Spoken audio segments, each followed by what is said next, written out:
Dun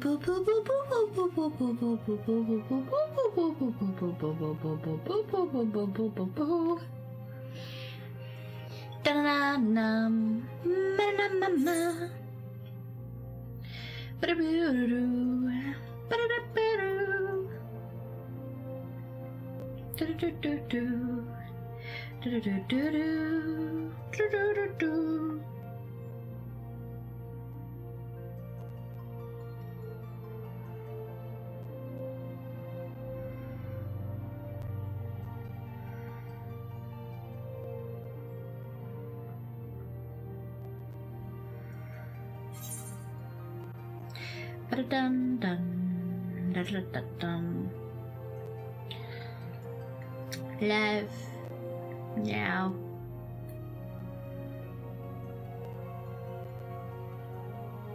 This time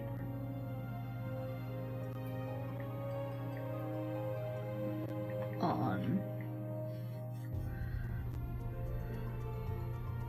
World Q.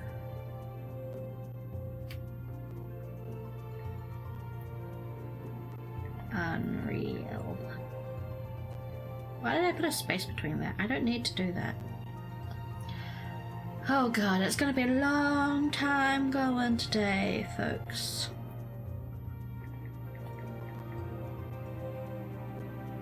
Unreal.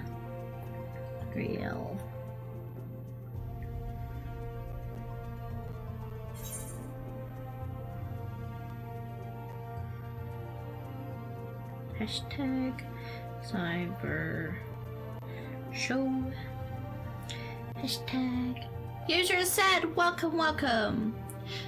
Rain, welcome, welcome, welcome. We are currently experiencing login queue savage as per usual. I figured it's a lot higher today, so I may as well start early. Have a just chatting stream while we wait for the numbers to tick down. I'm just doing my tweet to Twitter VTuber. And hashtag and I'm trying to spell welcome, welcome, and I'm not an emote only, am I? No, I'm not. Okay. I was like, I had a long time of doing that. And walk. Oh, Moon 1 is bad. Welcome to the Alchemates. Thank you so much for the follow. Very long time. I was sitting drinking my okay.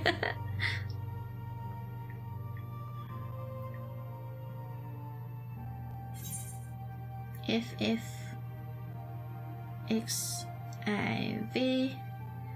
and Walker.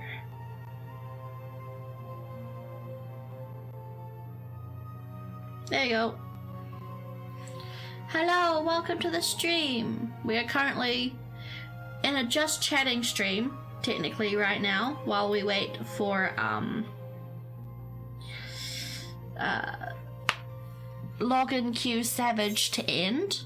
I kind of like doing this actually, just sitting down and chatting.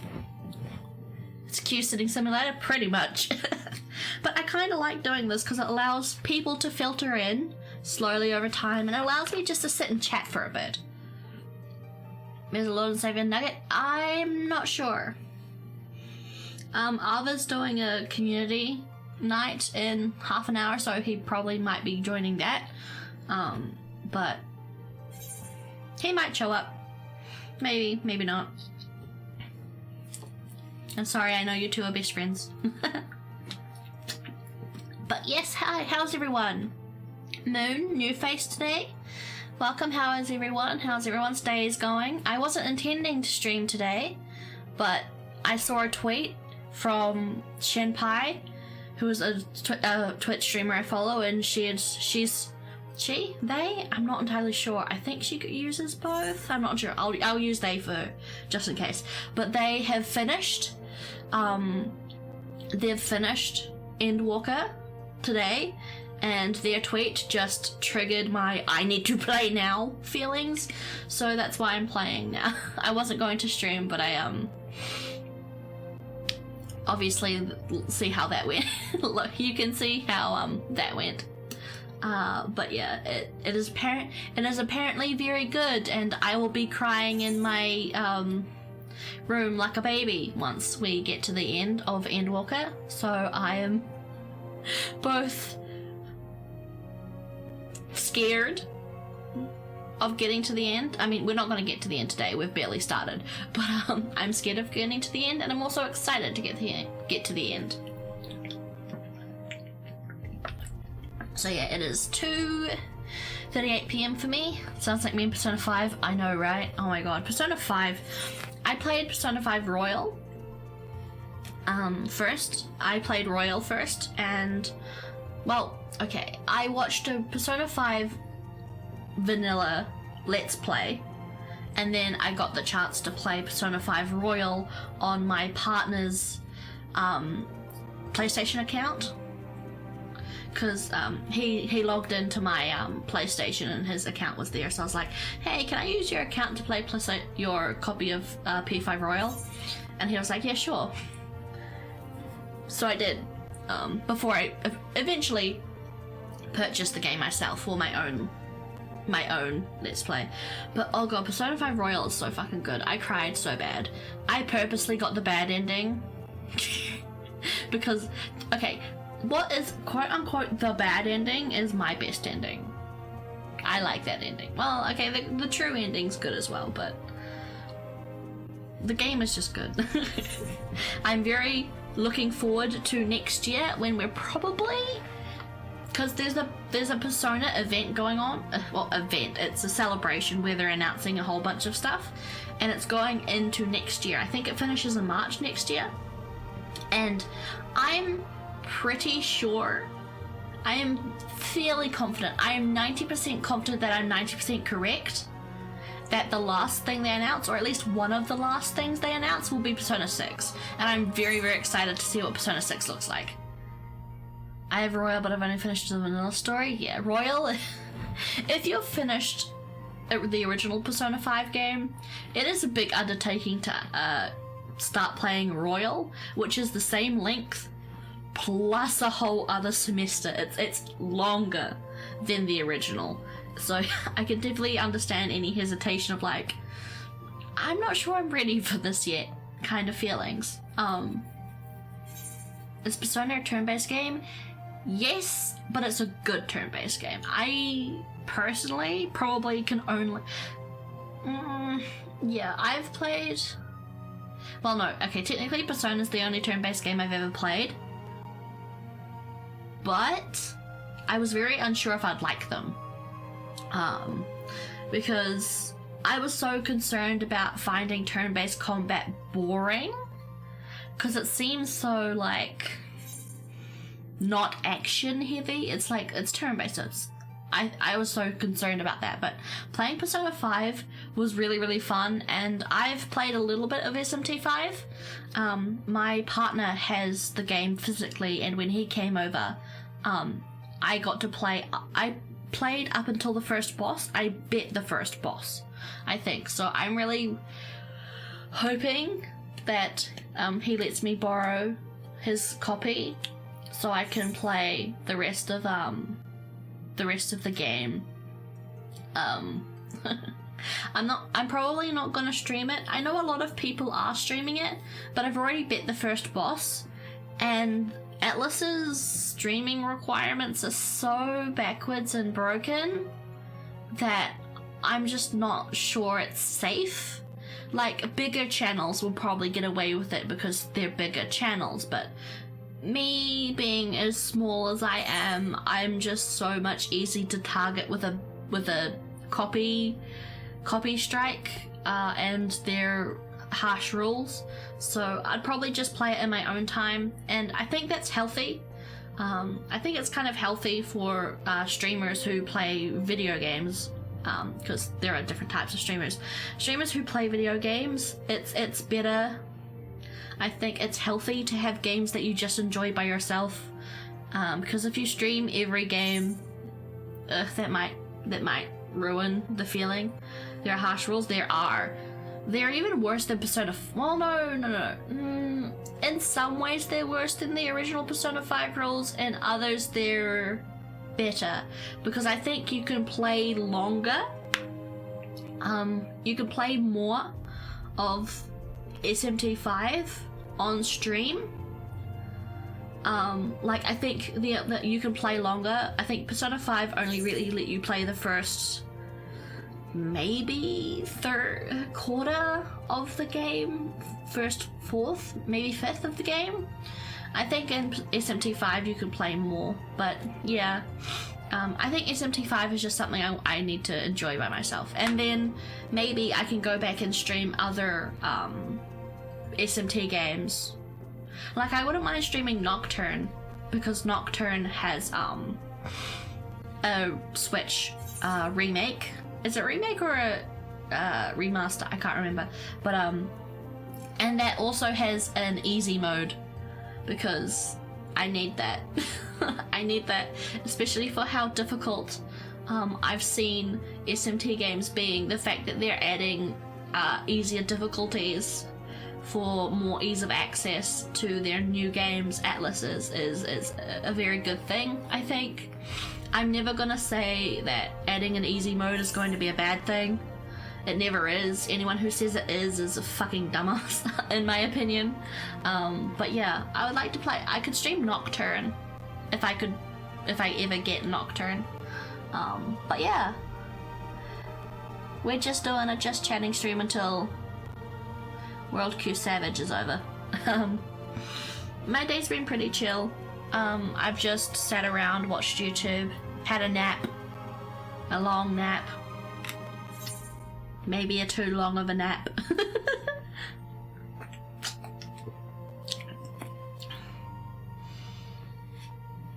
It's always just chatting till the queue is over. Yeah, welcome, Yogurt.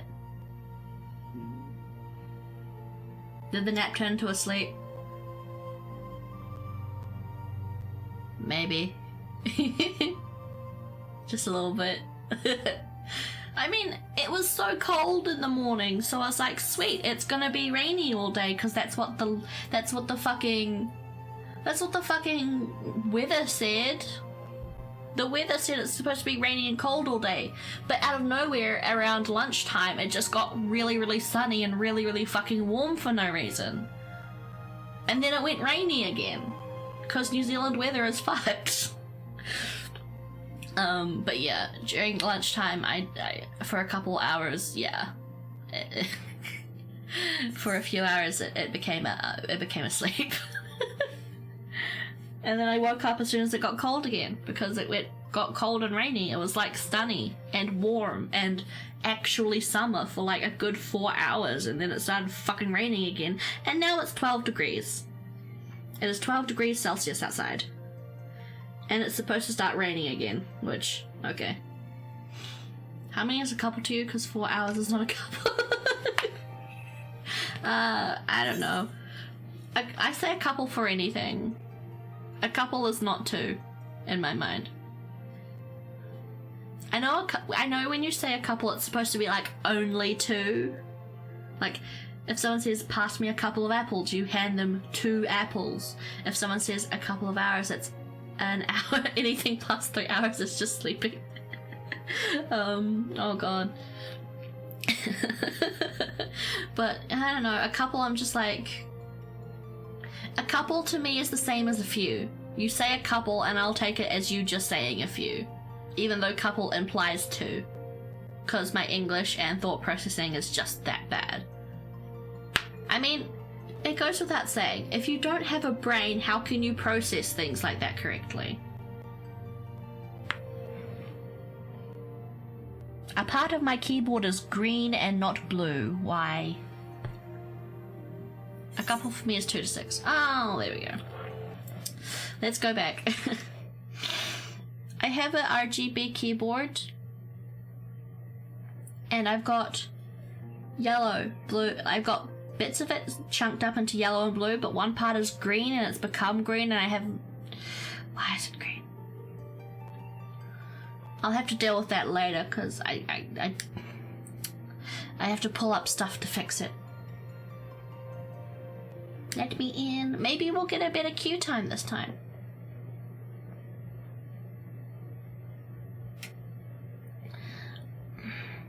The green on my keyboard's bothering me.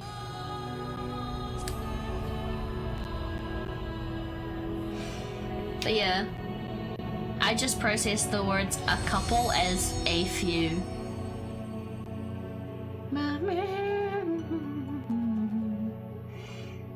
So I do some more homework, I'll be looking. Okay.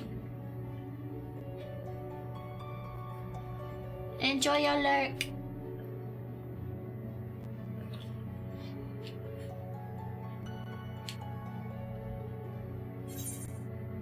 Oh, for...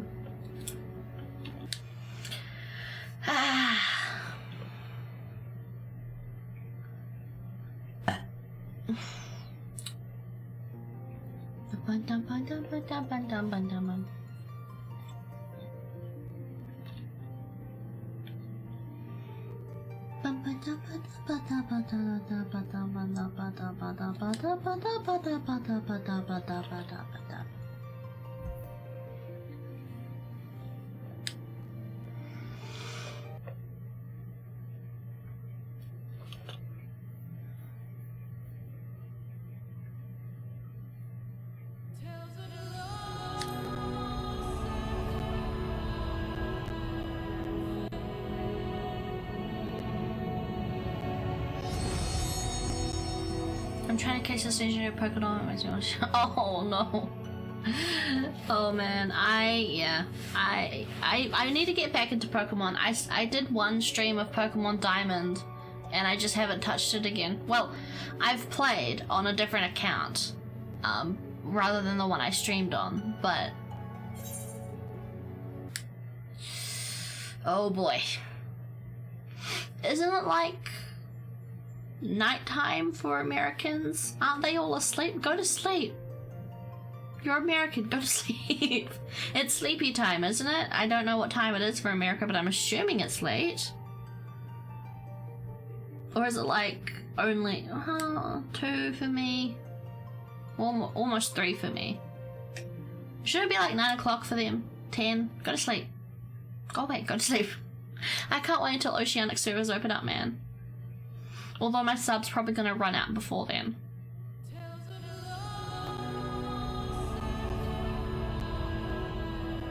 I'm in the southern part of North America.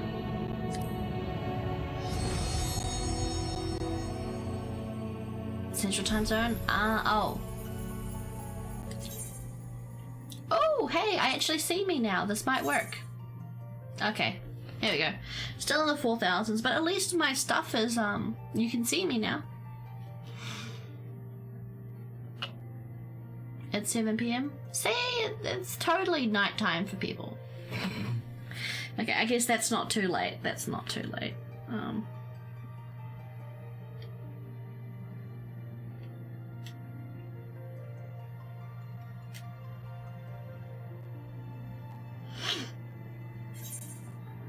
Okay, I wonder how long...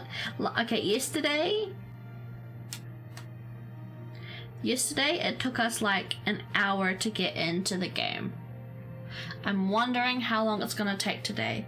I mean, if it just ends up being a just chatting stream and we never get into the game, I guess fine, but I would actually like to play today. Because I want to play today. I want to play. I mean, I also don't want to power through the game, but I also want to play. Please.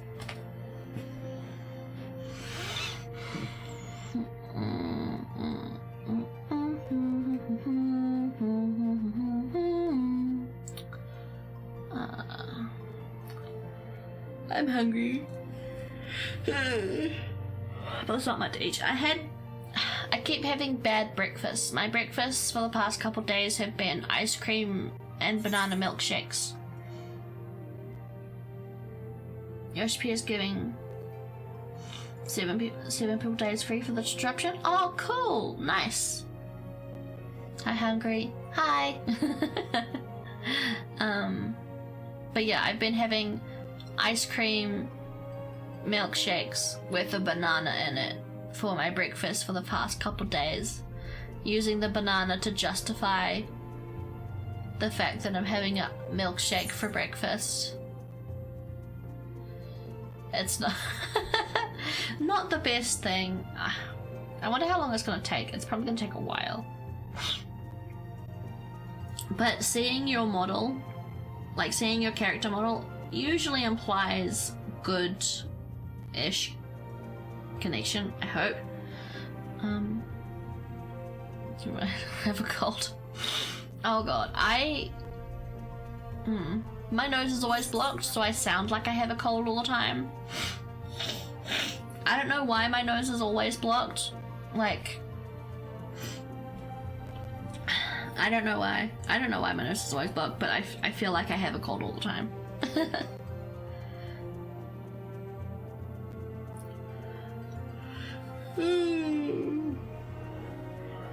For me though, like whenever I have ice cream, I get really cold. Because obviously ice cream is cold, you eat something cold, you get cold. But I don't know, eating ice cream is, yeah. Ice cream. Sounds like an easy problem, you could probably get it fixed. Probably. If going to the doctor didn't cost like $100. And I know if anyone's American listening to someone, like, it must be so annoying as an American listening to someone complain about going to the doctors for $100. But I don't know, I think just because of how currency works, $100 is still a lot of money for someone who's in like New Zealand. But yeah, like sometimes doctors charge you like $70 just to talk to them, and it's annoying. But again, it's probably better than any other place. And also, I don't know what's wrong. I could probably just get like a nasal spray over the counter and maybe that would make it go away. But yeah, my nose has been perpetually in some sort of state of blocked for the past couple years. Did you just say $100? Yeah. I mean, it could probably be, I mean, depending on what is wrong, it could be more than that, but yeah. You could just get charged for like I had a consultation and it was like $70. And that's a lot, like, at least for here, like, it's relative, I would say, because like, yeah, our medical care is less expensive, but it still takes a big chunk of money for us because like of just how currencies work. I think, I don't know, I could be talking shit, but yeah, it's still a lot for most people.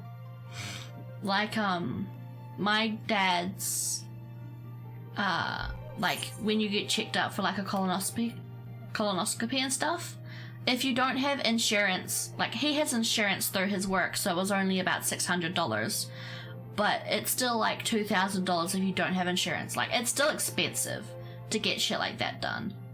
It's just most of the time full work it provides health insurance. Yeah, like yeah, so his insurance is really good. I benefited from his insurance until I was 18. As a kid, as a minor, you benefit from your parents' insurance that they have until you're an adult. I think that's how it works. But I'm obviously not a minor anymore, so I've got to worry about my own shit. But yeah.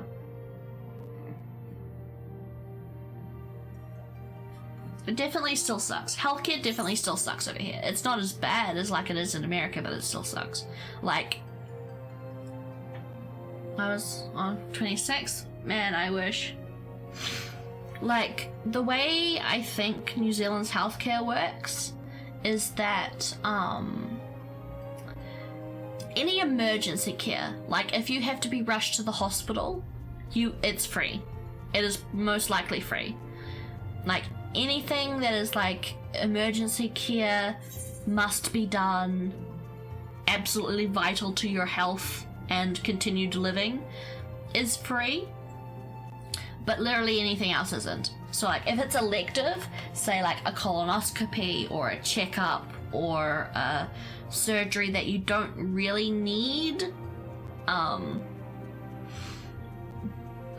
is not free. It's literally like, are you dying? Okay, sweet, it's free. Are you not dying? Okay, no, you have to pay. We do, like, as a part of our healthcare, there is waiting lists to get things for free, but they're very long and very hard to get into. Healthcare just sucks everywhere, I think. I think the only country that has like good healthcare is like a country like Norway or something, where they've just got everything sussed out and they've just got everything that works. But yeah.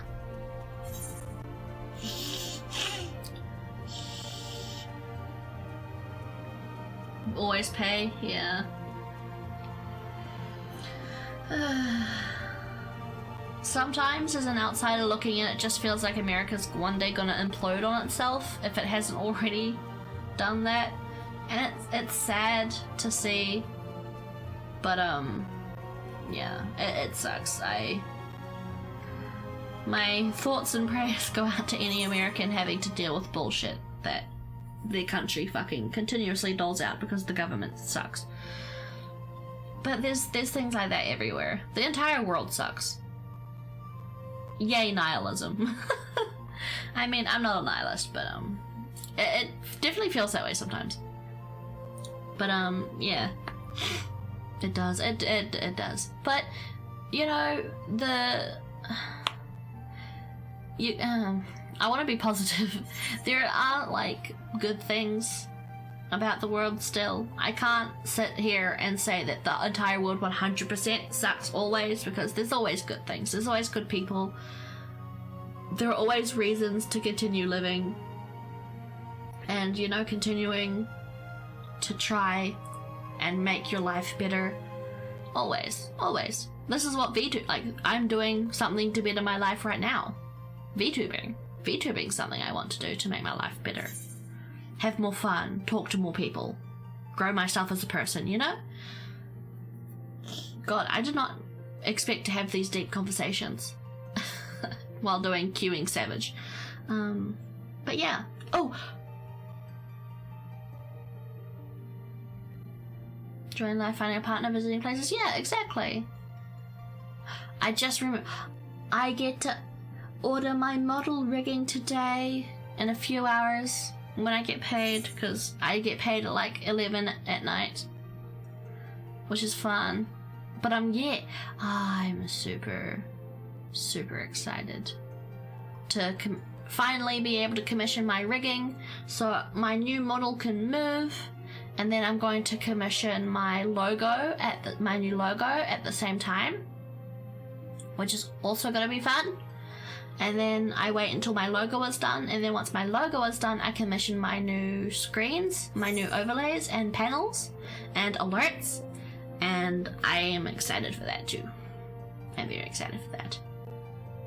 Especially because after that, I'll see how much money I have left over, and hopefully I have enough left over to buy KOTOR on the Switch, because I really want to play that. Okay, so I want to do a 12-hour stream one day, and I'm thinking that my 12-hour stream could be me playing KOTOR, because I want to go through nostalgia time with Knights of the Old Republic, because it's on Switch for like literally $20, New Zealand dollars, and I was wondering if that could be my 24-hour stream, and I could do it as like a debut thing, so like I could debut one day, and then the next day will be like my debut celebration 12-hour stream. It'll be me just plowing through Knights of the Old Republic.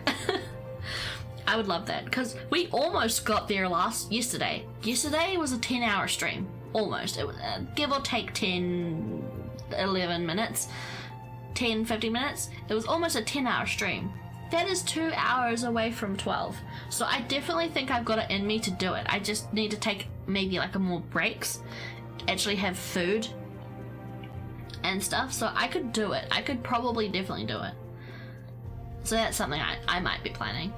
if I can. I need the $20 obviously to buy the game first, but I feel like that would be interesting. That'd be fun, and I'm just excited because in my old form that I had, I didn't do a debut. I just started streaming, so I'm very excited to actually do a proper debut.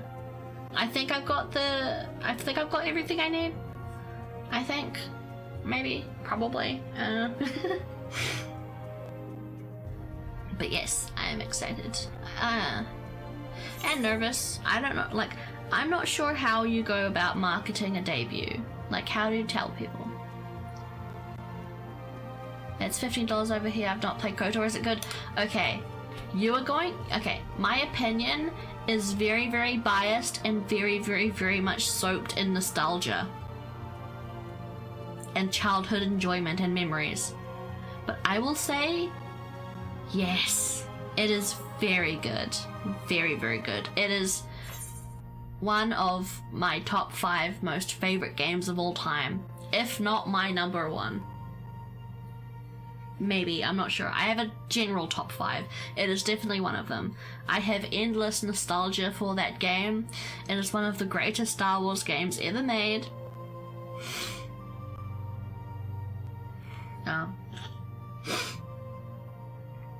Its story is really good. If you're me as a child, understanding the story was a little bit difficult, so the kind of usual twists and turns that a story has caught me by surprise. But if you're an adult, you'd probably figure it out pretty quick. But it's still a good story. The graphics don't look too bad. The logic in the game isn't too bad. It's an RPG. KOTOR is an RPG. It's just a single player story. But yes, you're not locked to a certain path as well. You can be a Jedi, you can be a Sith, you can be a Grey Jedi. It's Knights of the Old Republic is probably the first game I've ever 100%ed. I played Sith female, I played Sith male, I played Jedi female, I played Jedi male, and though there's no technical actual like being a Grey Jedi, like they don't count that, there's no official Grey Jedi path, I played Grey Jedi male, I played Grey Jedi female, well, just Grey, you know, Force user in general. And I've played pretty much all of the different options you have at the start. You have like an archetype, you have like thief, smuggler, bounty hunter, kind of general archetypes in the beginning with beginning stats, and I've played all of those versions, male and female. I have, when I had an Xbox that worked, I played. I've got to choose the Lullaby Redeem. Oh god, I think it's too late now. I don't think I can I don't think I can take it off from here. But oh well. You know, it's an expensive one, isn't it? It's like 1,000 points. Yeah, Lullaby's like 900 points. Oh, come on. It's like 900 points, it's fine. I might keep the redeem, but just make the price higher. I might make it a couple thousand points. My point redeem prices are just all fucked anyway. I should probably go through anything I sing today is gonna sound awful because my voice is just not it's just not good today. But I should probably make it higher because I just don't know how to price point redeems at all. I don't want to make them too high. I don't make them too low. Stretch. I should stretch.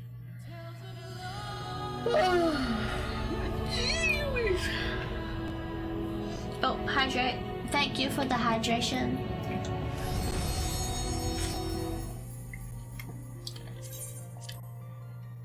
Where are we? 3,000. Not too bad. Not too bad. Not too bad. But yeah,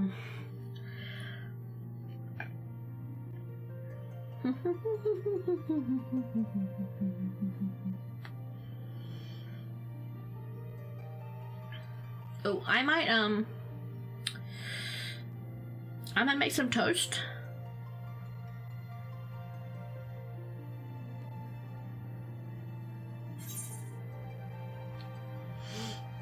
I'm gonna make some toast because I'm a bit hungry.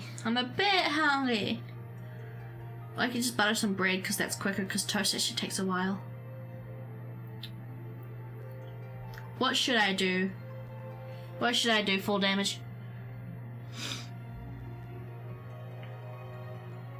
Bread. I should get some bread.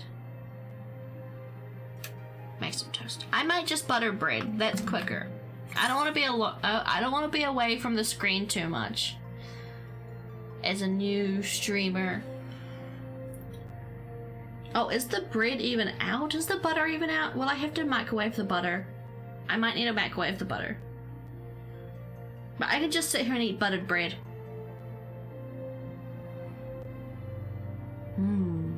Buttered bread.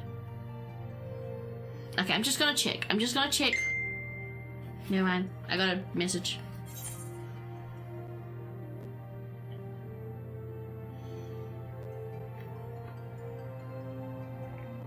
Kazeru, welcome. How is you? I'm just contemplating getting up and getting some bread. We have one, actually, we have one more can of baked beans. My day was just fine, thanks, yay, that's good to hear. We've got one more can of baked beans. I could make baked beans, microwave up some baked beans. Or just have them cold. Cold baked beans isn't that bad. Cold baked beans is actually nice. I don't know, sometimes there's just too many beans. I prefer canned spaghetti. I'm just gonna check the bread. I'm gonna check bread. Hopefully, when I come back, we'll be miraculously into the game. Probably not, but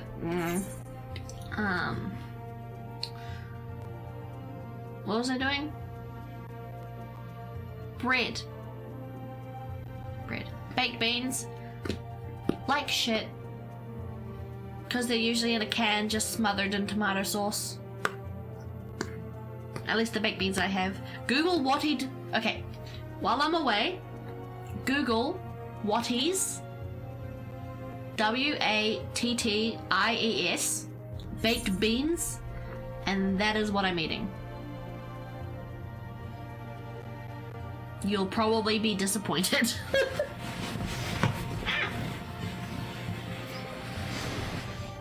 Baked beans, maybe? Not really. Beans.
Are we in?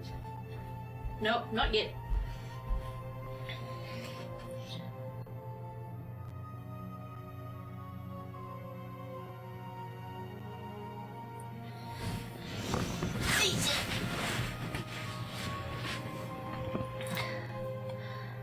Hello. I'm back. Oh, we're into the 2000s now. Yay! That's actually good.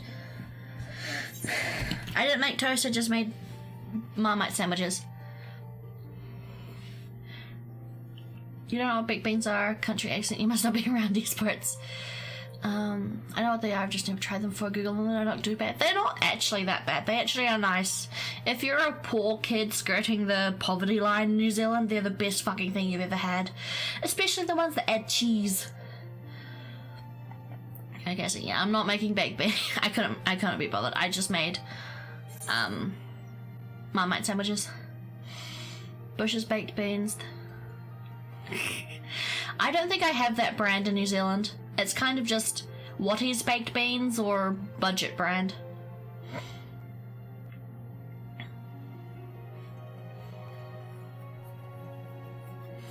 Baked beans would have fruit mood. But yeah, I just made Marmite sandwiches instead because Marmite is the nectar of the gods.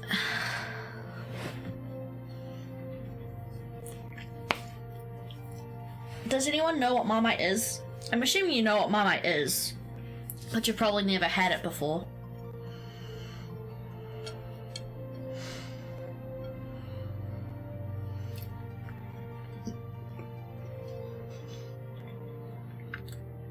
Yum.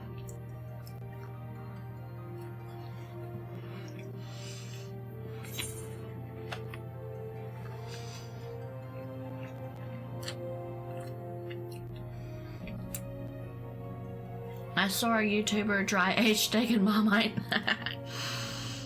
Marmite is so good. Especially the New Zealand one. Because do you know, the British Marmite is different from the New Zealand Marmite. The New Zealand Marmite uses a slightly different recipe and a slightly different process of making the Marmite, which makes it better than the British Marmite, and significantly better than Vegemite, which is the Australian equivalent, because that also sucks. New Zealand Marmite's just superior, and it is so good. Do you know, New Zealanders, my fellow countrymen, love Marmite so fucking much that after an earthquake, which caused the Marmite making factory, the only one in the country, to shut down because of earthquake damage, New Zealand went into a Marmageddon. A Marmageddon. The whole country fell apart. Like, seriously.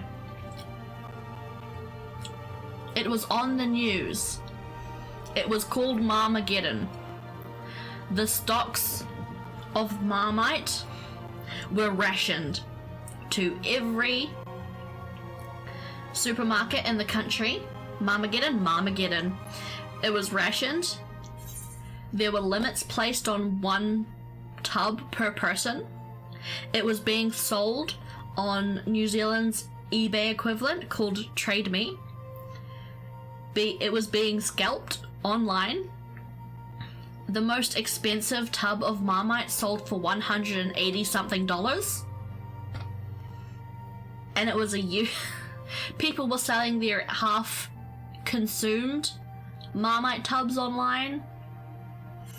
Like I said, one of them sold for $180 when you'd usually buy it for like maybe $5 max at the store. And it lasted several months until the earthquake damage in the on the factory was fixed. Because there's literally one factory in the country that makes Marmite, and it was in the city or around the area where the earthquakes happened, and it was on the news. It was a nationwide pandemic of no Marmite. It was insane. Our own our own prime minister at the time said that the shortage of Marmite was so bad that he had actually considered purchasing a tub of Vegemite instead, the Australian competitor. Our own prime minister considered treason in this Marmageddon shortage. It was definitely a tale. It was definitely a time. My god, the scandal. Exactly. Our own leader of the country was considering defecting to the Australians in that trying time. It was serious, y'all. It was really bad. Fucking hilarious in retrospect. And like, do you think the British would go into a Marmageddon if their Marmite stores depleted too much? Do you think the Australians would go into a veggie Marmageddon because their Vegemite ran out? No. No. I think not. No one loves their Marmite more than Kiwis. The British can't even hold a candle. They would never go into a Marmageddon because their stores ran out. I doubt no one would care. But in New Zealand, it becomes a nationwide event. It becomes a nationwide drought worthy of news articles and news reports and online scalping and betraying your fellow man with just the thought of buying Vegemite instead. It's true, guys. Like, shit. Fuck. It was a big deal. I don't know how you would have recovered. I'm glad he found the strength. However, the US ran out of peanut butter. Oh, yes. I would say that, yeah, definitely. The American equivalent is probably peanut butter and jelly. I've never had a peanut butter and jelly sandwich. I'm not entirely sure what... I'm assuming when you say jelly, you mean jam. But, bro, if I ran out of peanut butter... Oh, God.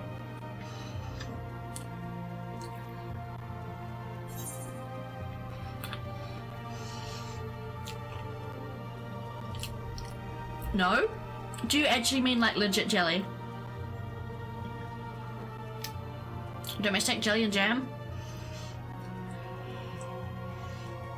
Jelly has a higher sugar concentration? Okay. Because, in New Zealand, we call jelly what you guys call jello, I think. I think you guys call it jello, and we call it jelly. The dessert, right? The dessert? You call it jello, we call it jelly. It's like the thing where there's like crystal powder. And, it's like a crystal, it's like a sherbet powder, and then you put it in hot water, then you put it in the fridge for it to set. That's what we call jelly. So that's why we get confused when you say peanut butter and jelly, because we're like, the dessert? I'm not saying that that wouldn't go good with, peanut butter. Ooh! Here's a possibly controversial question. Crunchy peanut butter or smooth peanut butter? I personally am a crunchy peanut butter person. Crunchy and salty. Like God intended. Or at least that's just me. Yeah, we have jelly, which is dessert, jam, which is canned fruit, and jelly, which is... So is jam just canned fruit? Like, you cut up a bunch of strawberries or something and you put it in a jar, and that's... Okay. I think I get the idea. Smooth? I mean, I have nothing against smooth. It's just... crunchy is more fun.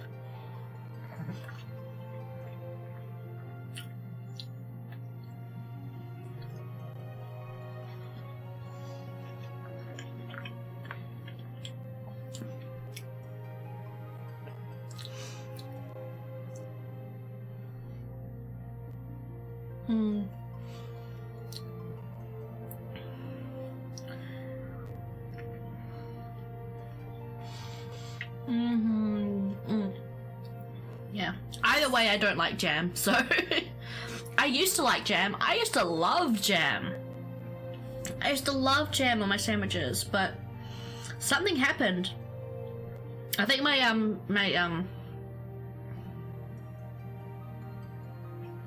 I think my taste buds just changed, because I think your taste buds like rejuvenate every 7 or so years. So if you like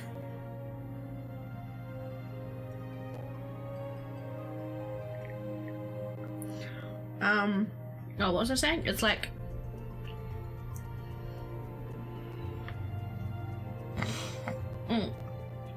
I think crunchy peanut butter just has more benefits because you're actually eating the whole like you actually get actual chunks of peanut. But yeah, I don't know, I just like crunchy. And then obviously salted.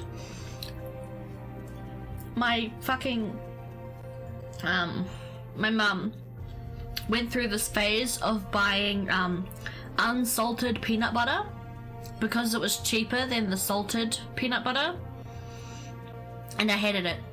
I hated bland, ugly tasting peanut butter. So one day I tried to take it upon myself to put salt in the unsalted peanut butter so it would be salty. Let me tell you, that did not work. That didn't work. It didn't work. It was bad, and I ruined pretty much the entire tub of peanut butter. Because it didn't work. I'm actually gonna Google American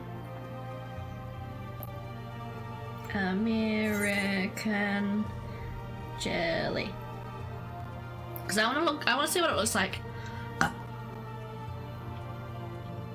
Yeah, I heard that American peanut butter manufacturers put so few peanuts at one point the courts had to rule out how many peanuts had to be in the peanut butter for you to legally call it peanut butter.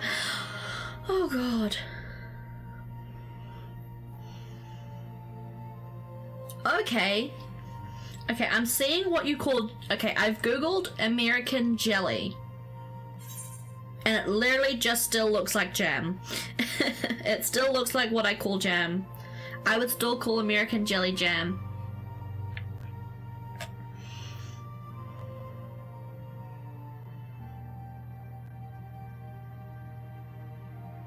Yeah. Looking at the pictures, I would call this jelly jam, personally. Maybe a British person wouldn't call it jam. Maybe New Zealand's concept of jam has just changed. But yeah, maybe a British person wouldn't call this jelly, but I would call this jelly as a Kiwi. It just looks like a chunk. Yeah, it just, yeah. And then, okay, I'm gonna open up a new tab and jam, and Google jam.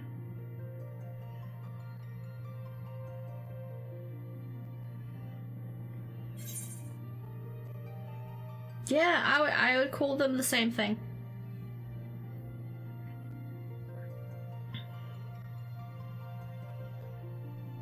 No, here we go. Actually, I'll just Google jam versus jelly. Jam versus jelly.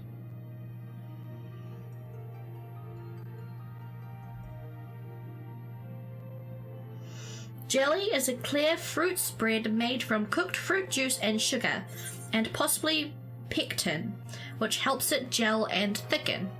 Jam is a thick spread made from fruit juice, chopped, crushed, or pureed fruit and sugar.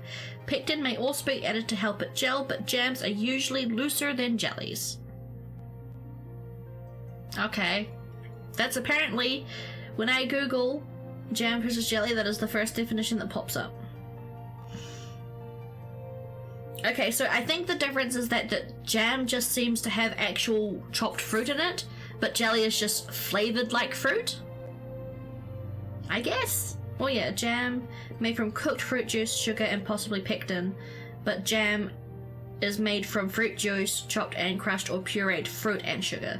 So I guess the difference is that jam just has the actual point of the fruit. So jelly, almost the same thing, but just doesn't actually have the fruit in it. Jam actually has the fruit. Okay, I get the difference of it. Okay, that makes me understand the difference a bit easier. I'm guessing that's why jam is thicker than jelly, because jam has the actual fruit bits in. Okay, I get it now. I've seen the light, I've seen the way. Still don't understand how it tastes good with peanut butter though. Mostly because I've just never had that. I also just don't like jam, so I probably won't like jelly. Well, I might like jelly, but I'm not sure. Since I don't like jam, I might not like jelly. Well, what I call jelly, I like jelly, but oh god, jelly and ice cream is so nice. But yeah, differences in food are weird. Like, I'm trying to think of other things. Oh, fuck, what's that? Oh, what you call squash? Because, like, Americans call pumpkin squash, right? Or, like, oh no. You call a specific type of pumpkin squash, right? The butternut pumpkin?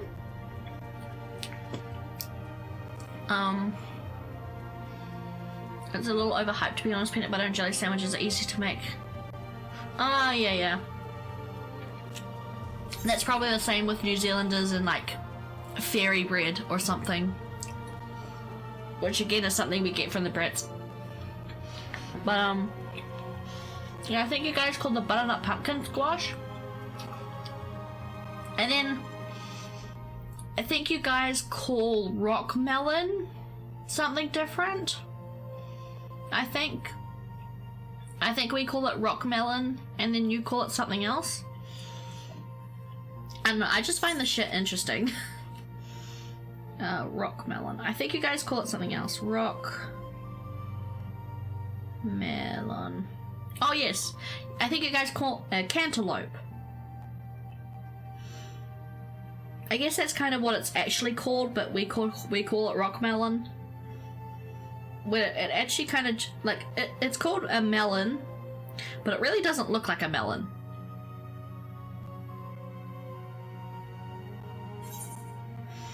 It really doesn't look like a melon. It looks like a pumpkin to me. I love cantaloupe. I think I've had rock melon before.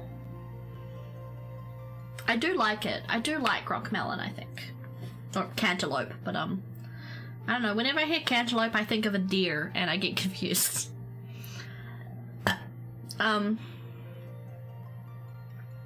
Tubes of that stuff.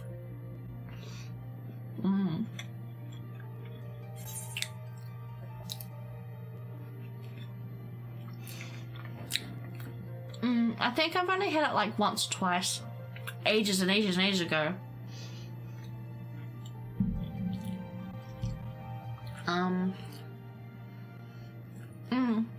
I can't remember what it tastes like. What other things do we call things different? Probably a lot of things, I just can't remember. But like, the thing is, New Zealand English isn't just British English copied. New Zealand English uses a mix of British English and American English. We don't stick to one different English type. So like, an example is, Americans say pants, right? Like, for jeans. We say pants. Or jeans, right? Like Americans do. But Brits will always say trousers. Pants is underwear for them. And we say soccer like Americans do. But then we'll use British words like mum, M-U-M, and some other words I can't think of off the top of my head. And most of the time, trousers like underpants, yeah. Or like, you only really say trousers if they're like, I would call dress pants, like formal wear pants, trousers. Because like those are, like trousers are like fancy pants. But if you're just wearing normal everyday pants, they're just pants. Personally for me. But yeah, like, you never think about these different types of English as actual dialects, but I think they are. Like, I would consider, oh god. Let's try again. I would consider American English versus British English versus Australian and New Zealand English as different dialects of English. Just because we can understand each other doesn't stop it being a dialect, you know? Like, a Japanese person speaking Kansai Ben and a Japanese person speaking standard Japanese Tokyo Ben would still be able to understand each other, but they're still considered dialects of Japanese. And it's just, I always think this because my linguistic teacher was very, very weird. Like,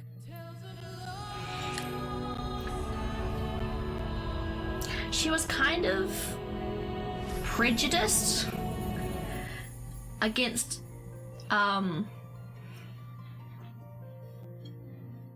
weird things, and she straight up told my linguistics class that, like, because in my first year of university I had to take linguistics, she literally told my class that English is one of the only languages to not have any dialects.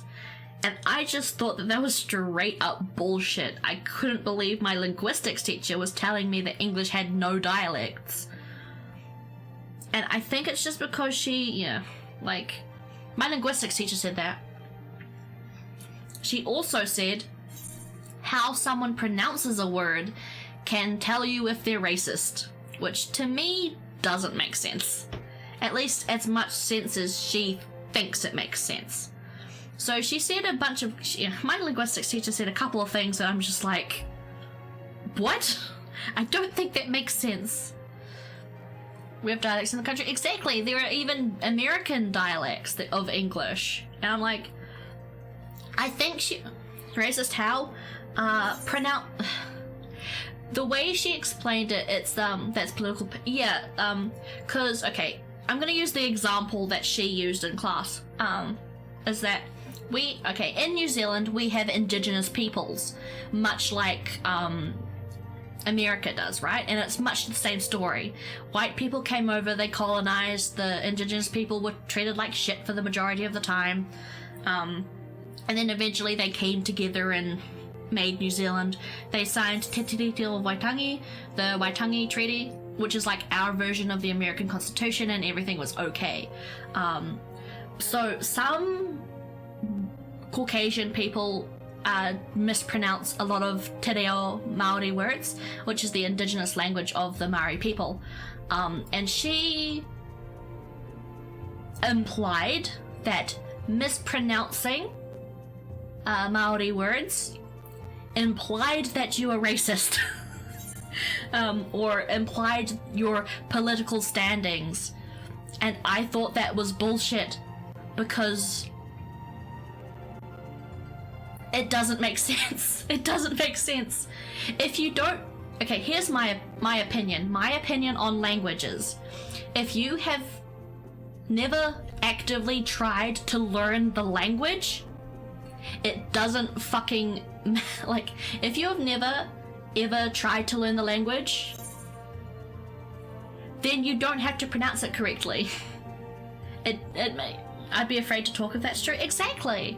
And like, she implied that someone mispronouncing Maori, which, like, even I pronounce it wrong, but the name of the people is Maori, and some people pronounce it Maori, some people pronounce it Maori, some people pronounce it Maori, and it's just where you're from. It is literally just your accent. But she implied that pronouncing it a certain way implied your political leanings and potentially that person being racist if they pronounced it a certain way. And I found that completely ridiculous. I didn't say anything in class, but I just found that completely ridiculous because it's like, oh, I'll type it in chat how it's spelled.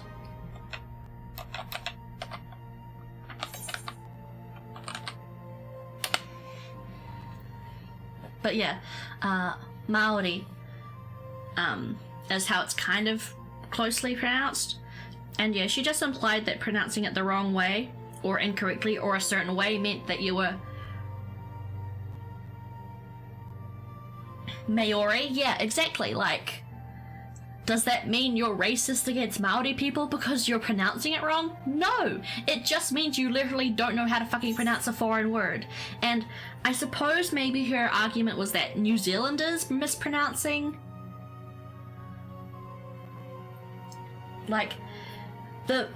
I'm guessing maybe she was coming from the opinion that as a New Zealander, mispronouncing the word could, or implies your political leanings. To me, it just doesn't make sense, because, unless you're actively learning a language, you're not going to understand how the phonetics work, how they fit together, how to correctly pronounce those phonetics. And she's a linguistics teacher, so I figured she would know that. But when she said that in class that one time, I just got so fucking confused. And then she went around and said the other thing I mentioned, the English having no dialects. I was just... And you're a linguistics teacher? What? Hard to disagree, you're right, the Japanese really struggle with some Western words and it's just because of how they're used to talking. Exactly, I guess... I do... This is because her opinion is something I agree with to a point, and I disagree. I don't think thinking someone pronouncing Maori is implying that they're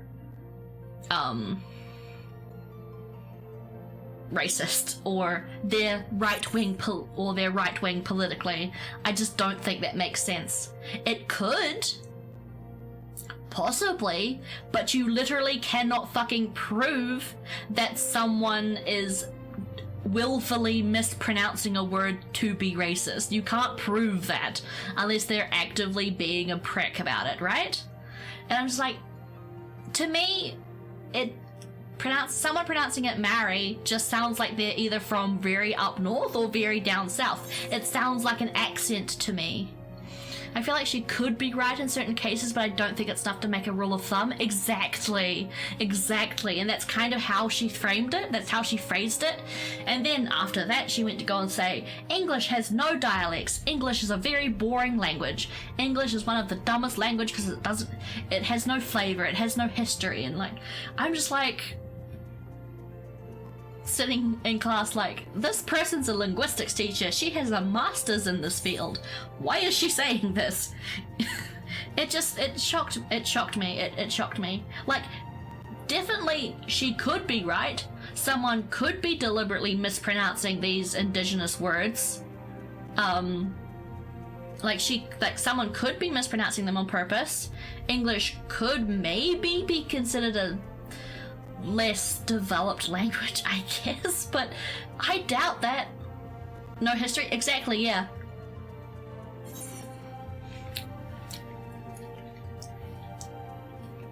Yeah, she straight up said that English has no dialects and that it's a static. She used the words static language, which confused the fuck out of me because I had no idea what the fuck a static language was even supposed to mean.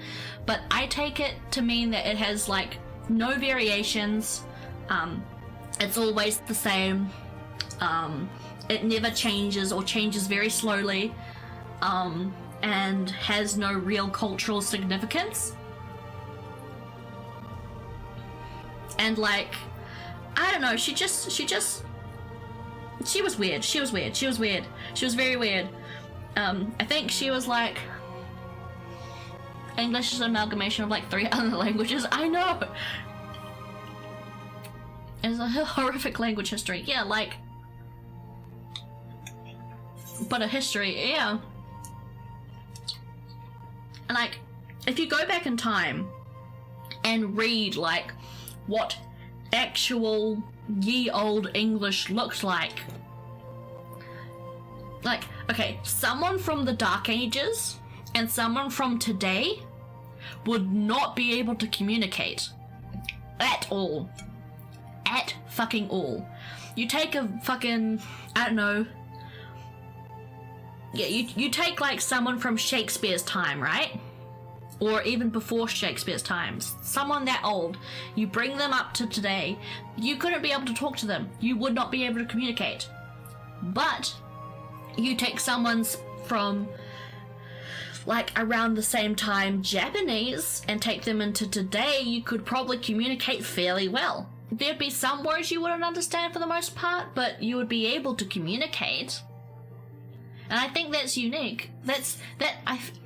I'm not sure about every single language, but I feel like that's something unique English has as a language, which makes it special, right? English has changed so much throughout history to the point where if time travel ever existed, you go back in time to like Shakespeare's time and no one would be able to understand what the fuck you were talking about at all. It'd be completely different. Old English, Middle English, and Modern English? Yes. Yeah. Like, you wouldn't be able to communicate. I think that's something special. My linguistics teacher was weird.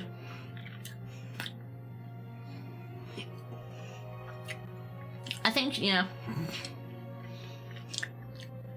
Her like, she's like fluent. She's fluent in Thai.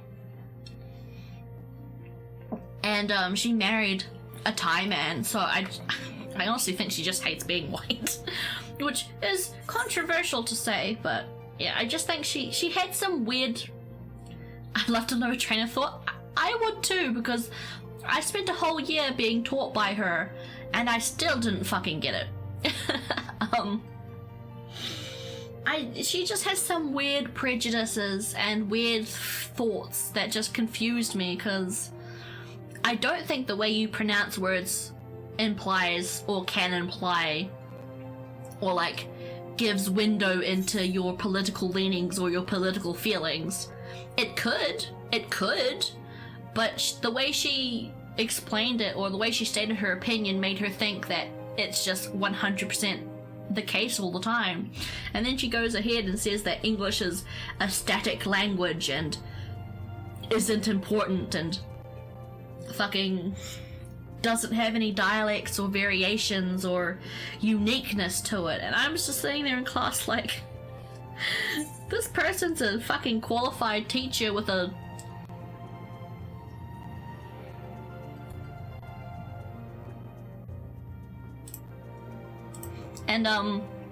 like that, yeah, that English doesn't have anything special to it. And I'm just, this teacher, is like, she has a master in linguistics. A master in linguistics. I'm pretty sure she even has a PhD in linguistics, because I can't remember exactly, because fuck, I haven't thought about her in a while. But I'm just saying, like, you have a master in this field and yet you're saying blanket statements about linguistics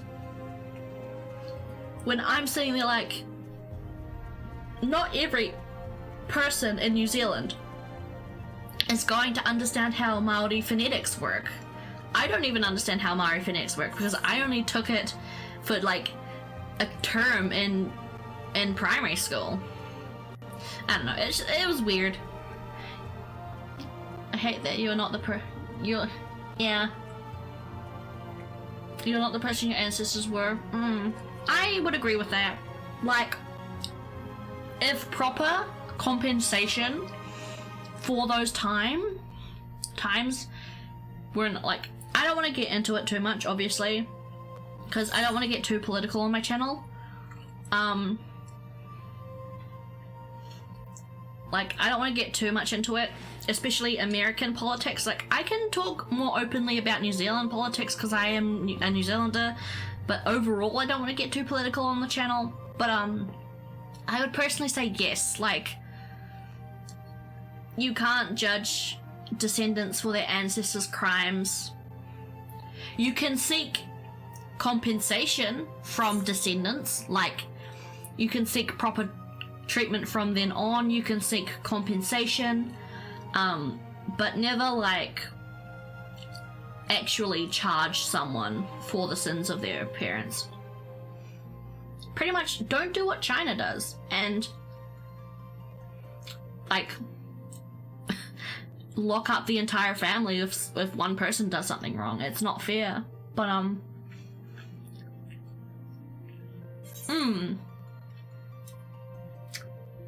yeah, like, making someone feel bad for their heritage is never okay, regardless of their heritage, in my opinion. Unless, of course, they, like, if they think that nothing was wrong, then of course fucking fuck them. But like,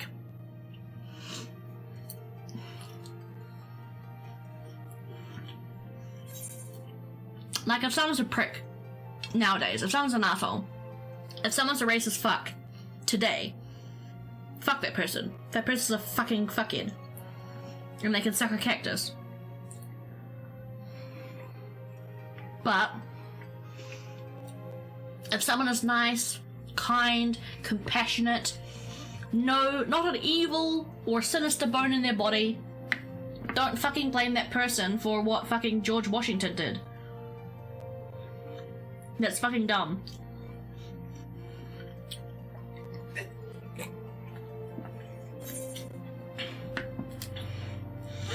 The only people you can blame for what George Washington did or whatever other these political figures did is them themselves and the people who enabled them to do it. But that doesn't mean you can't try and be better, obviously. Like, I think some people who take to the acknowledge the past had problems but don't bring those problems into modern day, yeah, I'd probably agree with that. And like, your goal, I think everyone's goal in day-to-day life is to try and leave today better than the day that came before it.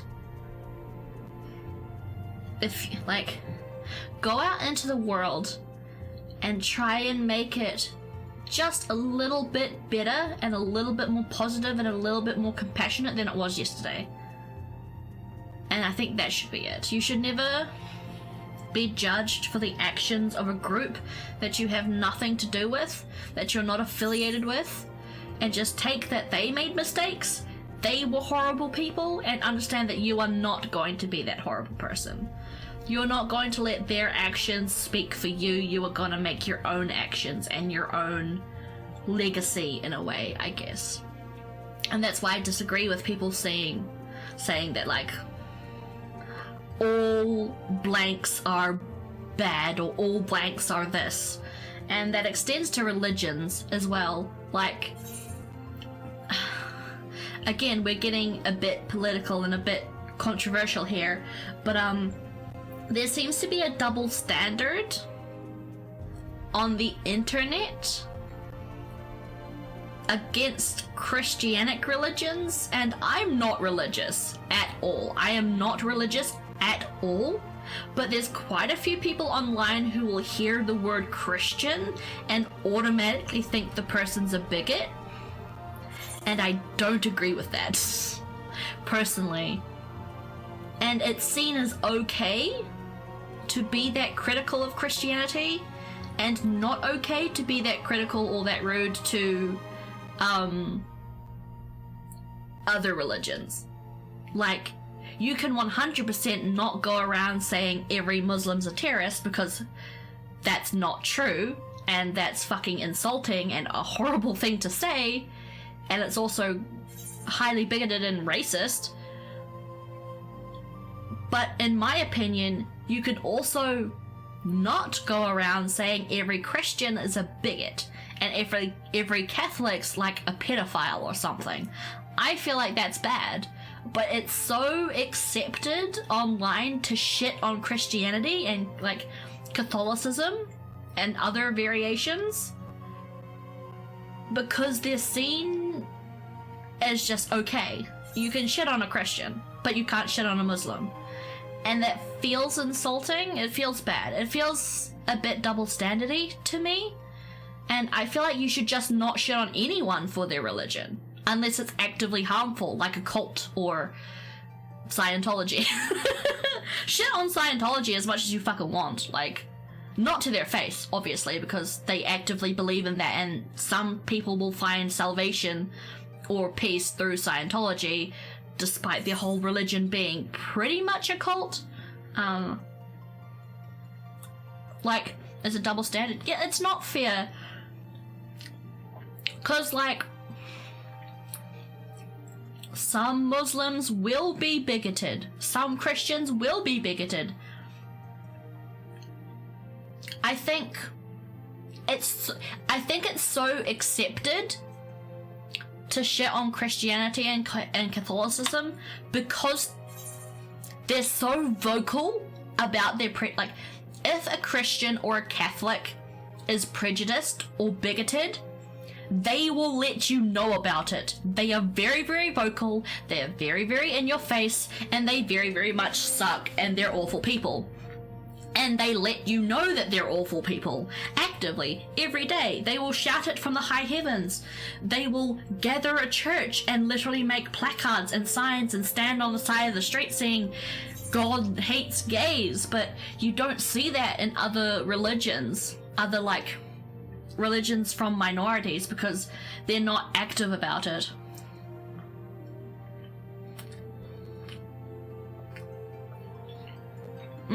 Yeah.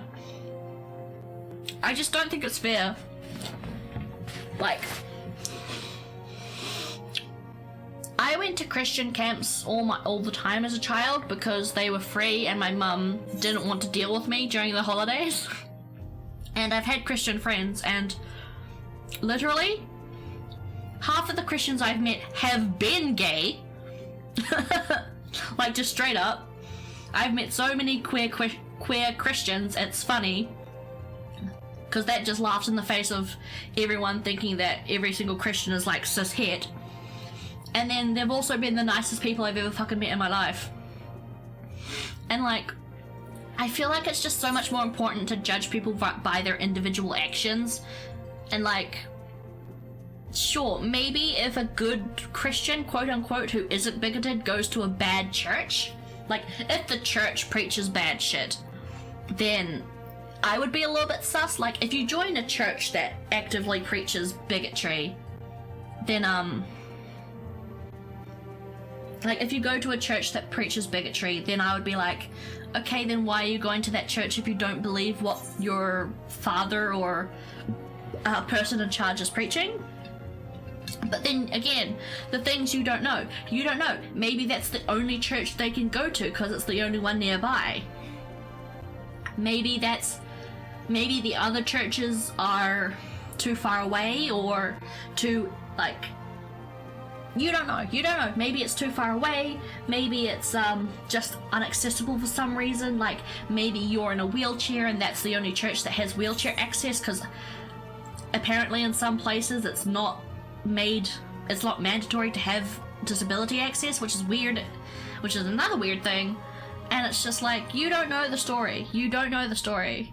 And I'd rather judge someone by what someone says and what someone does as an individual than the group they're a part of. Like, you can imply bad things by the group people hang out with, but it's just so messy that it's just so hard to make grandiose blanket statements. My dad is a pastor and he gives a lot of sermons, and a lot of the sermons he gives is worry about yourself before pointing fingers, and sometimes the church gets mad at it sometimes, and they don't. Yeah, like, obviously, being non-binary and bisexual, as I am automatically at odds with any Christians who tries to imply being gay is a sin. I do not think it is. I think that is something made up by people to be awful, personally, because it's not a sin, in my opinion. Just blanket, I think those people are wrong. And I will probably not like any religious person of any religion who says that it is. And,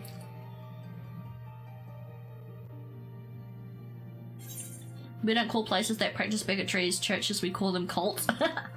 Yeah. Like, yeah. Yeah. It's just different. For the record, I'm not a Christian that yeah, like, the biggest thing, okay, if I want to do a TLDR of my spiel I just did, is saying that every Christian is a bigot is wrong and bad and a horrible thing to say, because for me that erases the Christians who are queer and a part of the LGBTQIA movement. It erases the allies who are Christian and are allies to the LGBTQIA community, and it just comes from a place of hate to say something like that. And to me it is maybe not as bad, but somewhere around the levels of bad as going around and saying something bigoted like all Muslims are bigots and terrorists and suicide bombers and stuff. Like, it's just bad to make those negative comments that are rooted in hate. Be positive first. Give the benefit of the doubt first. And if a Christian or a church betrays that trust by showcasing bigoted tendencies, then yes, you can go and say that that specific group, that specific person, that specific church is a place of not happiness. But I will always keep it as a virtue of mine that I am positive first, or at least I try to be. I try to be positive and give people the benefit of the doubt first and see how they act from day-to-day life, what they say in day-to-day life. And, you know, if they betray that benefit of the doubt and that trust, then I will say, okay, yes, this person's not a good person. Regardless of their religion, regardless of anything else, I just... You know, that's my TLDR. I hope I've worded everything well. I hope I haven't come off as bad. Yeah, I just try and be positive first, because as someone who has had, personally, a rather shit life, my childhood was not fun. I'm just gonna leave it at that. My childhood was not fun. It was not fun. It's kind of like important to me to like bring as much fun as you can to the world, and if you actively look at it from a negative point of view, then that's just all your life's ever going to be. It's just going to be negative. And be positive. PMA, positive mental attitude. Just be good to people. If you don't do it, yeah, exactly. It doesn't matter who you identify with. If you're an asshole, you're an asshole. Like, fuck.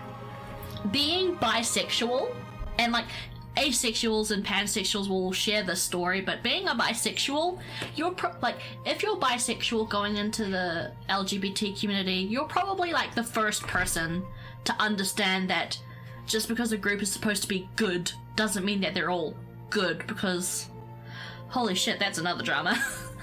This has been Morality with Den tomorrow. What does this the economics of South Asia? Thank you. No worries. I'm probably not going to go deep into like political and like moral talk like this again, because I do want to keep it to a minimum, just so no one's alienated, I guess. Yeah, I'm just like, nah. Being bisexual, you're probably one of the first people to understand that just because you're queer doesn't mean every single queer person is going to accept you, because surprise, there's gay people who are misogynistic. There are lesbians who won't date a woman because she's had sex with a man before, which is something I've had to experience. Like, just because a group is considered good doesn't mean everyone in it is going to be good. Just because a group is considered bad doesn't mean that everyone in that group is going to be bad. That is just the lesson that's just a lesson I have learned through my life. But yeah. That was Morality with Den. Yeah, it's not. I'm just chatting, I guess. I don't want to talk about this stuff too much because it makes people unhappy, and I want to be an escape from all that bullshit, but it's just where the conversation went, I guess.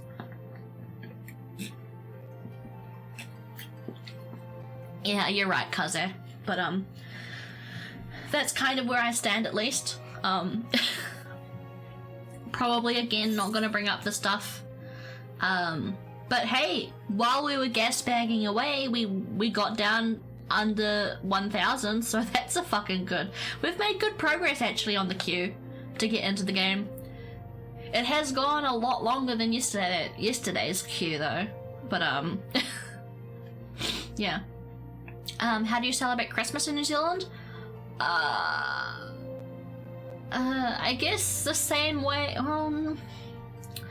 Maybe the same. I'd say it's probably similar to America, but like we get together with family, we have a dinner, not in sweaters and surrounded by snow. Unfortunately, it is very, very fucking hot in New Zealand during Christmas because it is summertime.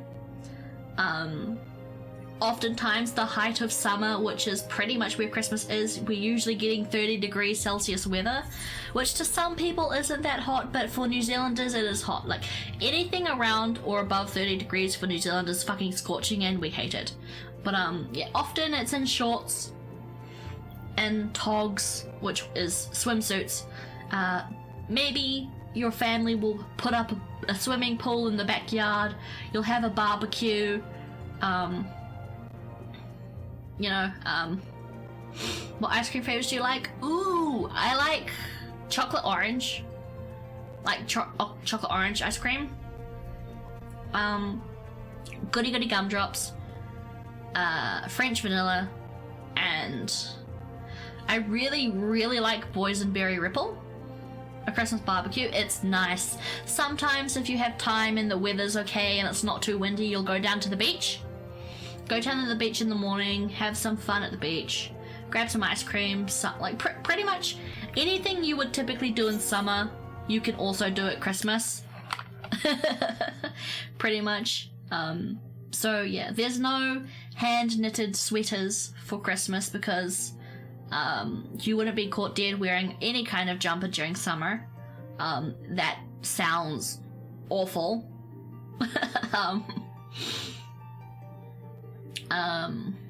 Yeah, just a bunch of usual summer stuff, but it just happens at Christmas because that's just where New Zealand is. We're just at December, like the dates of Christmas, like 25th, 24th of that is literally just the peak of summer. So yeah, if I got a hand-knitted ugly sweater, I would jump for joy. I mean, I would, not in summer, because I wouldn't wear it during summer, but if I got it during winter, I'd be pretty happy. Especially if it was oversized. I love oversized clothing so much.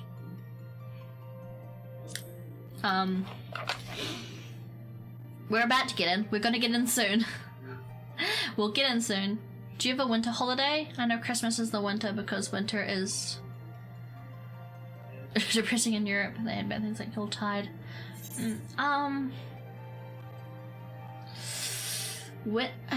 Winter holidays? Not really. We have public holidays that happen during winter, but it's not really... We don't have any holidays that happen because it is winter. It is just public holidays that happen to be during the winter months, I guess. Which is a bit sad because I think Americans get to celebrate winter and Christmas at the same time, because Christmas is a very, very much tied to it being winter. But yeah, not much of that in New Zealand, unfortunately.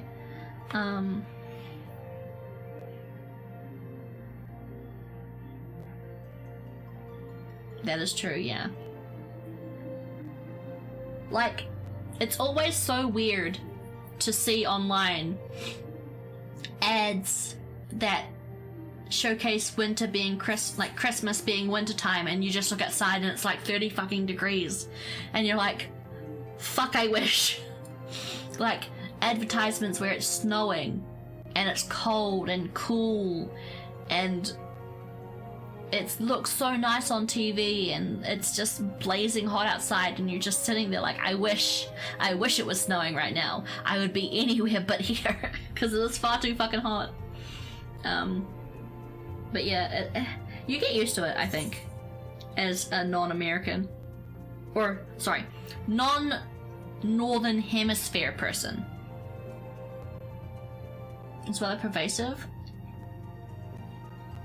I would agree with you or disagree with you, but I have no idea what pervasive means, so I'm gonna say neutral until I Google what pervasive means.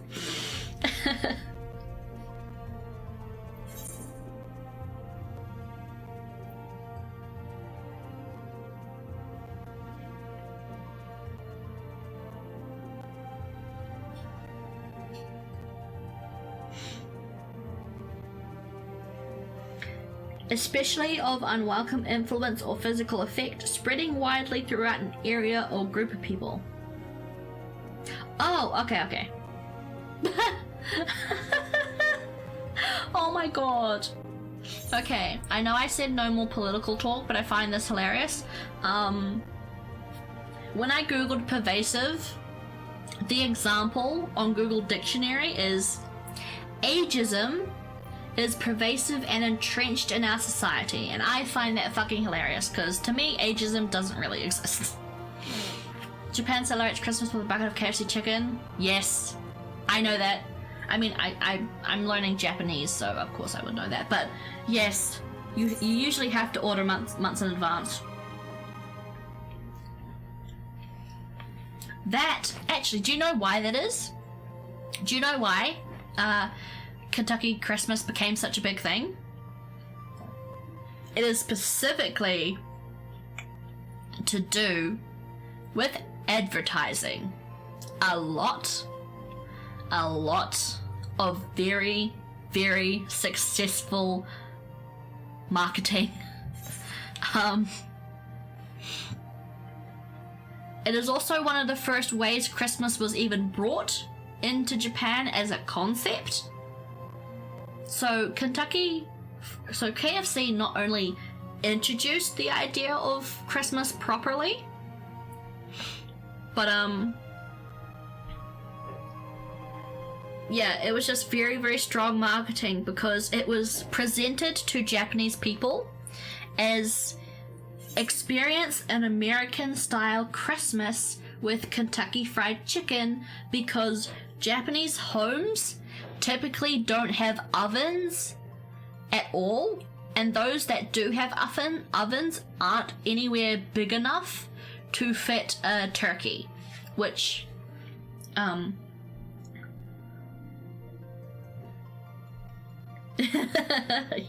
those damn young whippersnappers. But yeah, so the CEO of Kentucky Fried Chicken Japan was like, hey, let's do a a marketing campaign to make KFC more popular in Japan because it was really, really unpopular. It was kind of failing in Japan before that point. So they put forth the idea to say, hey, you could have an American-style Christmas, but because Japanese homes can't really facilitate the cooking of a turkey, have this instead. They offered KFC as an replacement or equivalent to the American turkey that was used during Thanksgiving and Christmas.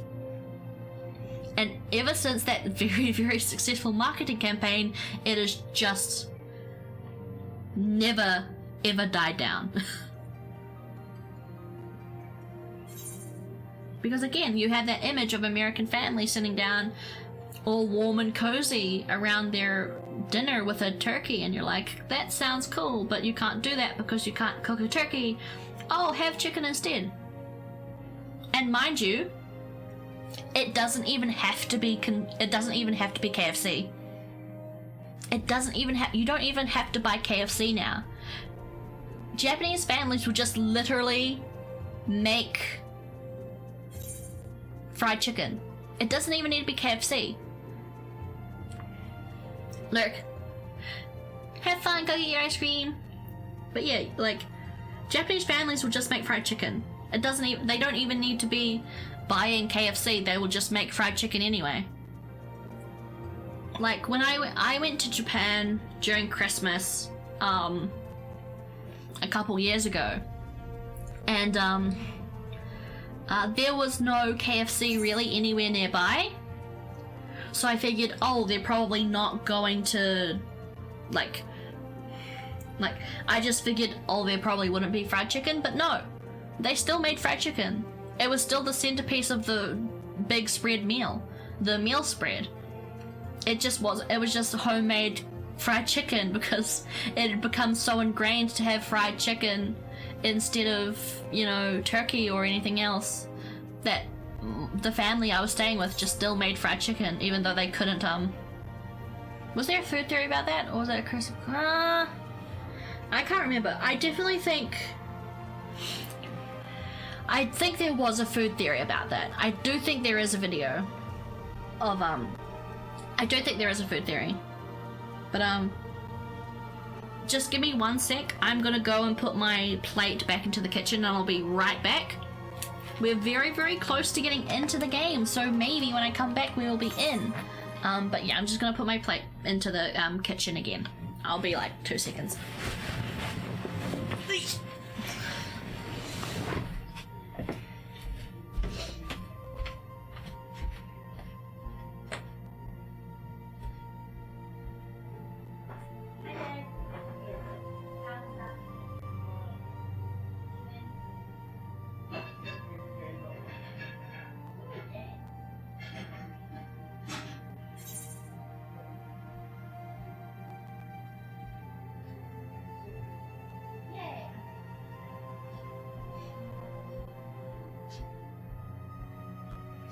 Are we in?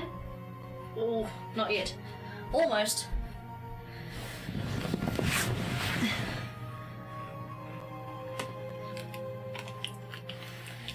Hello. I'm gonna lie down now. Oof. You're back. Hello. Yes, we're in. We're in. God, that only took 2 hours. I can't believe I'm saying that. It took 2 hours. That only took 2 hours. Hopefully, if that's been charging for 2 hours, it should be okay. Nice. Okay, we can get back to the game. Hi, Kryl. So we are doing the dungeon, I think. We should be doing the first dungeon. Oh, God. In the dark of the tower. Since there has been progress in both investigations, shall we share the findings from our research locales? Yes. Okay, finally I can actually play the game. I can play Final Fantasy XIV in this Final Fantasy XIV stream. Blah blah, blah blah blah blah. Your time in Ffxiv has certainly been eventful. In my opinion, carrying out Vitra's request and assaulting the Tower of Zot should be our highest priority. I agree. While I still have questions concerning the Forum and their grand undertaking, 2-hour wait time isn't so bad. Yeah, I would say so. Also, how well can you hear me? I'm a bit far away from the microphone, but that's just because my microphone's so sensitive. Hopefully you can hear me okay. Simply pressing them any harder on the subject will almost certainly result in our expulsion. Therefore, I suggest we explore the ethereal sea connection by way of a letter to Master Matoya, then make our way to Thavnair. I wonder, even with the protection these talismans afford us, what can we hope looks a to little achieve blurry. once inside the tower? I am streaming at 720p, but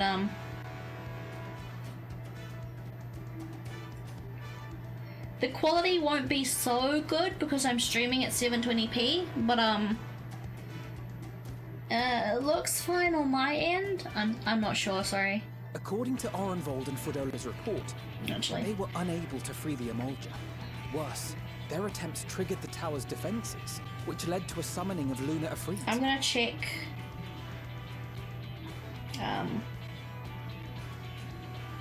I'll check my phone, see what it looks like on my phone.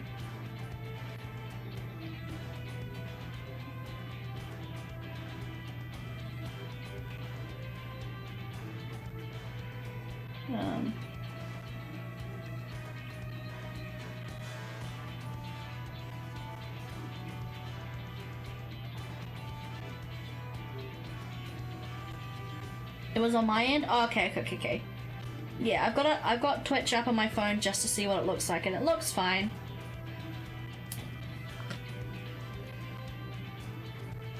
Oh, yeah, Twitch will do that.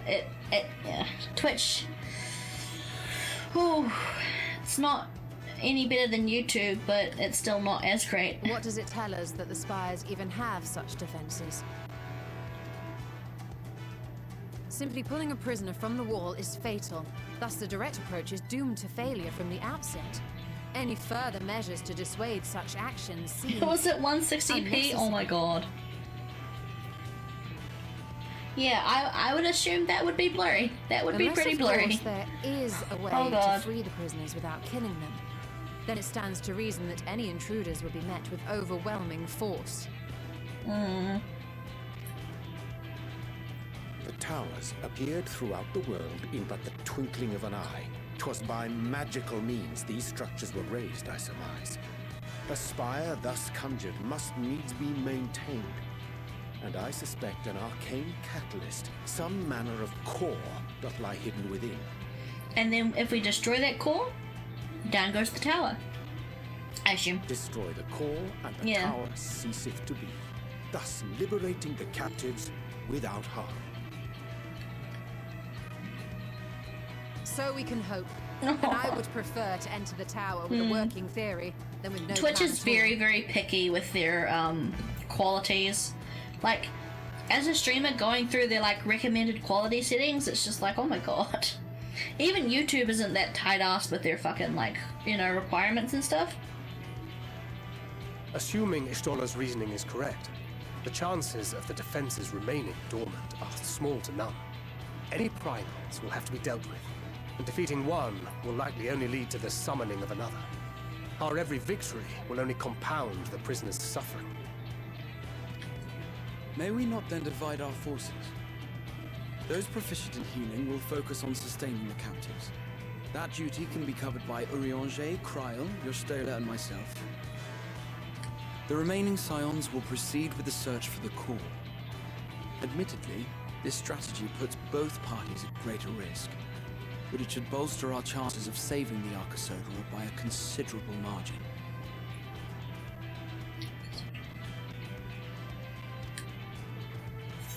Hi, I am Newt here. Hello, welcome, Inikin.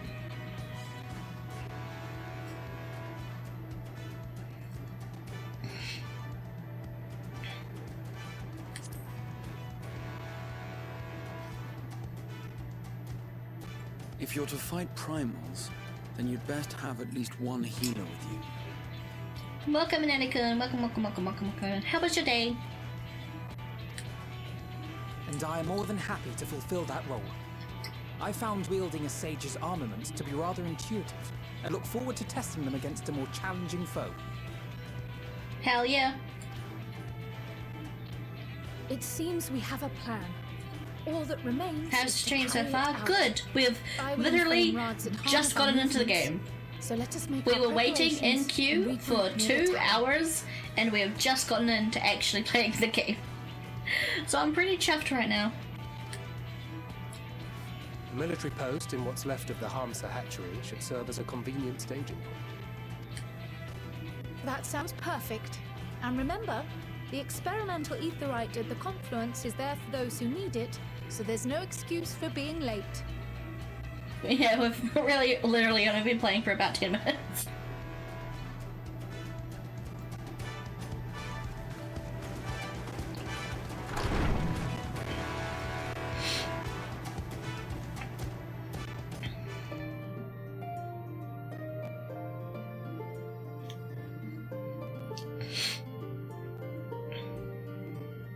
So I'm super excited to get into this dungeon because we had to finish early yesterday because I was just too tired. I was just too sleepy.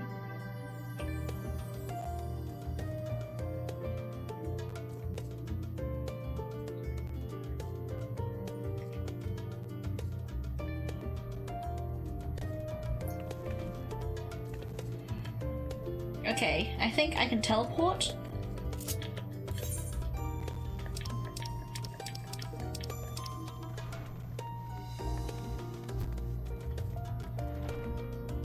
I think the Great Work is closer.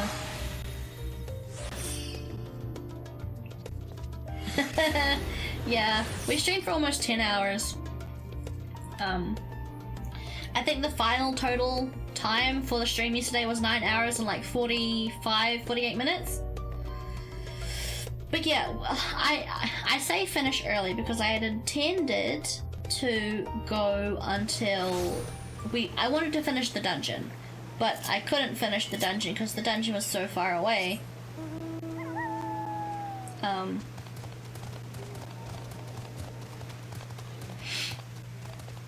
So yeah, we finished just before the dungeon, and now we're actually doing the dungeon, which makes me happy. How long do you think it will take, the dungeon? Oh, not too long. I'm probably gonna go in with trusts. Maybe? Yeah, I'm probably gonna go in with trusts rather than actual people.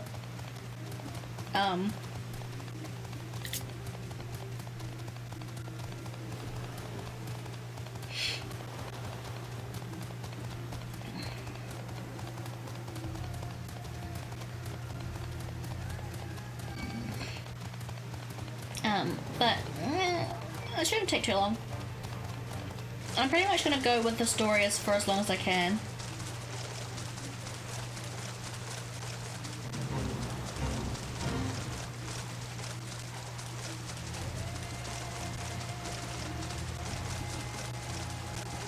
Yeah, actually people will probably need to tell them. Yeah.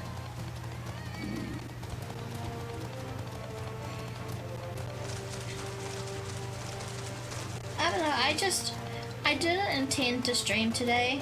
I really wasn't going to stream today. But,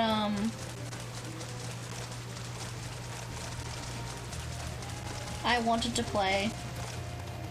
so I logged on.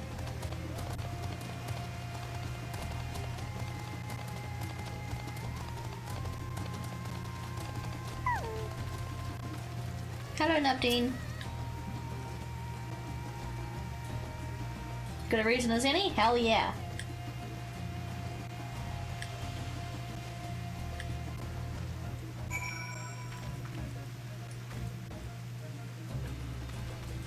Stand by the boat. I'm guessing the boat is over here. Yeah, there it is. Stand by the boat.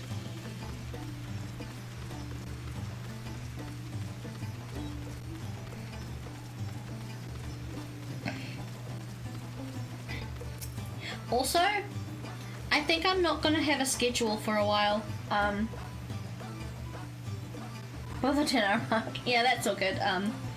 Probably not gonna stream that long, maybe.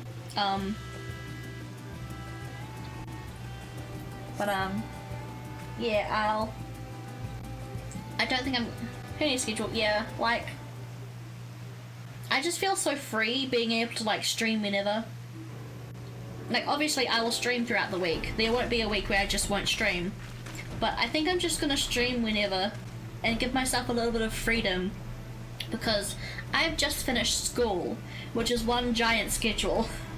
So I just want to be able to do what I want when I want. And if I stream every day of the week, fine, I stream every day of the week. But yeah.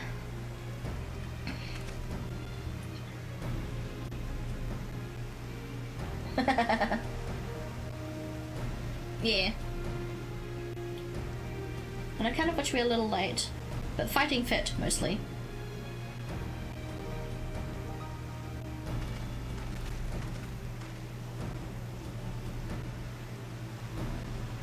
Hello, my friends.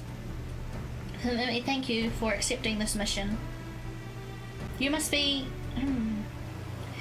We should call you Varshan, I suppose.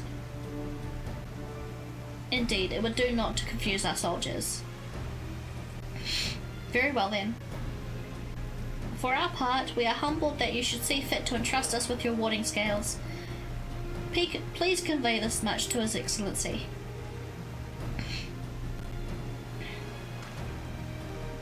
One for each of you. Please accept them with my blessings.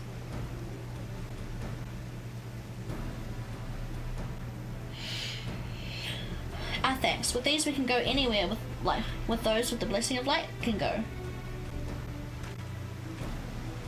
Not only for this operation either, but for the ones to come. We can finally break your monopoly on primals. Oh yeah, like obviously, I don't expect you to be there whenever I stream, anytime I stream. I just want to have the loosey-goosey freedom of, do I want to stream today? Yeah, I'm gonna stream today, kind of feeling. Just for a little bit.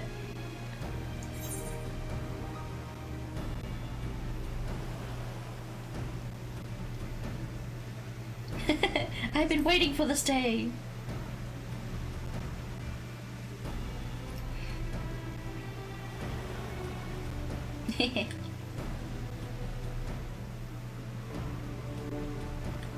I'm back. Hello! How's the ice cream getting? As previously agreed, we'll just divide into two groups. Bella and her band will break through the tower's defenses and locate its core. Meanwhile, the rest of us will tend to the prisoners, who will doubtless want healing due to distress of repeated summonings.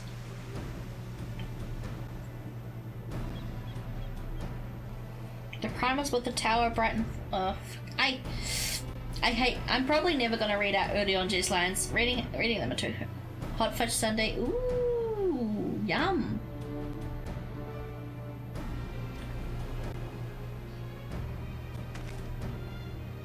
That actually sounds fucking delicious.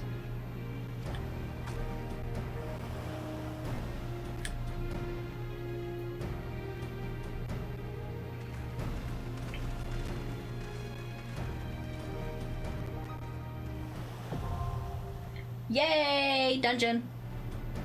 Dungeon! Dungeon!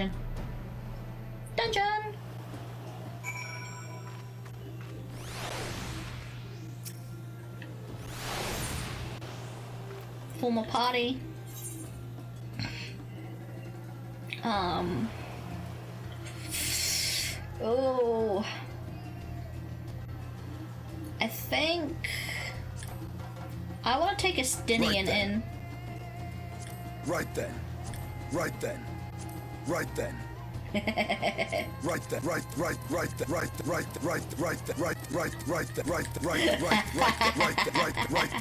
Right then. Sorry. I tried to get hot fudge brownie sundae from local Dairy Queen. I've heard of Dairy Queen. I don't know, there's a lot of American stores I want to go to. Spit.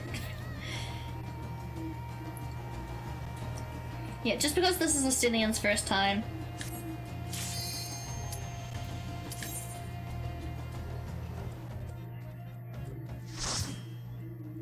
Now, going in with trusts takes longer than going in with real people.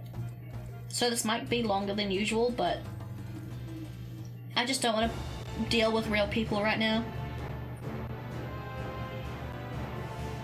The Tower of Zot.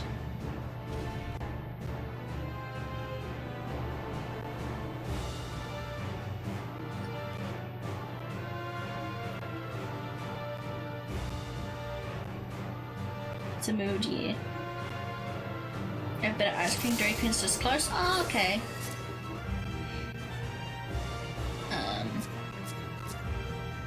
Estinian. Take my dance partner. Oh, I'm just gonna change that a little bit so it doesn't overlap. Party list. Party list.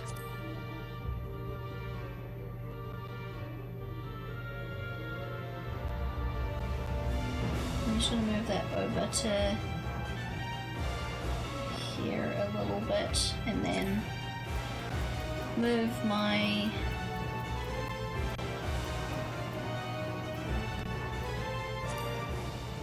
step gauge over and my 4-fold feathers gauge.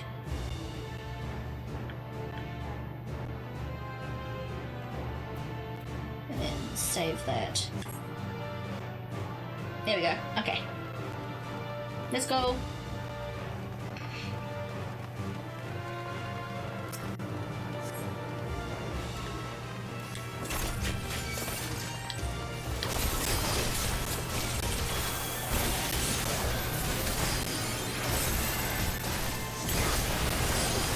Okay, I'm gonna turn the game sound down just a little bit.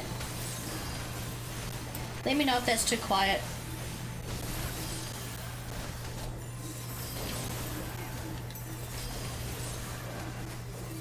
Well, with Final Fantasy 14, you can pretty much play alone. At least from Shadowbringers onwards.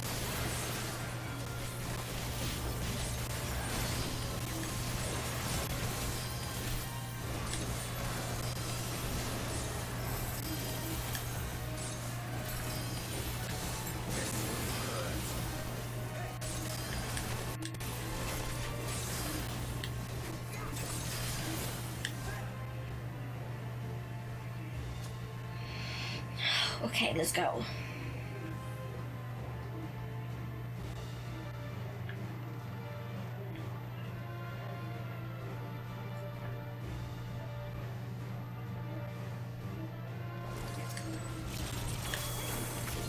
I mean, like, I would say only really play 14 if it really interests you. I'd probably say that for any game, really.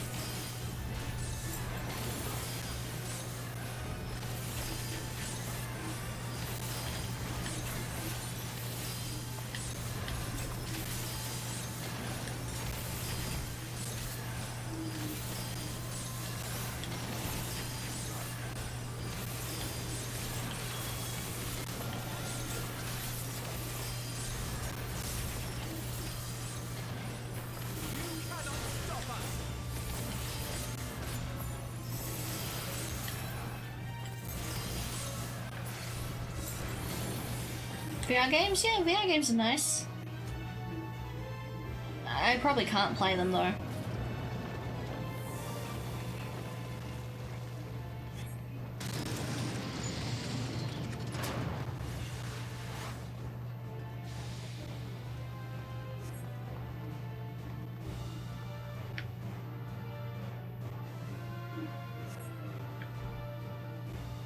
Onwards and upwards. Onwards and upwards.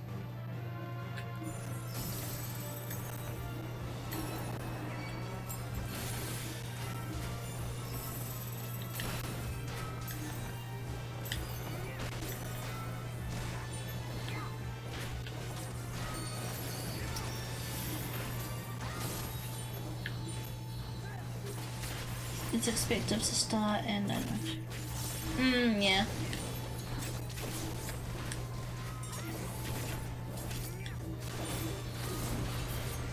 I'd probably just get motion sick from VR games.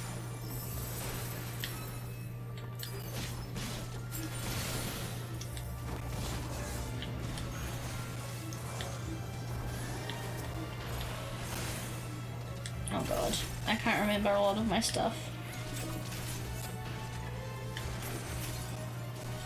Red, then blue.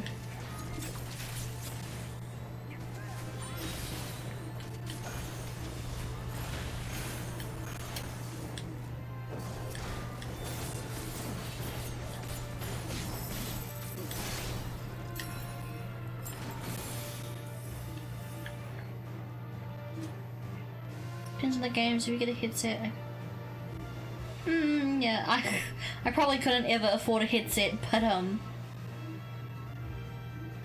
I'd definitely be interested to at least try them, you know?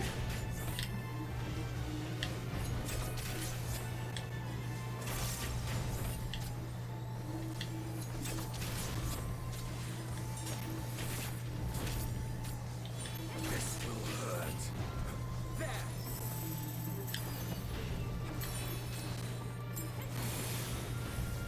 Estinian, you don't. It doesn't look like Estinian is doing his positionals.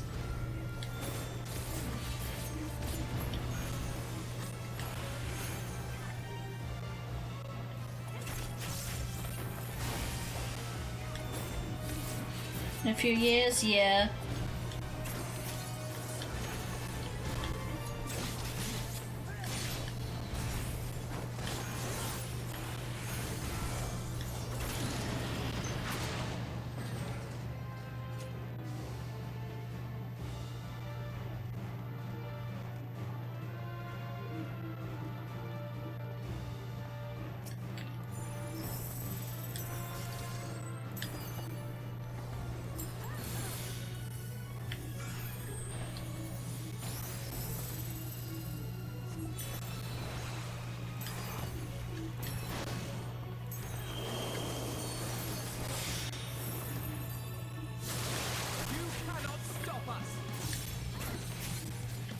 Sorry I'm not reading chat as much, I am focusing a little bit.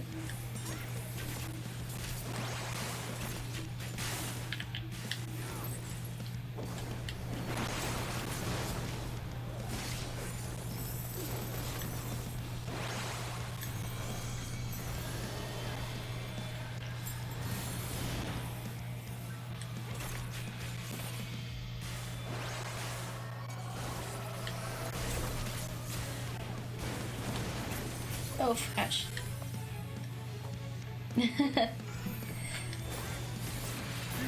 I'll try. Well, yeah, multitasking is not easy. I mean, it's a dungeon, so it's not that hard, but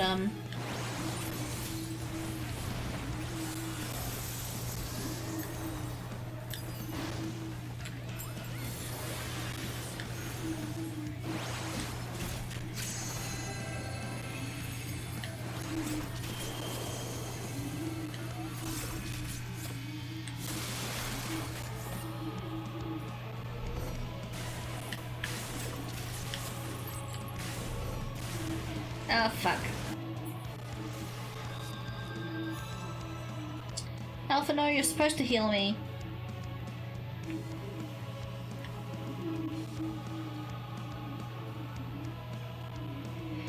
This is why it can take long, because if you die, it all ends.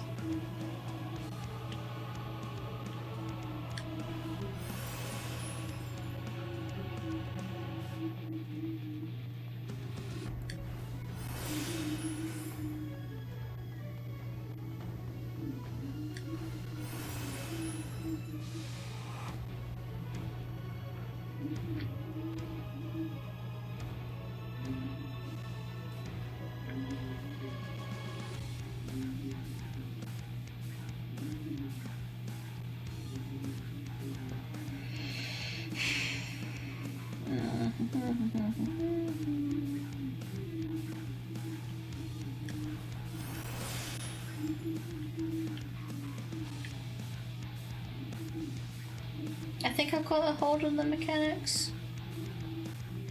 Okay, I'm gonna sit up. sit up into gamer position. It is the dungeons in Final Fantasy in 14 are really good in my opinion. Mostly, there have been some duds.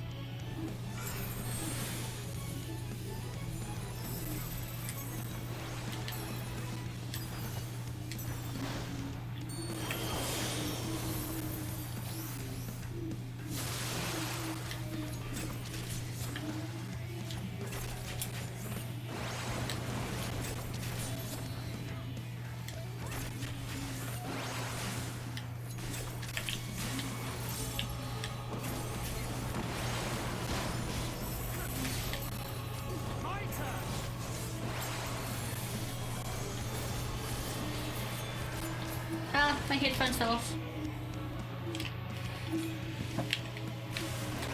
Ah. Okay, that was not my fault. My headphones fell off and I had to adjust them.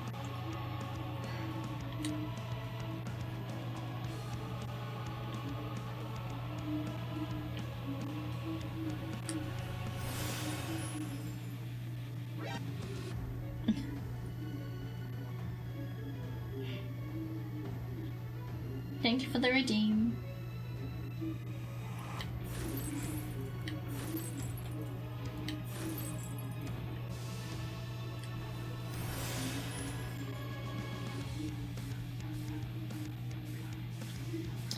Oh gosh.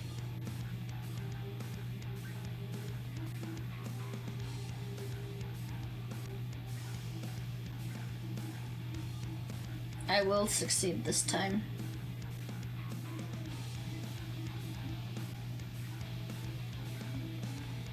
Okay.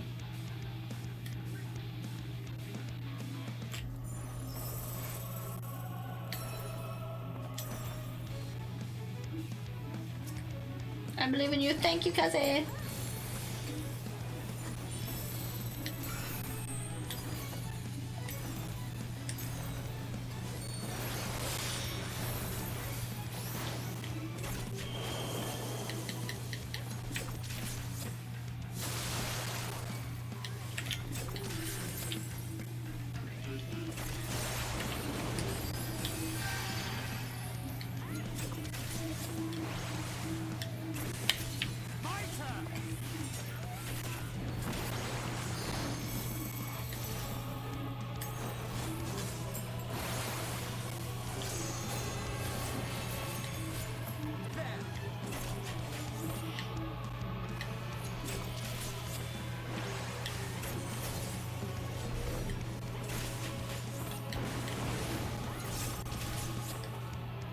Okay, I think I've got it.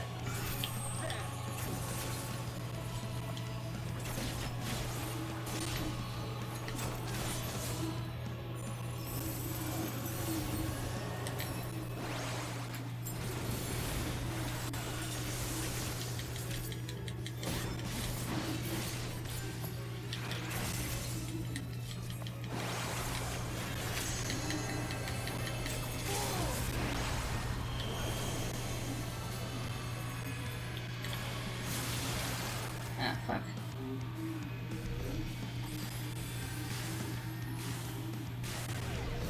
Oh, come on! What? I wasn't in that! Ah. I must have just gotten caught in it.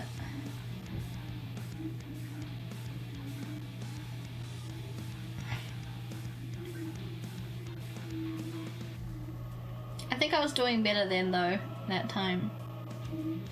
If it takes forever, like if I can't beat this boss, I might just go in with people, because it'll be quicker that way. And going through a dungeon with people isn't really painful in this game.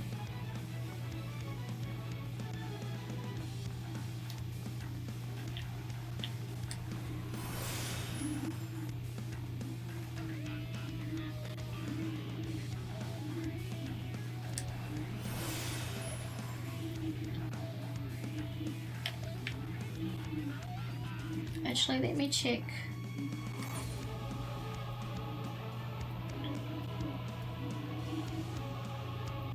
UI settings.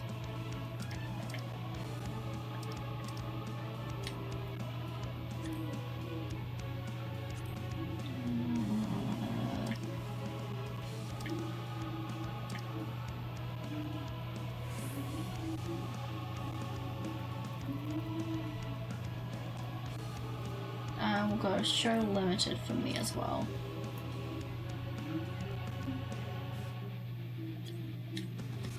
Okay. Maybe, hopefully that will let me see a bit more. If I had a character I would offer to meet up. No worries, it's all good. I appreciate the thought.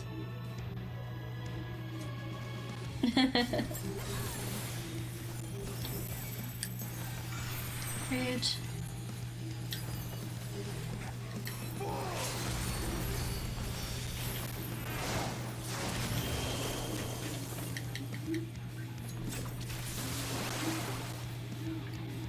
I always get caught by that.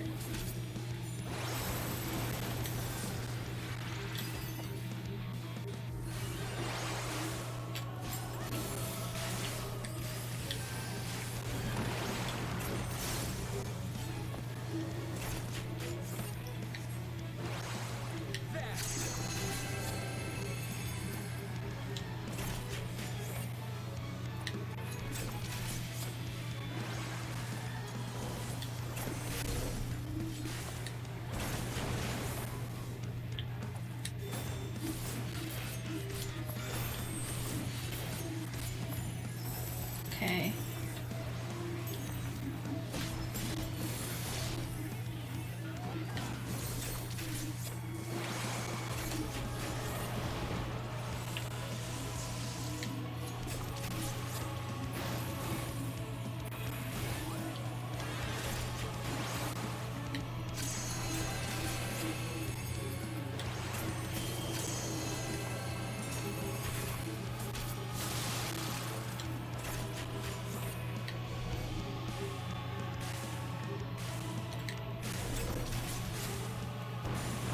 Okay, I was standing in the right place that time.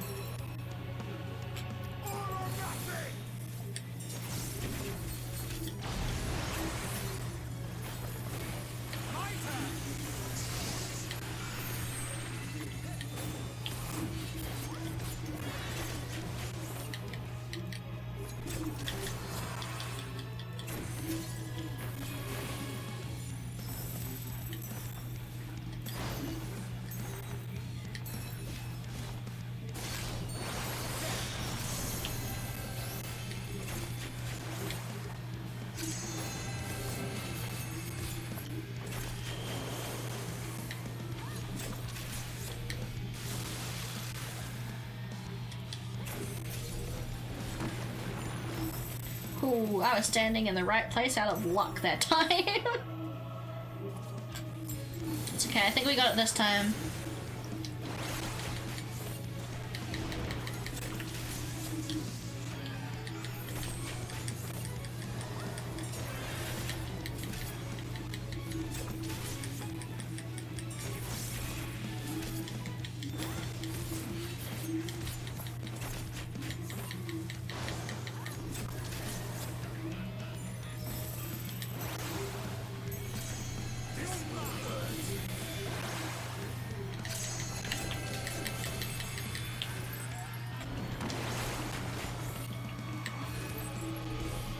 Oh, I'm gonna get caught by that.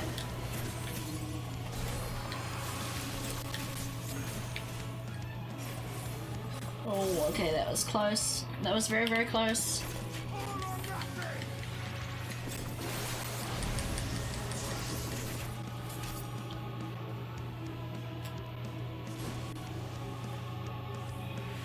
You cannot stop us!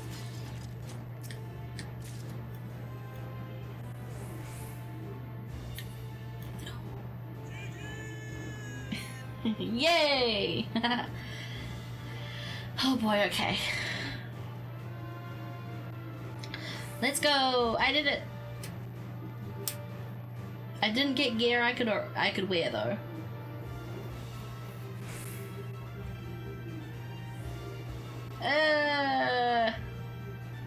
Look, I found the sunlets. Yay! Look. Oh. It's breathing.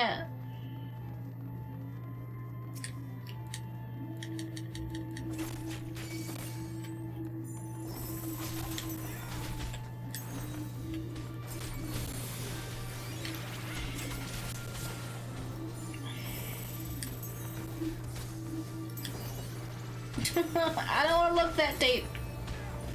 I don't think I need to look that deep, bro. I don't think I need that.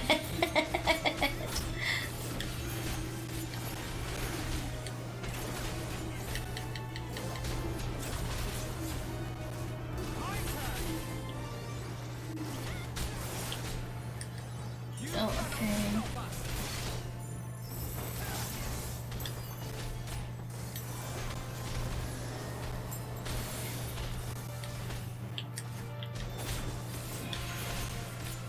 Okay, red, blue, into the green, red, blue,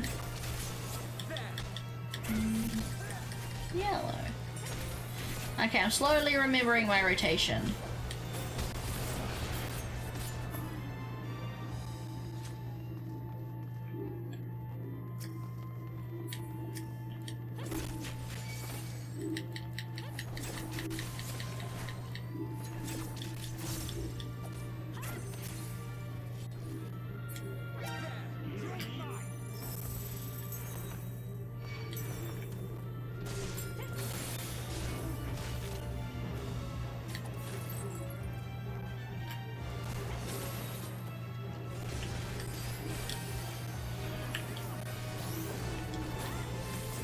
There's a big boy.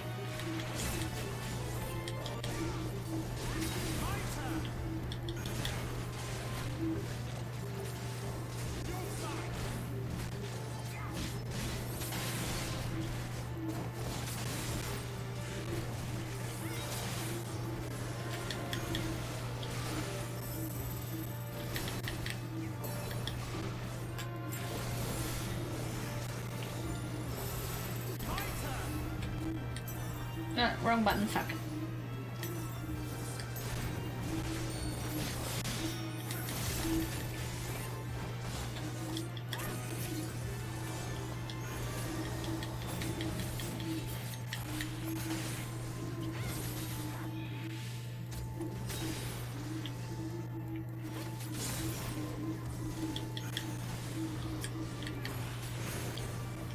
There we go. I was a bit worried that I was pulling a bit too much, but Thancred's got it down.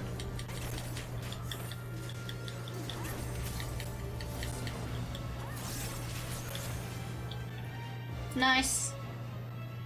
Ease peas.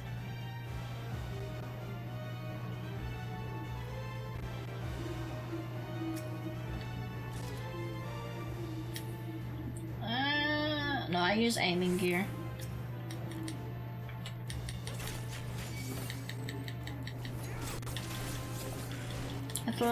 R's gonna be around. A sound alert. Oh, sorry, no. It's me. Okay. No, it's a redeem for me to say it. Okay, you guys want to stay down here? Fine. I'm not sure if I can do a good ada from in the middle of a fight, but ada.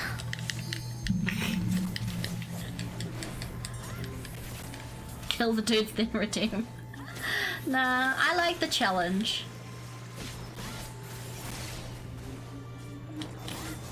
Okay, that was nice.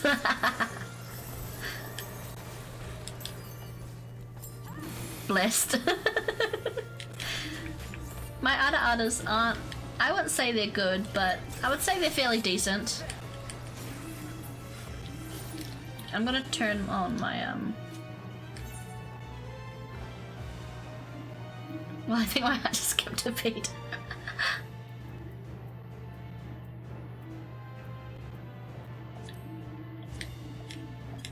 I can do cute adas, I can do normal adas, and I think I can do good deep adas.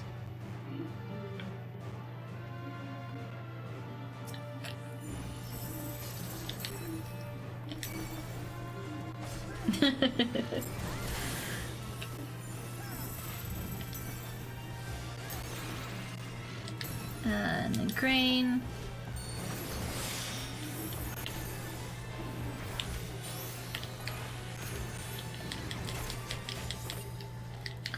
Red. I'm glad you enjoyed that. You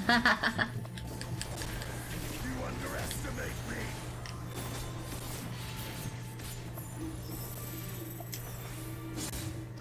You're gonna have to increase the price on that one? Oh no. I'll keep that in mind.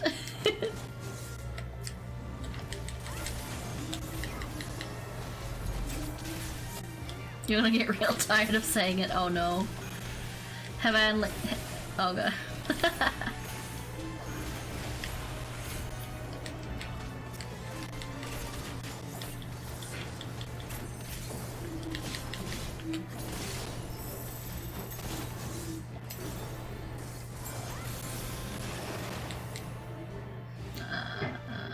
Chest.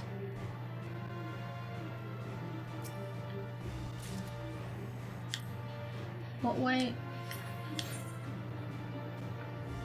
We're going this way? This way. Supply and demand, oh god.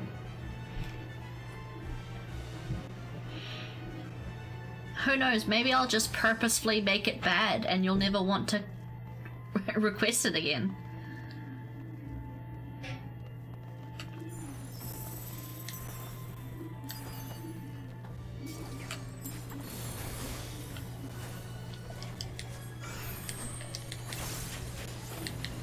You know that doesn't work.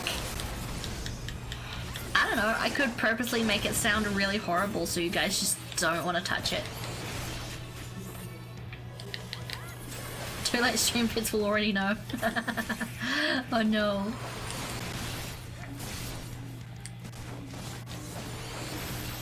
Oh, fuck, I should have done the other one first. Yellow.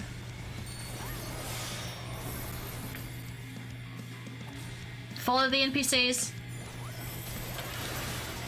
The NPCs know what they're doing.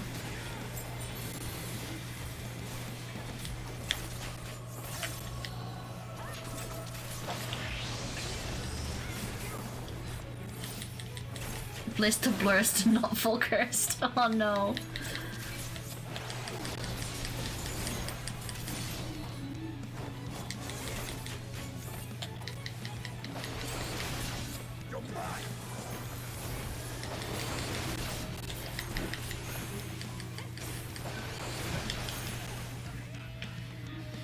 I'm stuck. Ow. That still sounds pretty good. Oh god.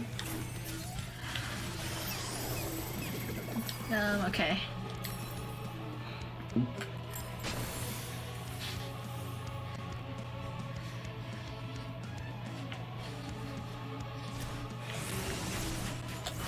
The NPCs know.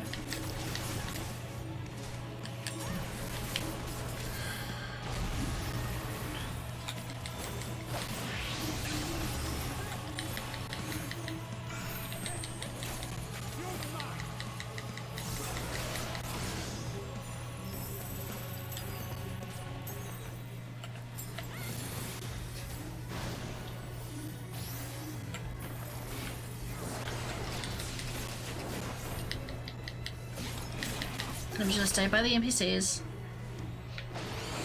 I'm stuck. Ah.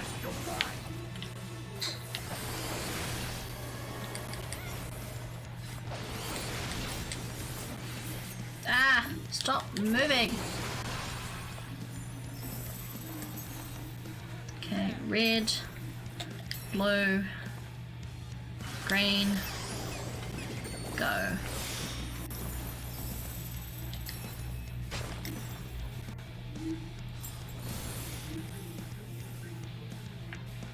Oh yeah, you go to the one that's not doing anything.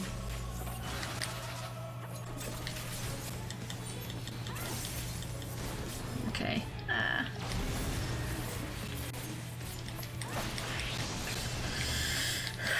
Okay. Uh-oh, what uh-oh? Uh-oh, no.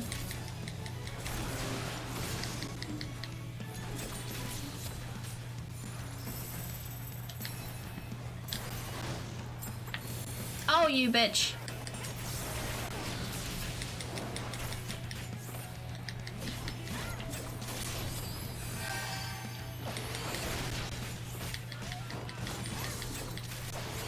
Oh, okay.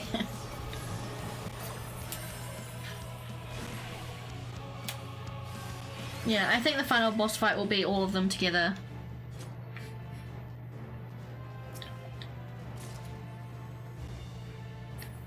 God, give me gear I can actually wear, please. I mean, well, no, I'm fine, I think, for a while. But, yeah. Up and up.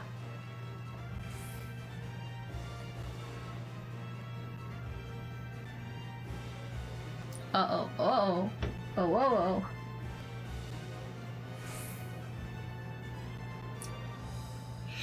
Okay.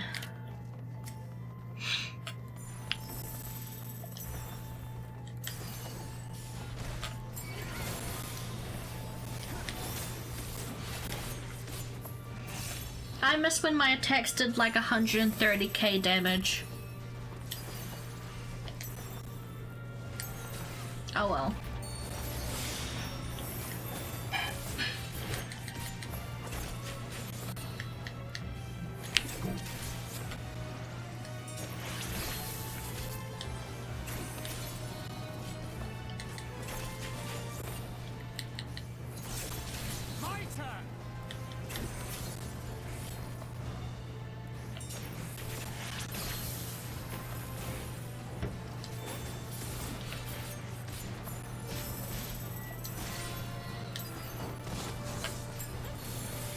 Okay, and then...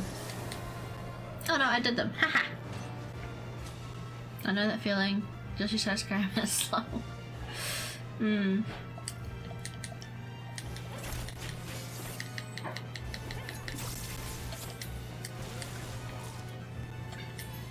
I don't need a ring of fending! Oh god dang, did you have to pull them all? God dang.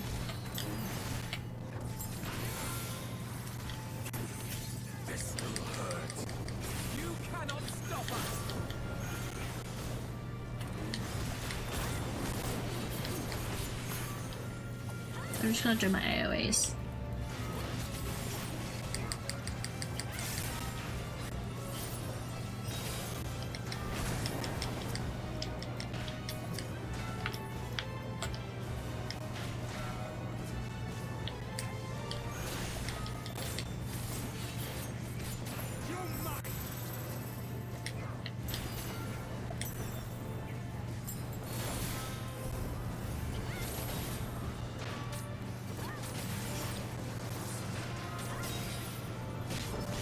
Come on. Almost down. There we go. Alien movies? Yeah, I really like this dungeon. The looks of the dungeon is really, really nice, I think, for me, in my opinion.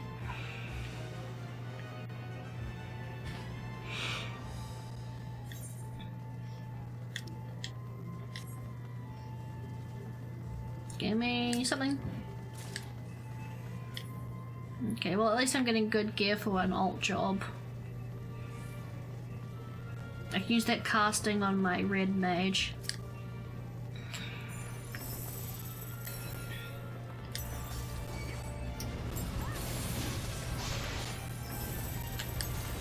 Okay, yellow, red, blue, green, attack.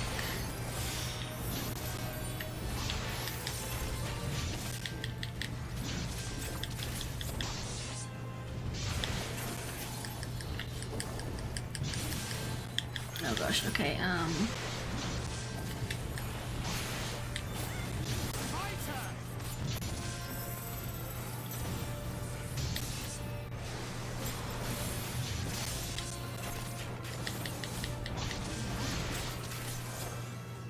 just gonna hand back a bit.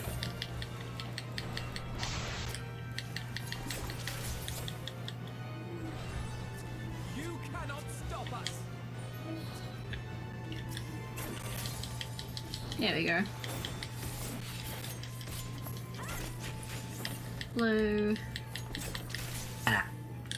Green. Yellow. Sweet. This dungeon? Okay, yeah. After getting past the first boss, this dungeon isn't too bad.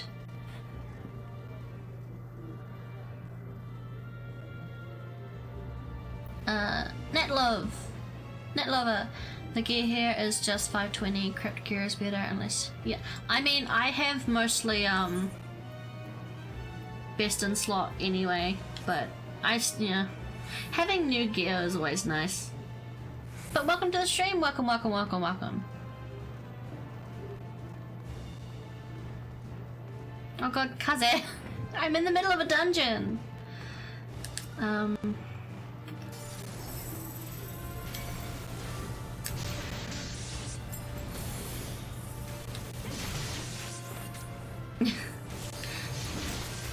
I see the moon and the moon sees me, shining through the branches of the old oak tree. Oh, let the light that shines on me shine on the one I love. Over the mountains, over the sea, back to where my heart is longing to be.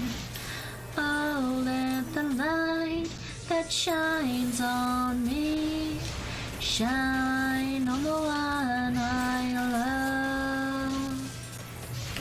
There's your lullaby. Good night, Kaze. Have a good sleepy. Ah. I hope that didn't sound like shit.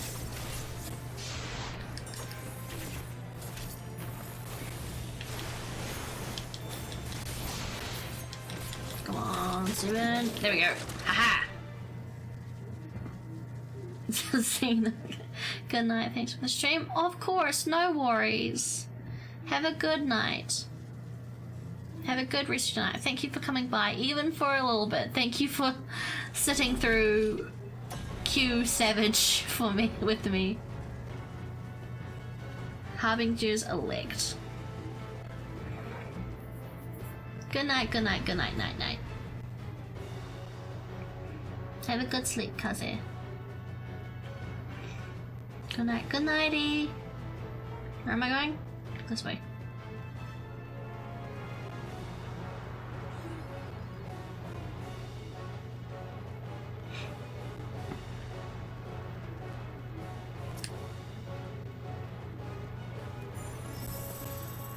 Red, green. Bro hug, bro hug.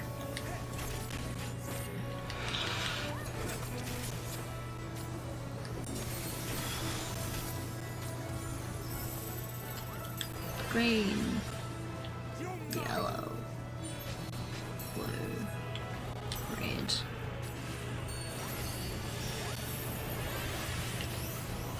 You underestimate me.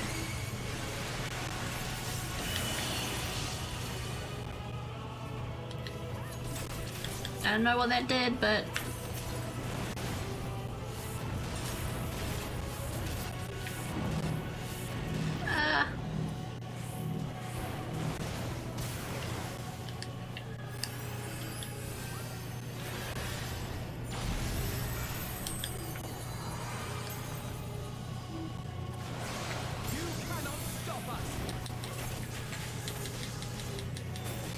I like this dungeon, everything that leads to... Yeah, I know, right? I definitely really like this dungeon.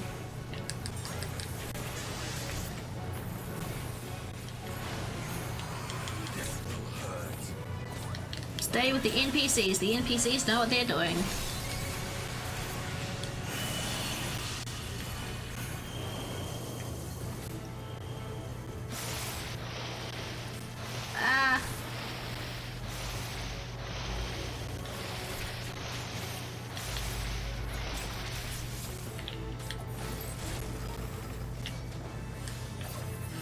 Lurk in the shadows. Thank you for the lurk.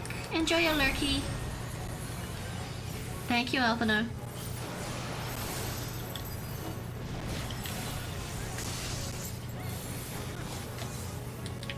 Ah.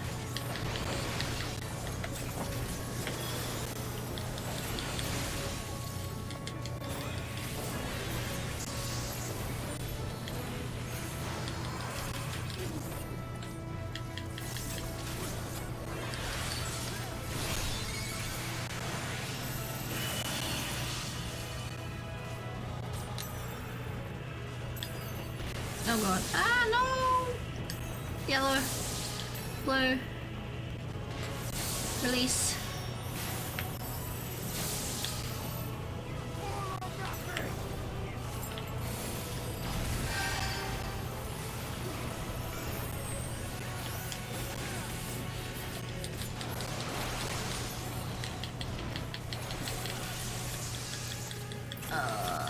Come on, come on. Ah!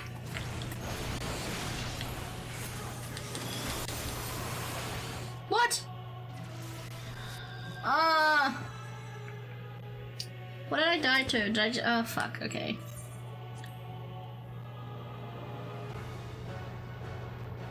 Oh, that was so close.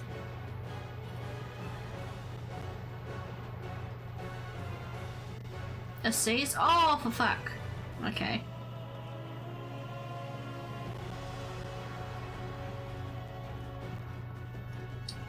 I wish if you were a DPS you just stayed dead so the healer NPC, whoever you have as a healer, would heal you, but I understand why it just sends you back.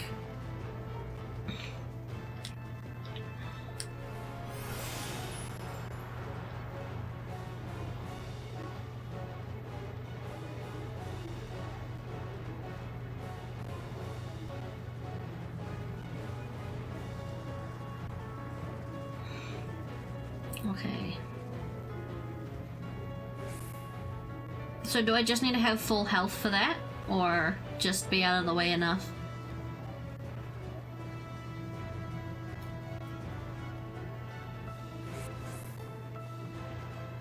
Over 40%? Okay, okay.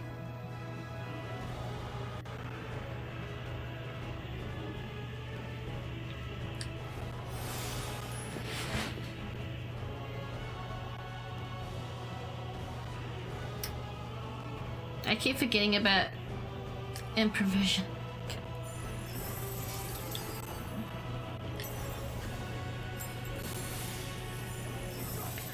Red, yellow, green,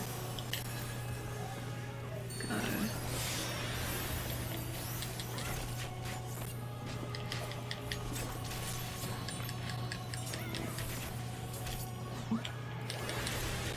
I'll pull my feathers. I have no idea what to do during this, but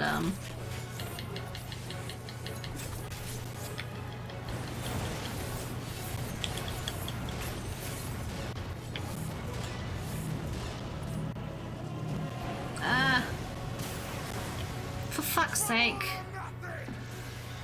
I can't fucking wait until Oceanic Service, man. I hate having to deal with this shit.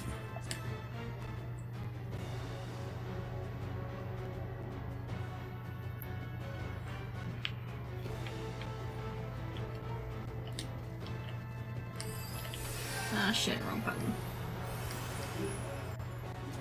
NA right now, but I should be. I'm on NA, but I'm in New Zealand, so it sucks.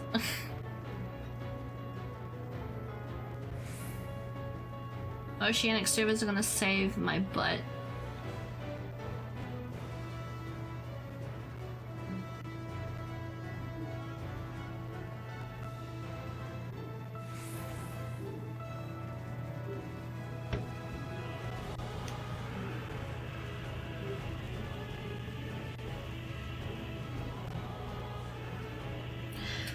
Yeah, I'm on Siren server.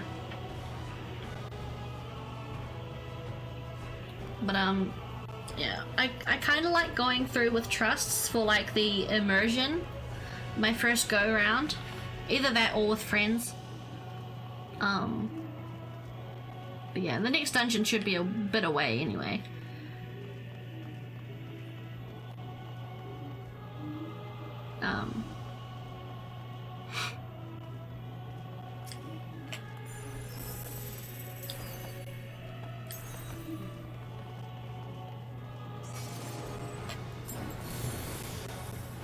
Trust is so slow for me, yeah.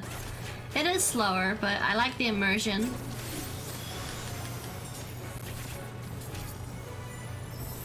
I I thought they were going. Said they were going to add like character portraits next to text so you could tell who was talking, but that seems not true.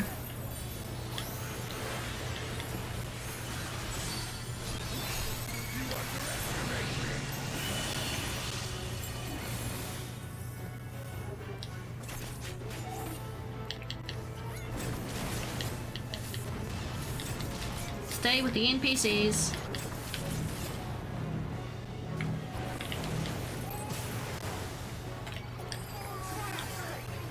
Alphino, heal me more.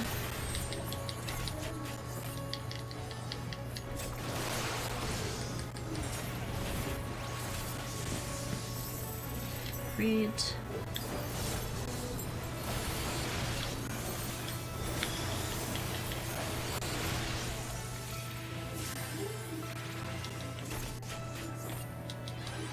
Alphino, heal me more.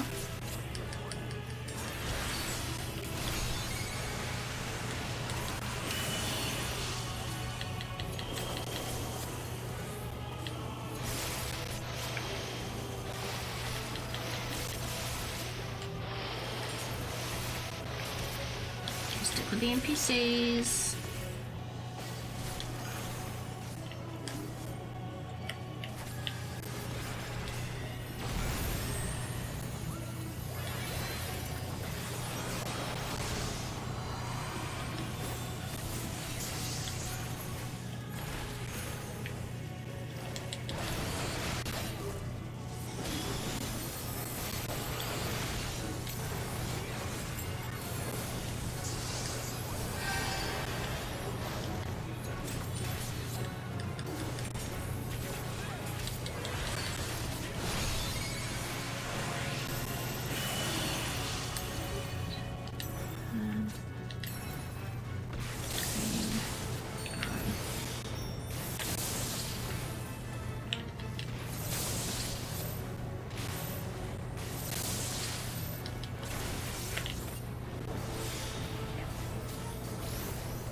Blue, red.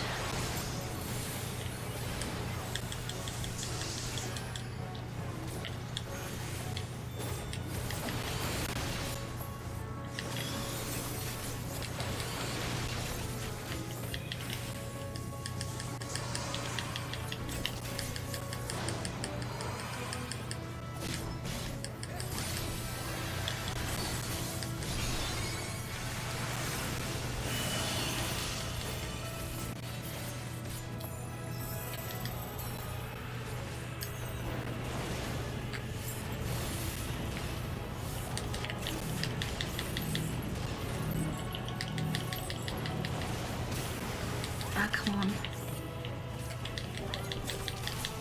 Kill, kill, kill, kill, kill, die.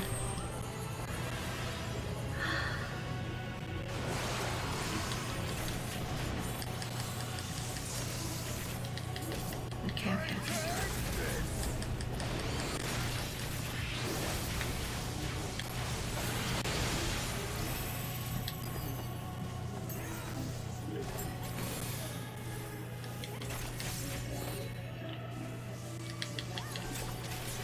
Thank you, Elfino.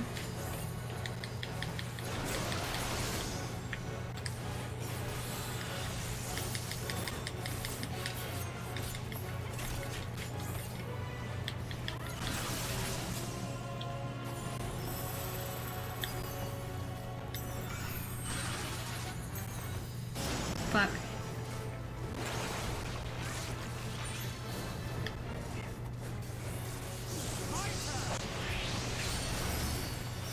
I shall hydrate after the fight. Thank you for the hydrate.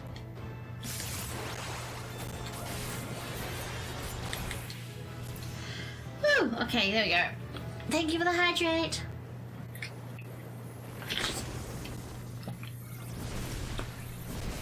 I can hypothetically redeem 100 hydrates. I can't math. How many points is that?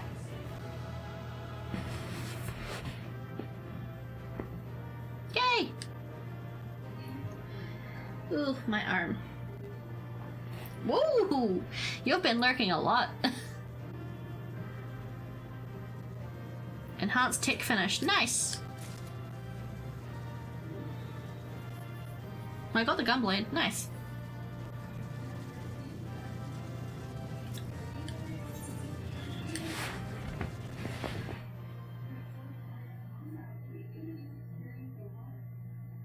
I'm a consistent lurker. Nice. I appreciate you always lurking, Yugget.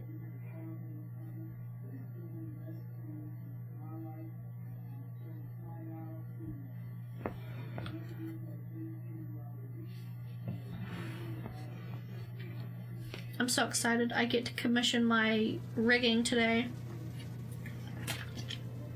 My rigging and my logo. Well, I get to contact my logo artist today. I'm not sure if they'll reply, but... Yes. We fortified the captives with what magics we could. Have the defenses been disabled? All appears... Oh, fuck. Sorry, Graha. Lower floors were disturbing enough, but this place feels wrong. The ether is heavy and thick, It is exciting. like wading through a It should take about 20 days according to the rigger. And then I'll commission my logo as well, and then I'll commission my screens, my overlays, and then that should be it.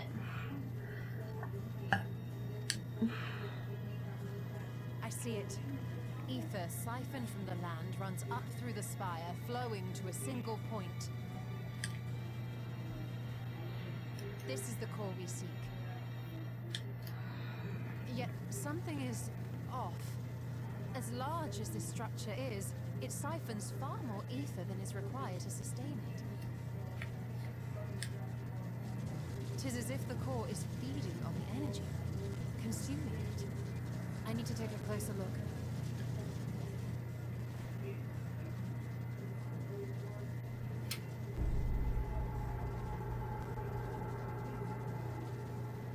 Curious. There is something there embedded inside the core. Okay, that's ominous. What? A man's limb. This is what we came to destroy? I'm sorry, what? There's a limb in that thing? Why?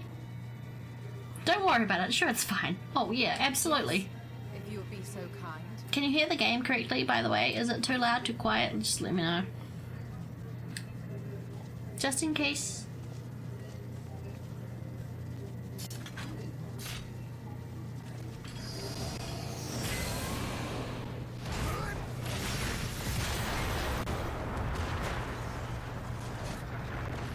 Volume seems fine. Awesome.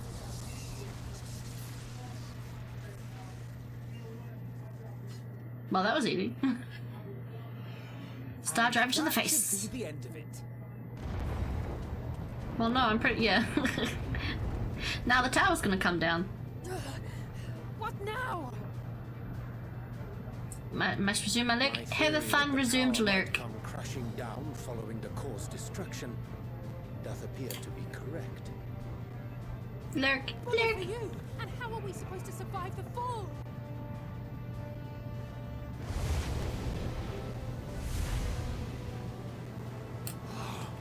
What if the prisoners below?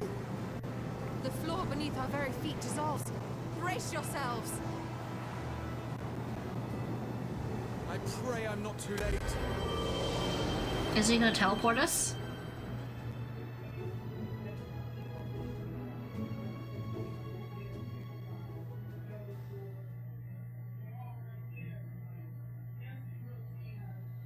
He did. Grahatia, thank you.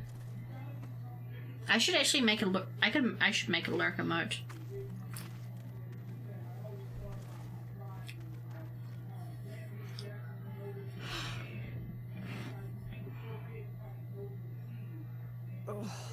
What happened?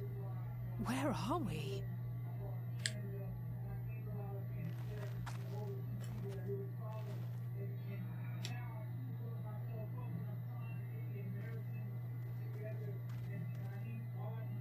By my reckoning, we're still on the island where the tower stood. But 'Tis as if it never existed. Hardly a scratch. But how? Grahatir teleported us, duh. And he's conked himself out.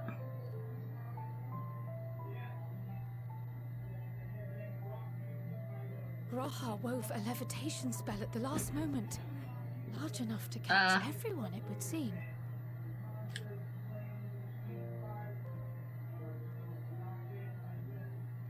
Are they alive? That explains the lack of obvious injuries.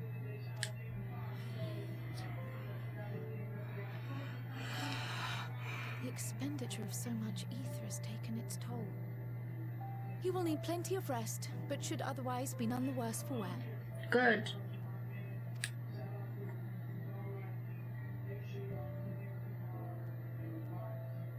Then the immediate problem is what to do with our new friends here. Heal them up. They'll be much changed for their time in the tower. Even if their bodies are intact, I doubt we could say the same for their minds. Ah. True. Oof. Angela and I will take care of that. Yeah. I have every faith in you, Alize, but there are just too many for you to treat alone.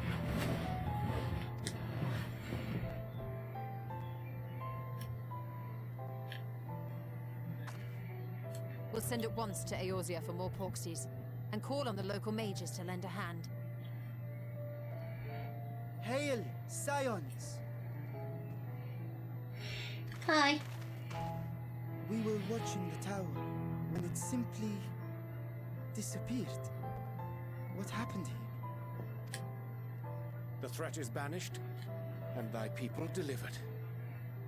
They are, however, in need of treatment, and we of a secure locale and helping hands to assist us in its provision.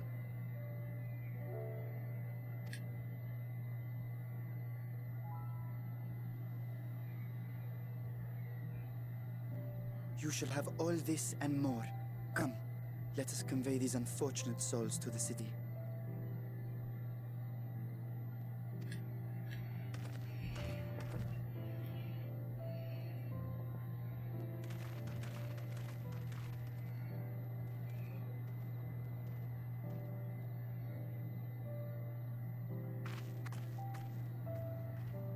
No.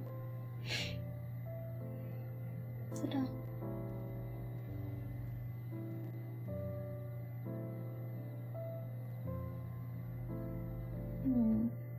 At least we saved them. Yay.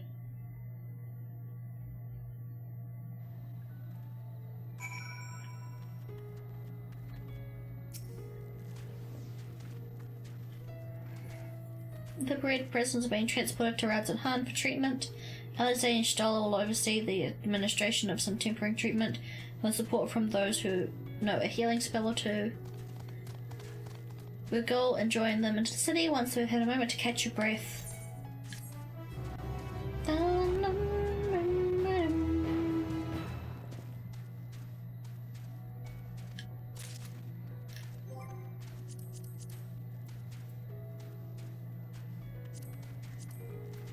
I want to look at.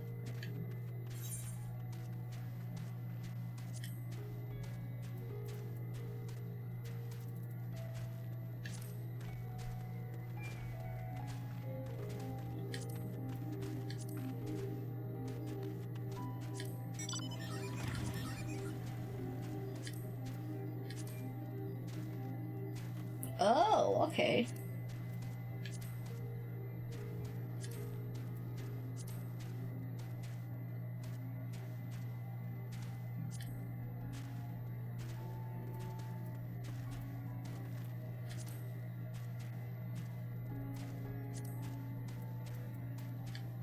Our fates are not yet sealed.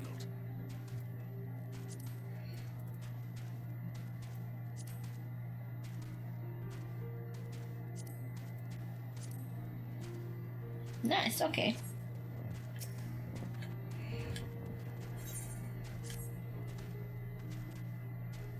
I don't know, first, have you... You never know one being idle, right? If a Shan has come to Mahagdu at our earliest convenience. Hans will join us there. Once again, thought you understand you should go ahead. I need to make a quick detour to great work. We have Graha and there comes KC. Best to fetch him before he's crammed into a specimen jar. Okay.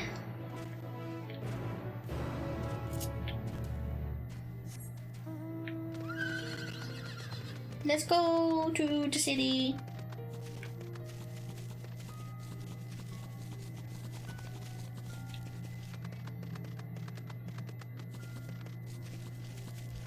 Look around.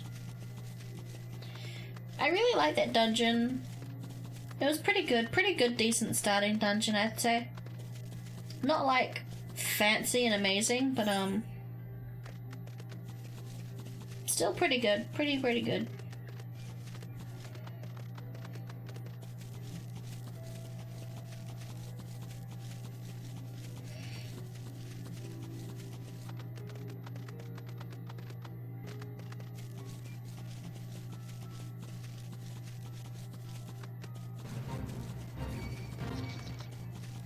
Nope, leave me alone. I need to go to the city.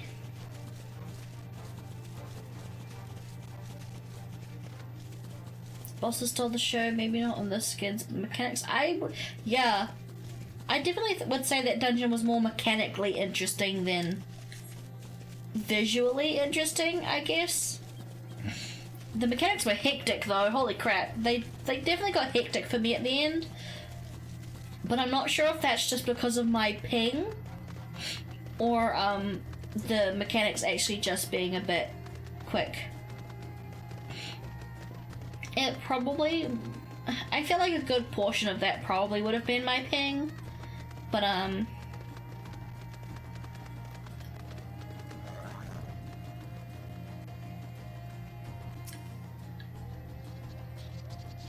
that's science. You're free to enter at your leisure. I'm scared though, once we get boost events, we're gonna have first time healers doing Dungeon Hell.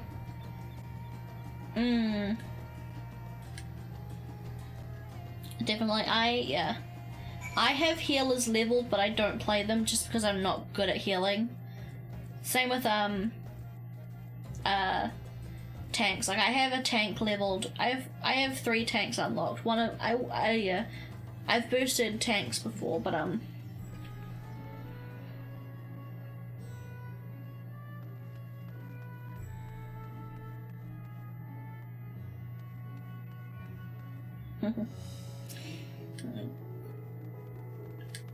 I do kind of want to boost a tank though, because I want to do the tank role quest. Anything is now accompanying you?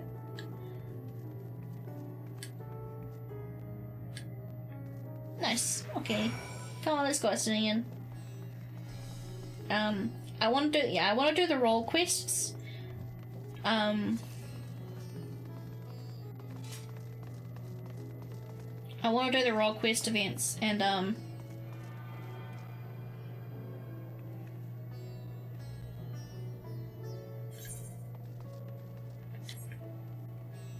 either right. So I might only boost a tank for that, just so I can get the levels needed to do the role quest.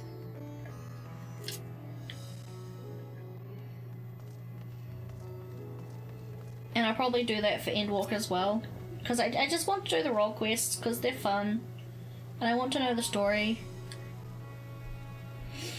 Where that takes you by the resides at cities north. Due to the state of alert, however, most businesses are currently closed and the Aetherites disabled.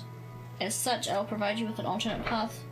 First, ascend the steps next to this fountain and continue left. There will be more steps. Proceed to the large door. Tunk compasses are noticeable with the red circle on you, so you can mitigate. Oh yeah. I'm not too technically knowledged. Sweet, I'm not going that way though.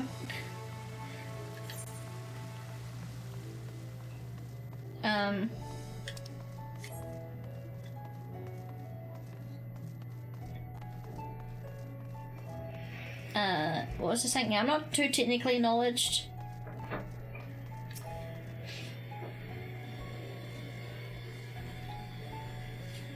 Okay,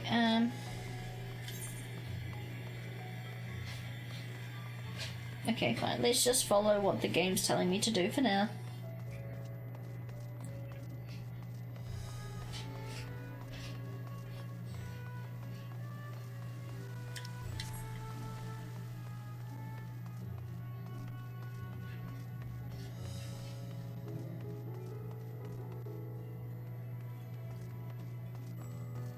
I really like this map.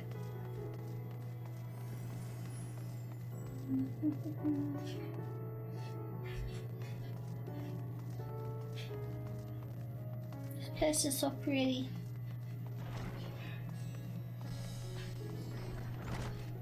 Hello. Heading through Megaduta, are you? In that case, please follow this hallway to the right. Go to the door at the top of the stairs. You'll emerge to the entrance of the airship landing where other sentry can go ahead to assist you. Incidentally, if you send to the other side of me, you'll find the workshops. Okay.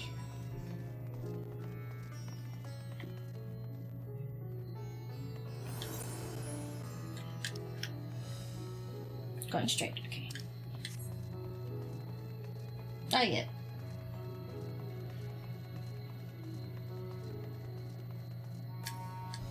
Hi. I'm here for the airship. So listen for it, perhaps it's for the best that start if you're not here for the airship. Oh yeah. In that case, permit me to direct you from here. It's quite simple. Descend these steps and continue straight ahead across the bridge. Okay. Look at me following instructions and shit. Oh yeah. Gosh, this place is so pretty. Oh, a talking point. Here we go, here we go, here we go. What do you want? Discuss Dharma. I remember passing here with Fashan. The situation being as it was, he regretted not being able to show us the rough sights. Life has not yet returned to normal here, but when it does, you ought to pay another visit. Though the city is confusing, the food is quite good. I'm partial to hamster myself. The meat's surprisingly tender and flavorful. Naruhodo desu ne.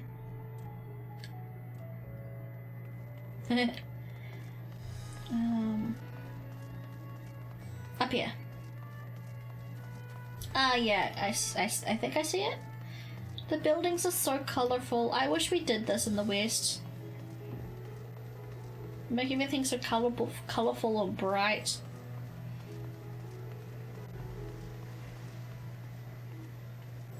I think that's it. Was it one of those up there? I'm guessing it's this one.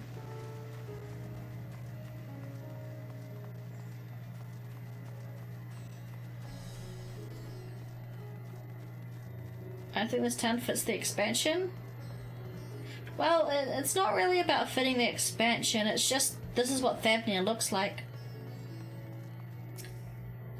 I can't wait to get to the moon. I really can't wait to get to the moon. I'm assuming it doesn't happen for a good chunk of the expansion. I'm assuming it happens in the last third or fourth of the game, I think. But, I can't wait. I want to fight whatever those long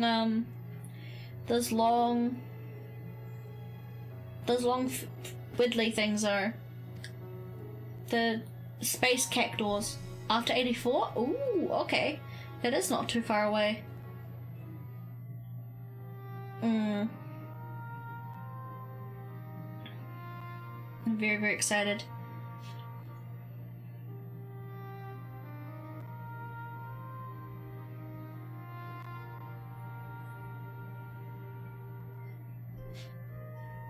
Headwagon.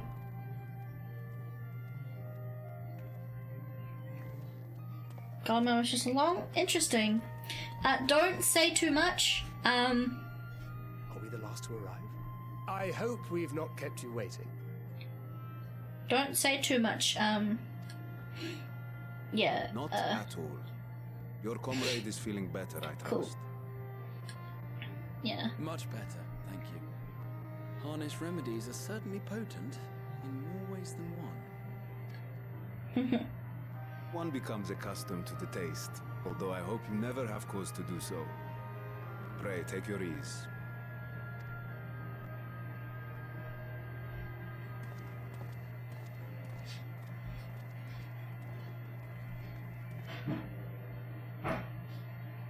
Full glad I am to see you all unharmed. Graha.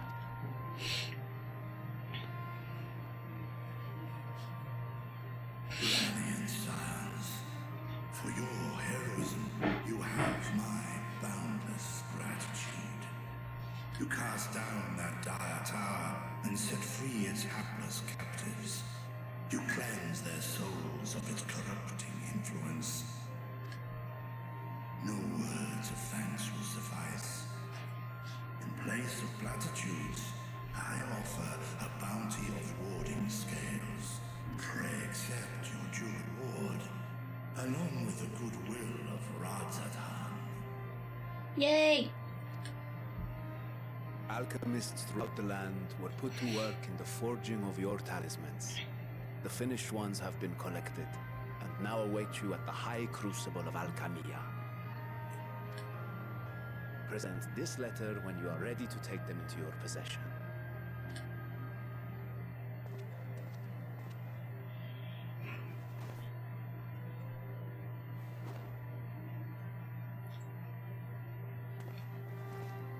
We are humbled by your generosity. Know that the inventive wisdom of Radzatan will be vital in restoring serenity to our star. Every single one of those scales came from you, didn't they? You must still be in such pain. Oh, yeah. I mean, I'm assuming dragon scales grow back. A mere annoyance compared to the dreadful suffering inflicted upon this land and its people. Yeah, I'm assuming they grow back eventually, but ow. Still, ow. Albeit brief, my involvement in the Dragonsong War afforded me a glimpse of the myriad sorrows which consumed both dragon and man. Though you were half a world away, such tragedies as befell your kin must have affected you deeply. Oh, a bit of the Heavenwards music. You chose to live among men. In the age when that conflict first bloomed, my choice had already been made. In some distant place, man slew dragon, and dragon slaughtered man. Yet no hate could I muster for those smiling faces which did look to me for guidance. Not even my brother's righteous rage could rally me to his cause. I huddled here, secret and still, hoping against hope that which I had built would remain untouched by the chaos and carnage.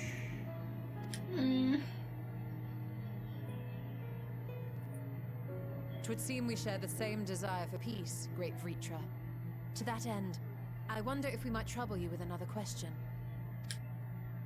The Telophoroi are intent on recreating the final days, an apocalyptic event which we know to predate the sundering of the star.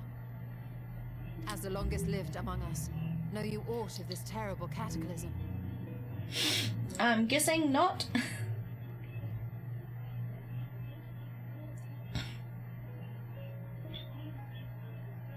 Nay.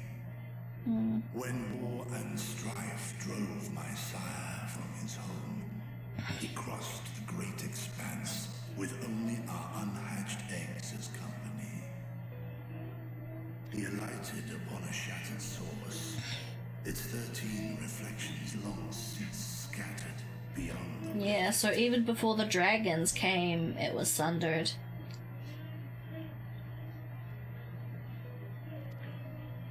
Of events preceding his arrival, he knoweth not, save that which Hydralin hath deigned to disclose. I see. So again, 'tis the inscrutable Hydaelyn to whom we must look for answers. And she doesn't want to give us shit, so oh well, we're fucked.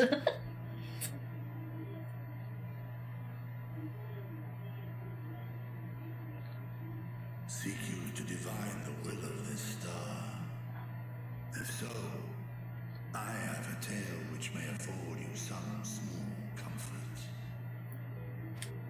Ooh. 'Tis a story from my youth, many, many years ago. To my sire, I once posed the question.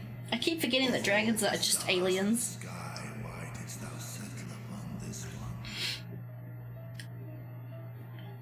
To which Midgardsummer did reply, 'twas the last bastion of hope. He believed so long as Hydaelyn endured, so too might dragonkind. Solemn and portentous were his words.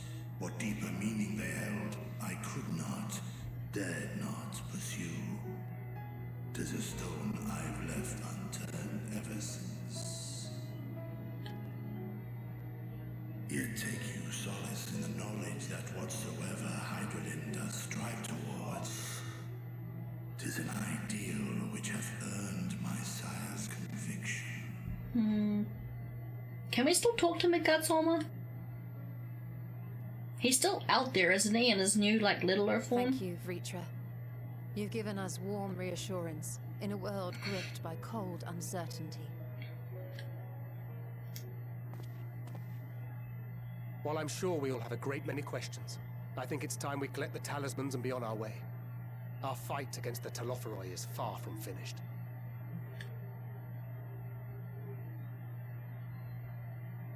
We must take our leave, but please do inform us if we can provide any further assistance. Oh, Kral, you're so cute. I want her hairstyle so bad. Seeing her full ponytail in Sharlayan was so great. I want that hairstyle. Please don't be Lalafell exclusive if it ever does come to 14. I also want Hydaelyn's hairstyle as well.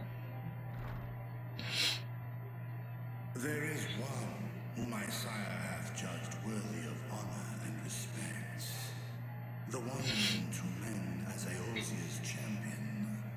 This hero of renown and rumor. 'Tis thee. Yep.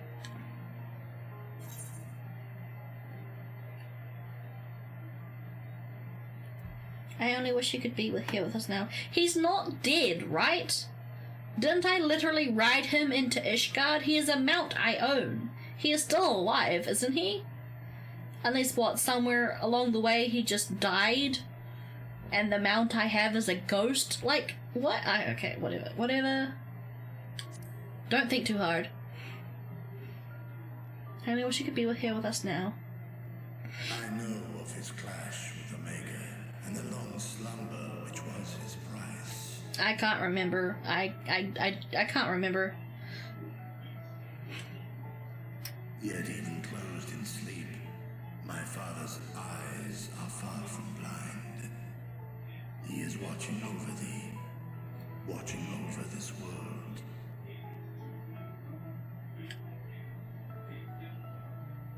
Was a revelation most pleasing that thou, a child of man, had gained Midgardsummer's trust.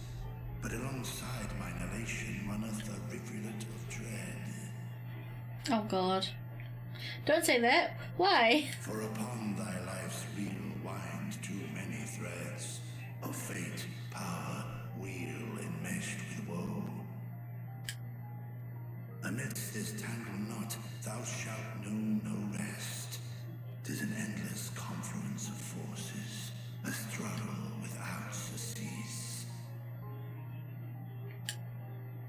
More terrible still is the attrition wrought upon thy companions, as they are swept up in the storm of thine existence.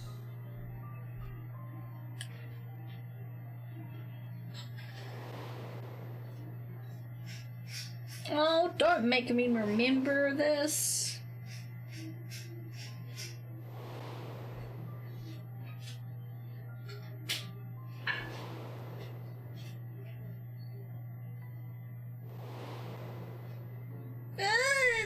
No. Of course, fuck. Of course he's last. Of course he's the last one they show, because he's the one you cared the most about.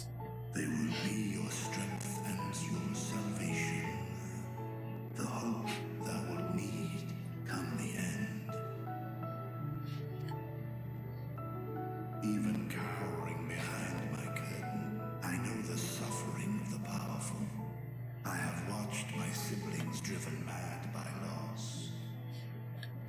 Thus do I exhort thee to spare no effort to keep thy loved ones safe.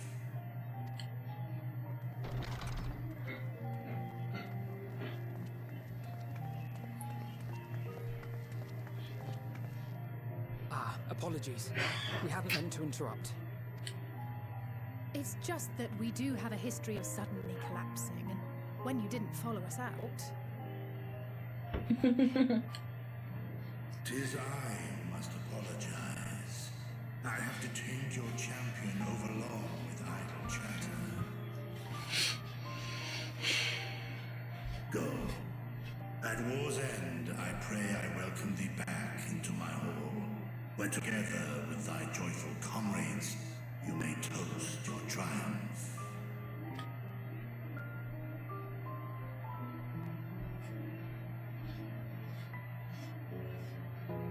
Oh god, no! Are one of the twins gonna die? I feel like this is just one giant fucking red flag. Fuck, I don't want one of the twins to die.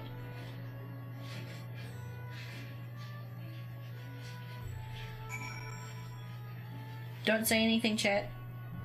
Nothing. Nothing.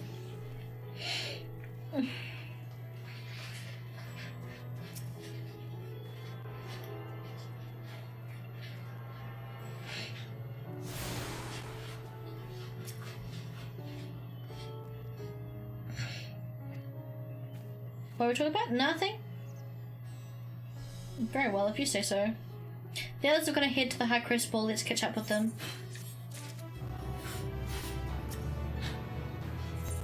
The color of joy.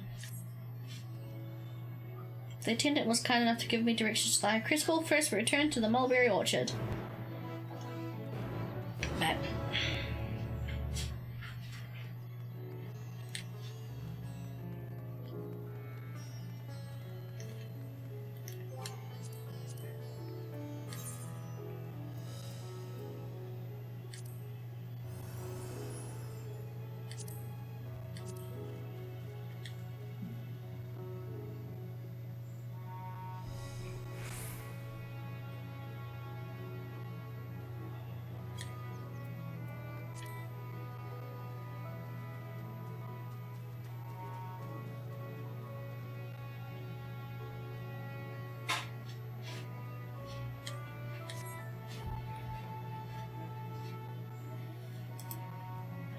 oh god, okay.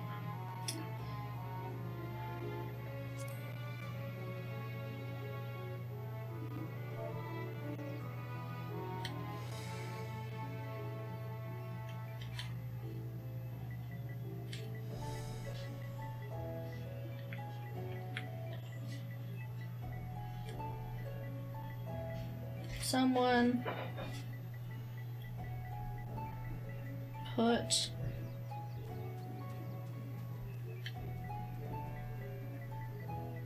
EXP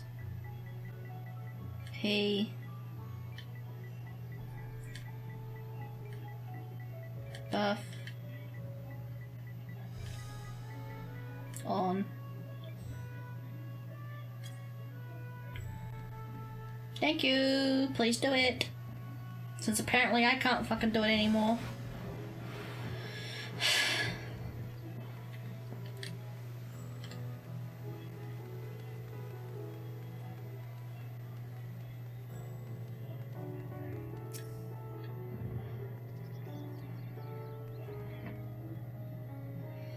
Path this, path the mulberries. Okay.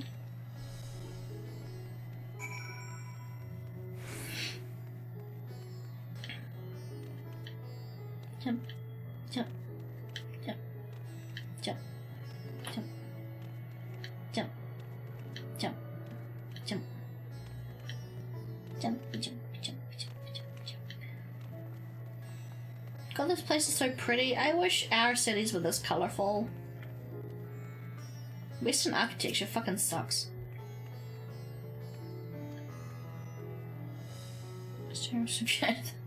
Compared to rest at home, the architecture and decorations make it hard to get your bearings.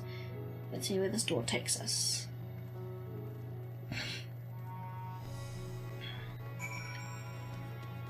I mean, I love the architecture. I love the bright colors. It's so much more visually interesting.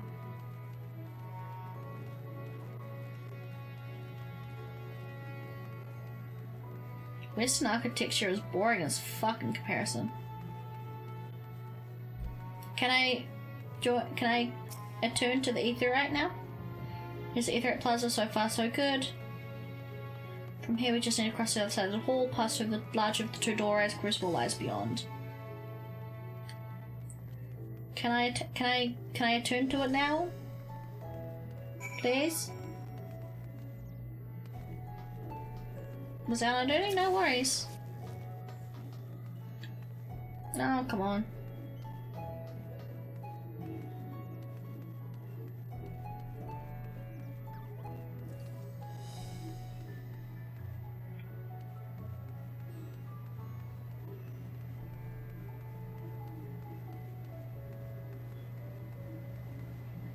Whoa.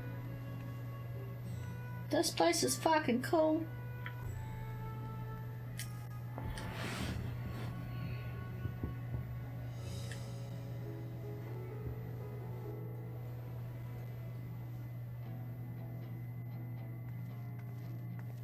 These are the talismans we were promised. Yes, and I made a quick count. There are far more than we could have hoped for. Oh yeah, those boxes would hold a lot. Enough to outfit an entire company of soldiers, in fact. Considering the involved process, that they were able to manufacture so many in such a short span of time is nothing short of a miracle.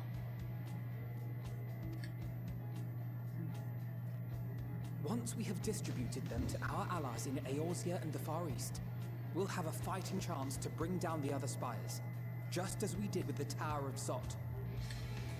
Yay! Get that music in. Or we could use them to invade Garlemald proper, and strike directly at the Telophoroid's base of operations.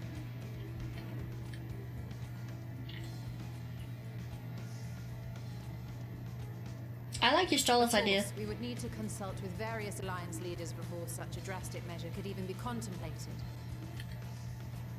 To which end, I could set out forthwith and present the idea to each of our allies in person.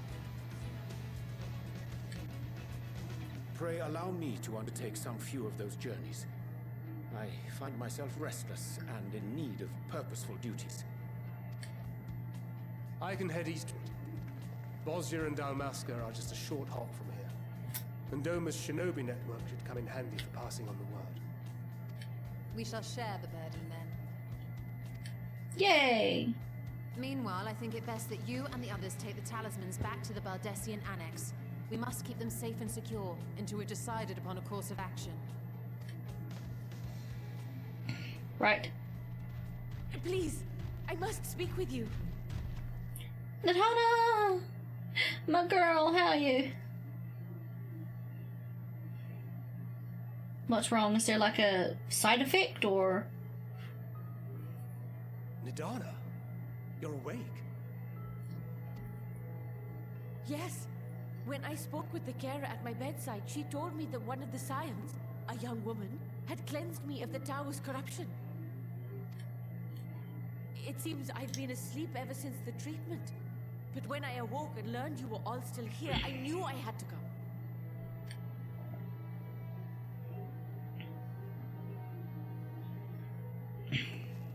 As you said, Nadhana was captured only recently.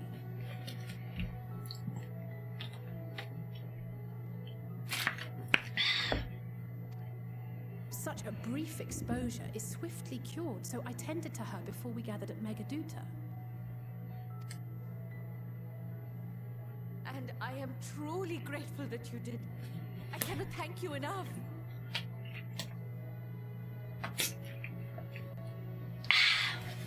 Oh, that water's still nice and cold. All of you, for everything you've done. Destroying the tower, rescuing our people.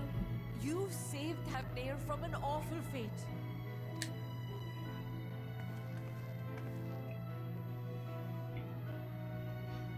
Yay! Yet who hath truly saved whom? Good cold water? Hell yes. I'm surprised it is still cold. I took it out of the fridge a while ago. Inspirational courage. The alchemists were successful in reproducing warding scales of proven efficacy. Replications of thy work now stand ready to travel across the seas, unto the hands of those who might wield them against this rising evil.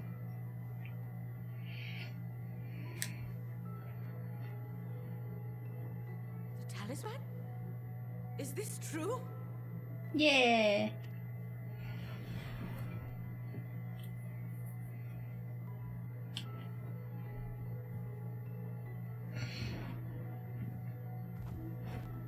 Oh, yeah. Water is definitely good for you. Oh, I was so groggy from sleep. I didn't even think to ask. Oh, our great work sent across the seas. It was worth it. Oh, it was all worth it. Oh. Oh? I'm glowing. Oh, it's the flower. Look at that. Its color is completely changed. Does yellow mean hope, I guess, then? What do you have there? It's a flower. It's a mood ring. It's a mood ring. Flower. Mood ring. Mood flower. Mood flower. Flower mood teller. It's a mood ring. It's a mood ring. How unusual. I wonder if the effect is a reaction to Akasha. I'm afraid I'm not familiar with that term. Akasha? It is one of the unseen energies defined by Harnish alchemical theory. Do mood rings ever work? No. They don't read your mood, they read your temperature. Temperature and your pulse, I think, is what makes them change colour. It's just random. Mood rings are unfortunately a scam. They're Some cool, describe it as an but a essence scam. influenced by feelings.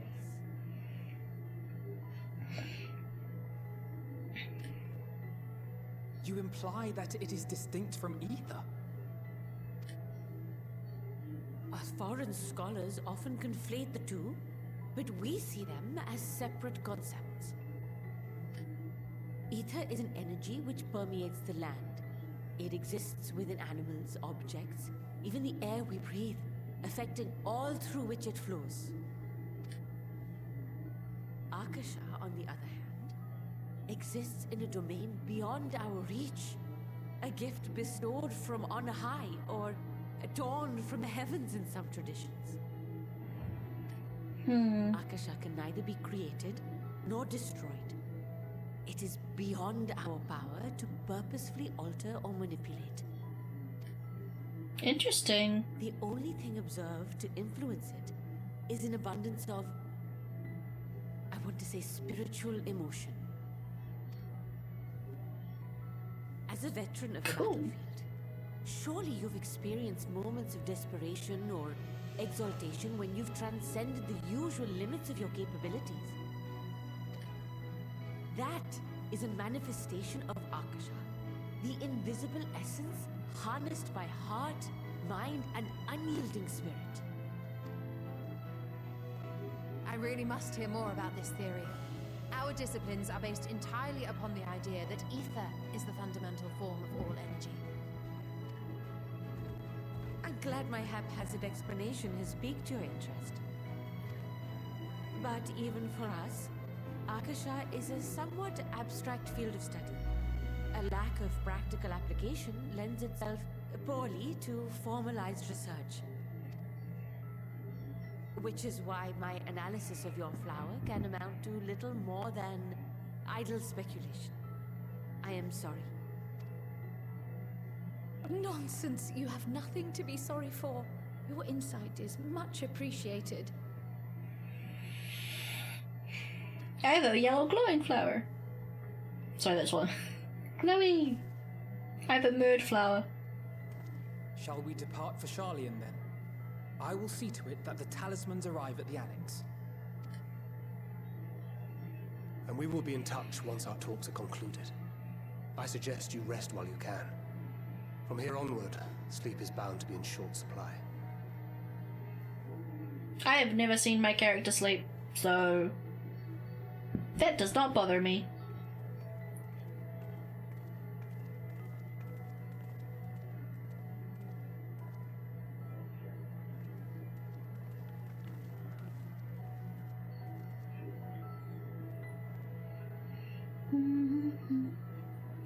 I'm so excited to hear more of that Charlian nighttime music though, because that is my favorite bit of BGM I've heard so far.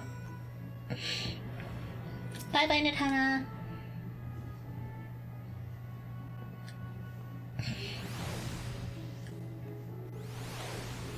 Oh, she's so sweet.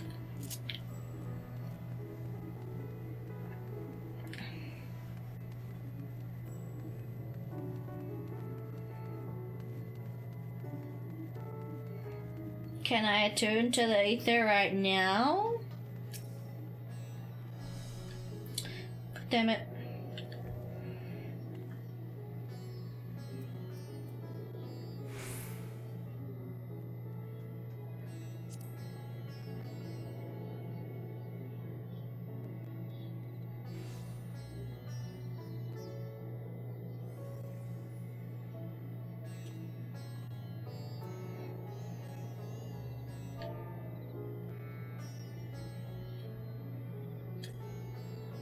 Put the fucking XP buff on! Please!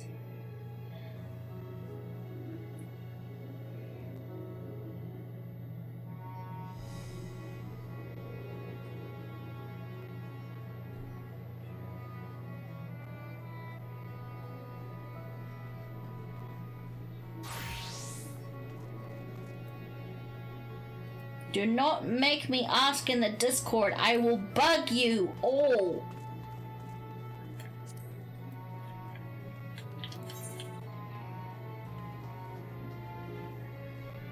Yeah, oh well. I'm assuming something story related will happen.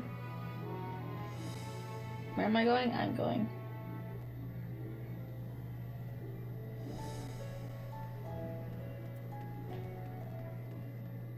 Okay, I'm just gonna quickly plug in my keyboard to my PlayStation so I can message them.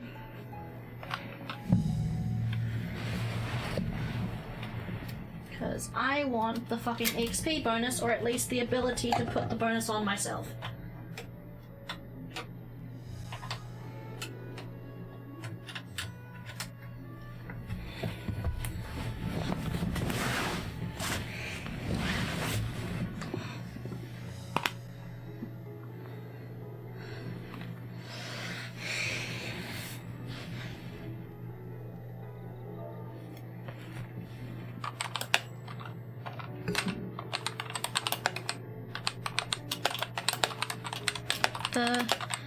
The ability to put on buffs, please.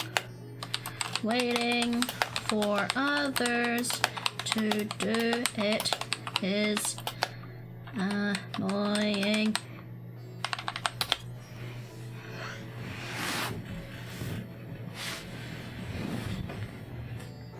No, I just like having it on all the time. Especially because I might randomly decide to do a fate. I did have the ability to put buffs on. But I have been demoted, apparently. I did ask Knightley, so...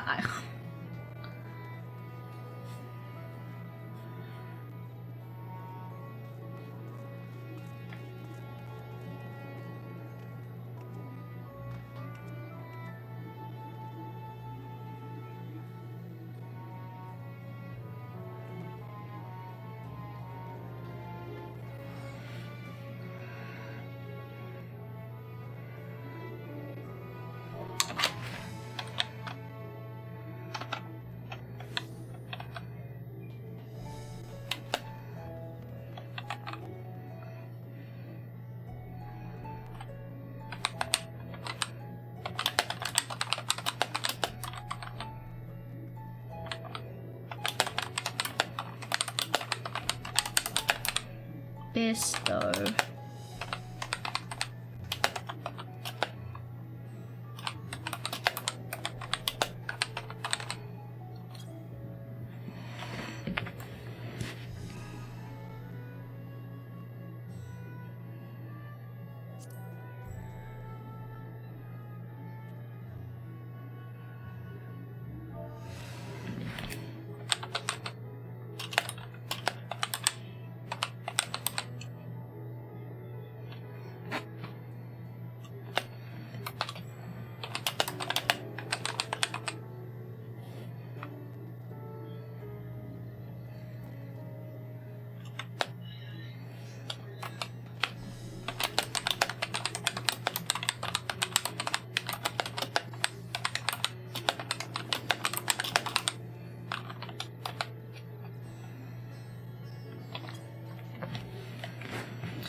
God dang it.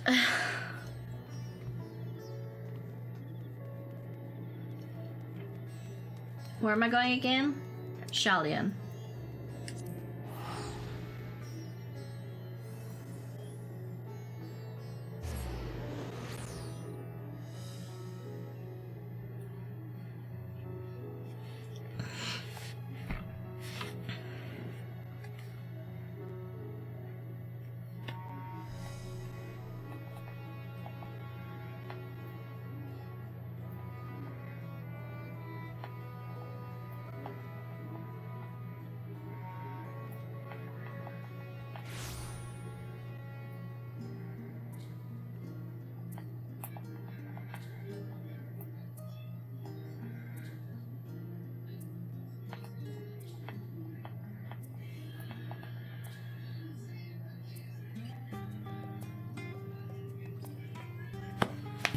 Okay, where am I going? The annex. Let's go!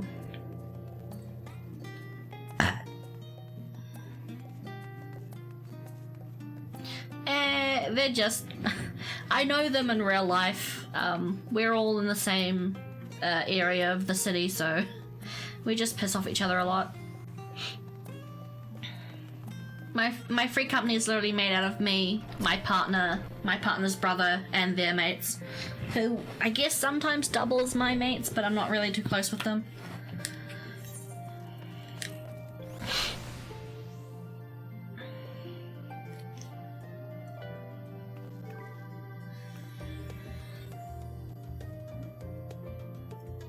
But I'm at the annex. Did I walk right past her?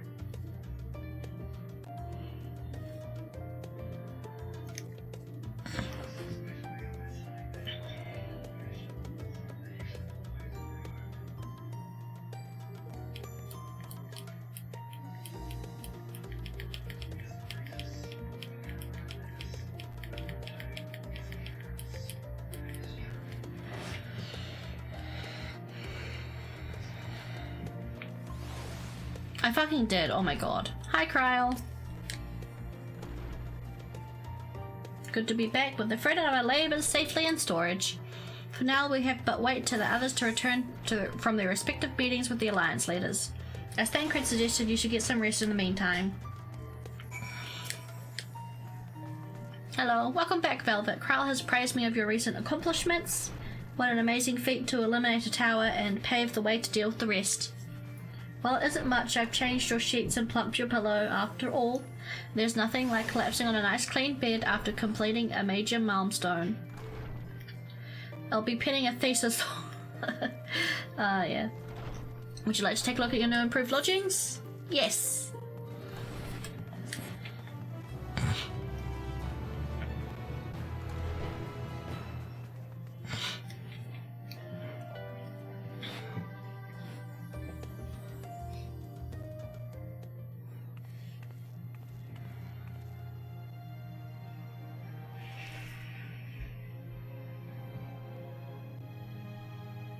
Oh, it's grey again.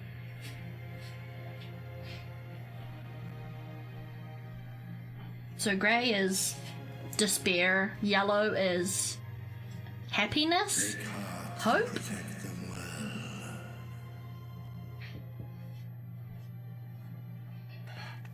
Hello?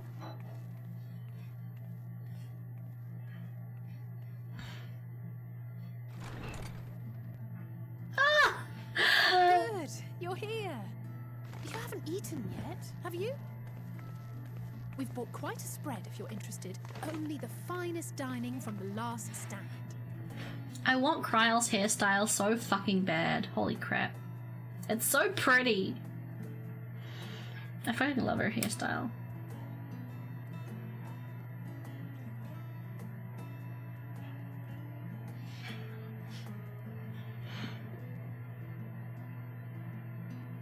Burger.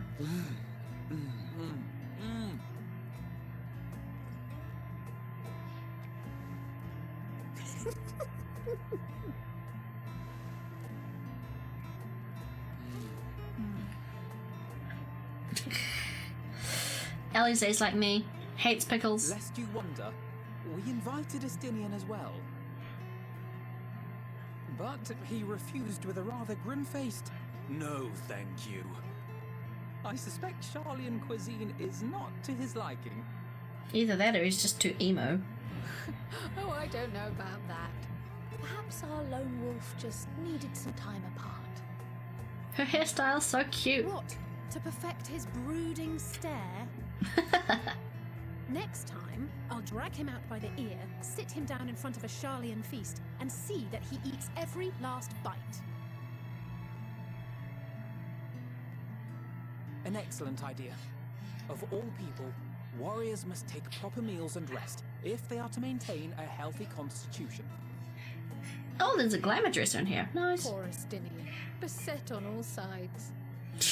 You're the one that started it. You and Tataru.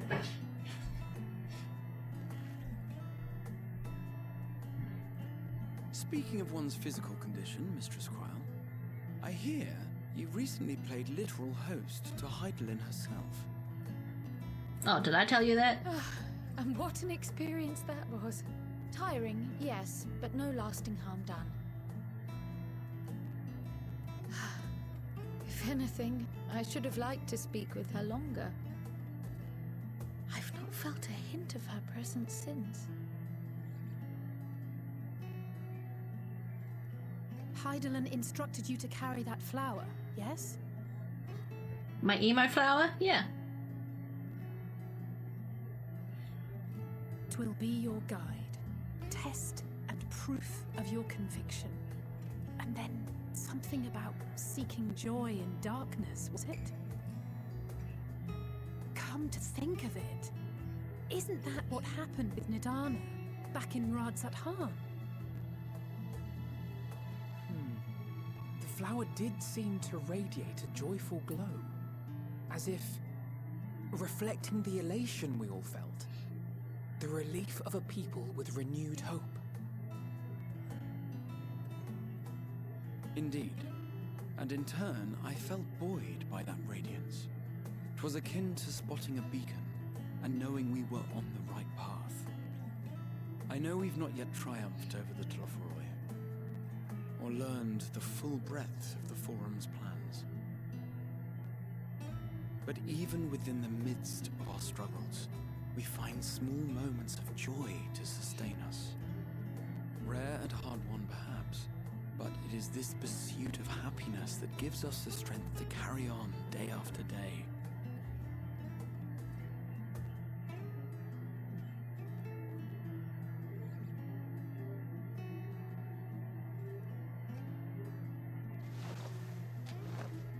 Hey, that's mine. To the swift the spoils. Though I recall that levitation spell of yours was quick enough. Only barely. And even at my best, I'm still too slow to wield it effectively in battle. Mayhap I simply require more practice with this new magic. You unearthed it from the depths of Numenon, I presume? Aye, and from a veritable mountain of arcane tomes at that. 'Twas necessary to facilitate my solitary explorations. Or, to put it simply, you used it to sneak around the Forbidden Archives. Yes, well, after a fashion. Take the cookie.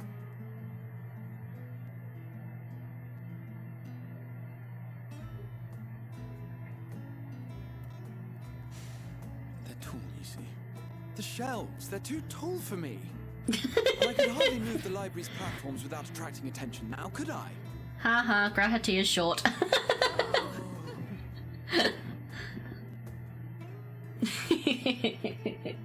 I quite like that cutscene. Oh, it's still going, yeah.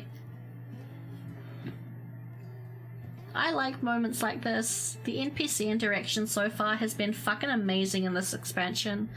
So much more alive they feel.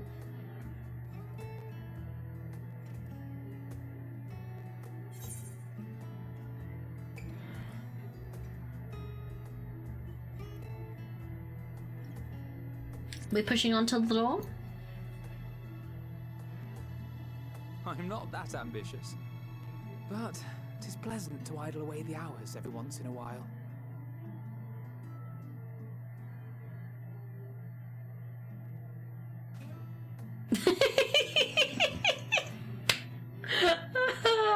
That's fucking adorable.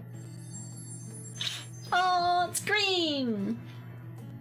I'm guessing green must be general happiness. Maybe yellow is joy.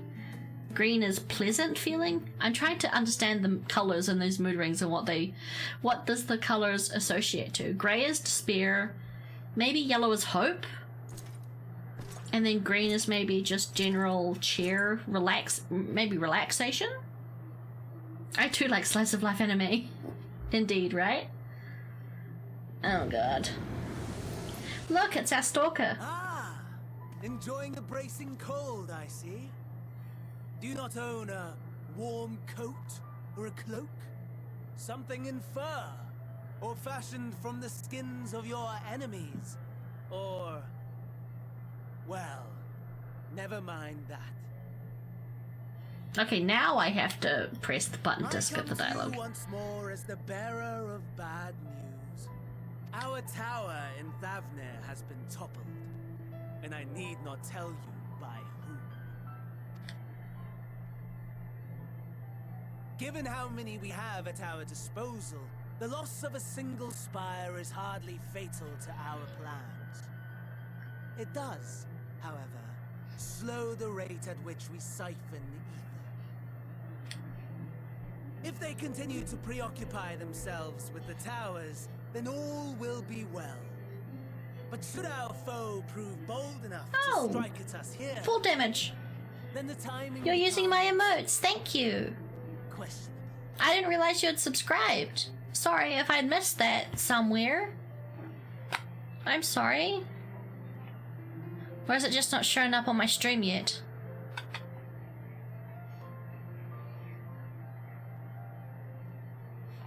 Either my alerts are broken or it just didn't show up. I'm sorry if I missed that, but yeah, thank you for using my emotes.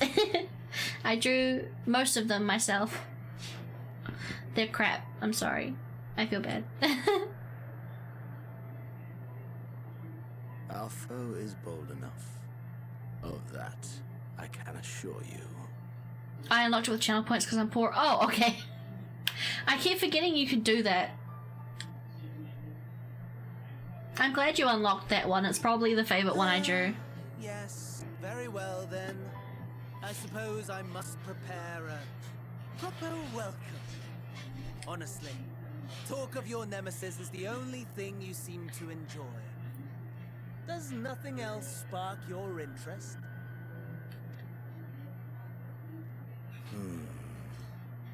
No. All else is... VTuber hard emotes. Eesh. I'm glad. That is probably the favorite emote. Most favorite emote I've drawn. Equally tedious. Equally disappointing.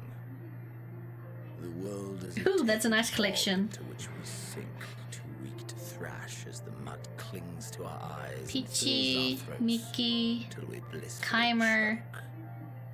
Paladi, and I think the one next to me is Aosaki. Cute. But then came the light, blinding and pure and hot, so very hot, enough to set my soul aflame. I basked in the afterglow, until the void yawned once more. And then I knew the muck would never claim me again. There was naught for me ahead, so I drew the curtain on all that had come before.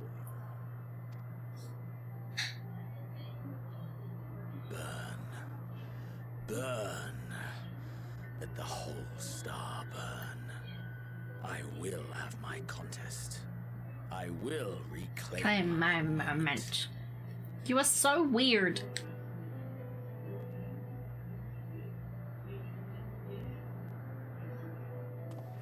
Fandaniel's like, what the fuck? How wonderful that the emptiness of death has not dissuaded you from committing your life to its pursuit once more. I don't know whether to envy you or pity you.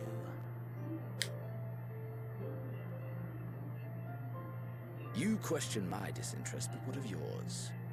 Despite your noisome antics, I sense you take little pleasure in this endeavor. Mercy, my lord. Such pointed barbs from one who barely acknowledges my existence. Nevertheless, you are mistaken. For I do find this part somewhat enjoyable. You see, when I was mortal, I would always have the same dream. Oh god, what? It was a fragmented thing. Disjointed. All the faces incomplete. The setting too was unknown to me. So I thought it simply a fantasy of my sleeping mind. Until one day, I realized it was showing me the truth. Much as your dream of the final days enlightened you.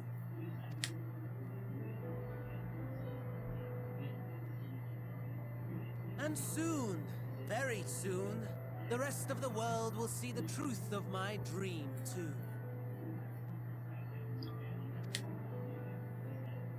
Yes, I think that is something we can both enjoy.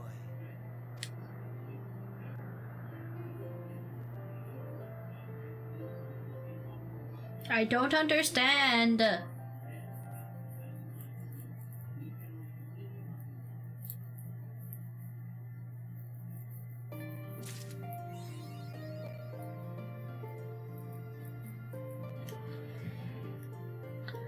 Speak with the black-haired here.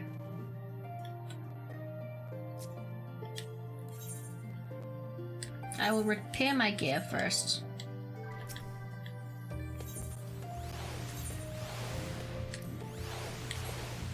Graha!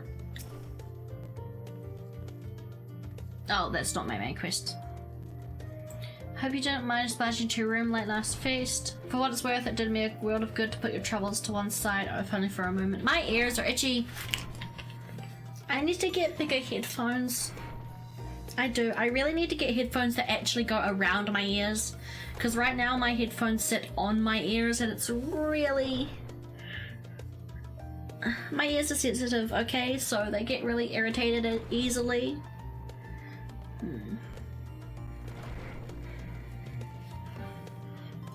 These headphones are way too small.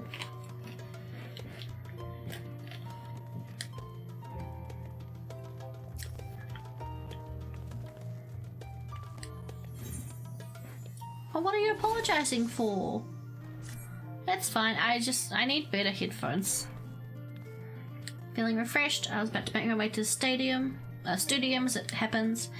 I wanted to try and speak with Skolak Montechai and thank him for coming to our rescue on the Rostra. As it turns out, he'd come to see us following the hearing, only to find that we'd already departed for Thavnia. Knowing him, he was probably hoping to chew the cud with his former students. I just feel bad for you. Aw, it's all good. It's just annoying.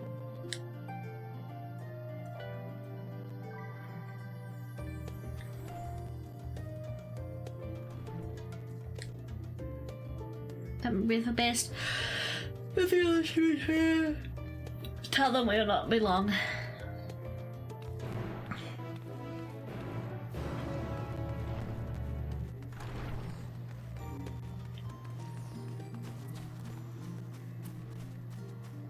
Elise!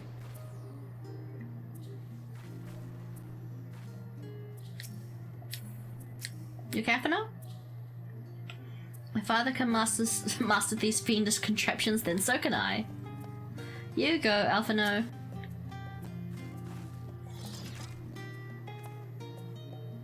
Heading out for a stroll? Blah blah blah blah blah blah. The Scholar himself was here?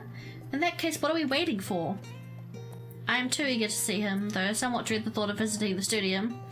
I dare say our notoriety precedes us. Alphino, of all people, watching over his reputation, and our alma mater no less, will wonders ever cease. You'll understand soon enough. Off we go. Doo-doo-doo. Where am I going?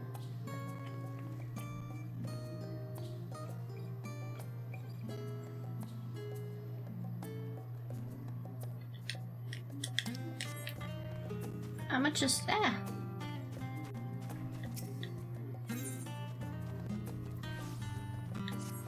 I love that new map overlay. I just wish it was that overlay for everything. Oof. Trying to get comfy. How long have we been streaming? About 4 hours. So we've probably done about 2 hours of actual game playing. Oh, what? Kryle's outside, apparently. Kryle! God, I love the nighttime theme for Sharlayan.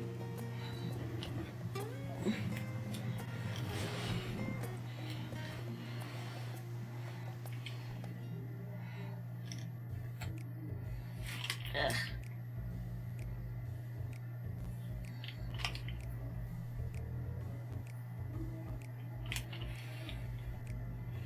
Here it is, Phenomenon.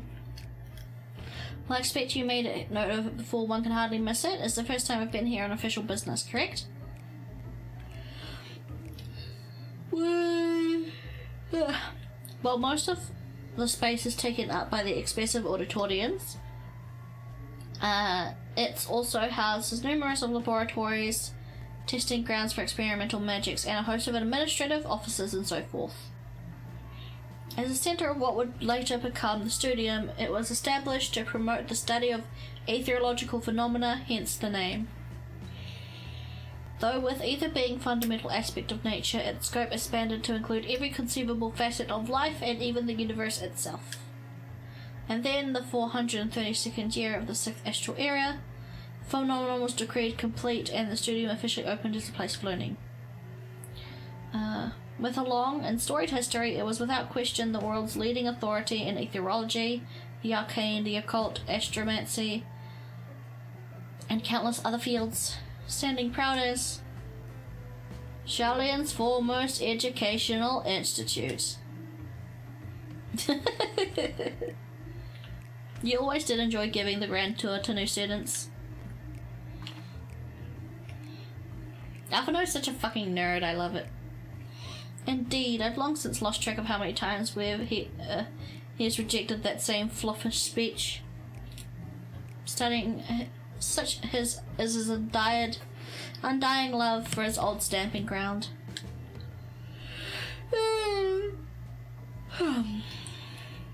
He was in top form back then, youngest to enter the Studium, graduated with the highest honours in magical arts and etherology, undisputed champion of the debating chamber. Hold on, you both joined the Studium at the same age, yes? And from where I stand, you are equally prodigious scholars. Nice of you to say, but Alphino actually entered half a year before me, nor did I do too well to graduate with honours. I'm certainly not the Studium's most notorious master to... They did the joke. In all aspects, I have ever been in his shadow. If nothing else, just remember that this was where legend of Alphino Lavalier began. We should expect everyone to be fully aware of our recent escapades. Hopefully we'll be somewhat more welcome here than we were at the last stand. I know better than anyone the adoration of student body has for Alphino, and with a bit of luck it might work to our advantage.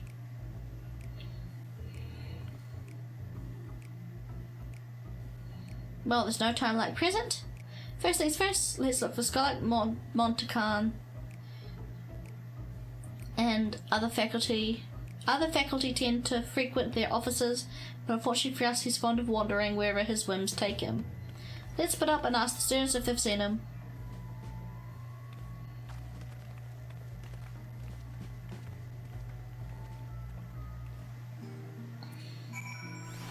Let's go!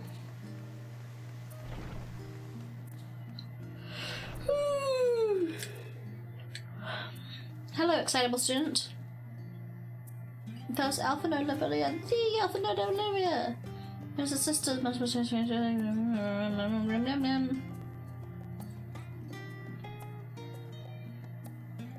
Oh, this is where the scrap exchange is. Okay.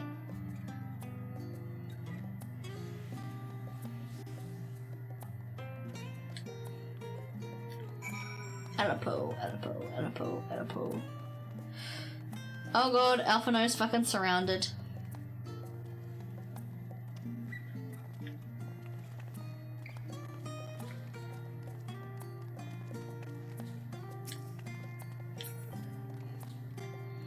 You okay there, sweetie? I assure you, I'll tell you about it after my business with the Scholark has concluded. The Scholark? Tell me, my good fellow. Does this have something to do with saving the world from catastrophe? Might turn our attention to Master Vilia's graduation thesis? I too have my doubts regarding our policy of non-intervention. Is it true that your experiences overseas are the reason you have incurred the ire of the Forum? Oh, what I wouldn't give to see you butt heads with those old codgers. Alpha No's got a fan club. How's you, Alize? Things are bad enough during our school days, and Alpha No's time abroad has only heightened his fame. Or should that be infamy? He had his rivals and detractors, of course, though most of them gave that up after his adoring fans set upon them like ravenous dogs. Alpha No, on the other hand, never paid them much notice. They were simply beneath him.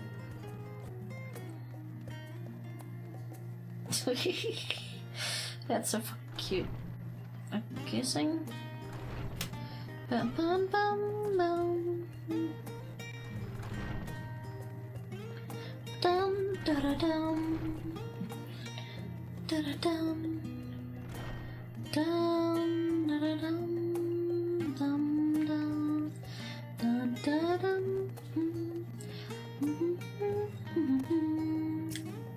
Dum da da dum. Da da dum. Hi. Where's the Scholark? Are you lost? Wanderer of the street, perhaps?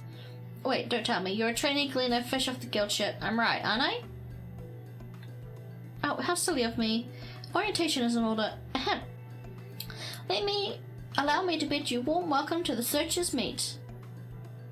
Let me start with a question. What is the most important thing you'll find in the studium? That's right. Books.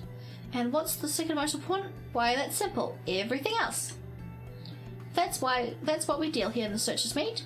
Whenever students or tutors find themselves in need of equipment or materials, they come to us. If we don't have it in our stores, we send the gleaners off to find it. Honestly, you wouldn't believe some of the crests we get. Eyes of Pizer this, tongue of Gigan Toad that. It's enough to make your hair stand on end. It's possibly some of our students are trying to accomplish this goal, which is possibly what some of our students are trying to accomplish, this being a school of magic and all. As our newest gleaner, you'll have your work cut out for you, but I bet you'll find it quite rewarding.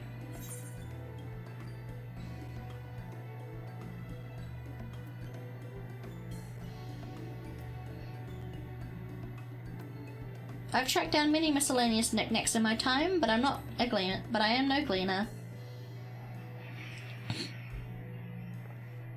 So what you're telling me is you're not a gleaner?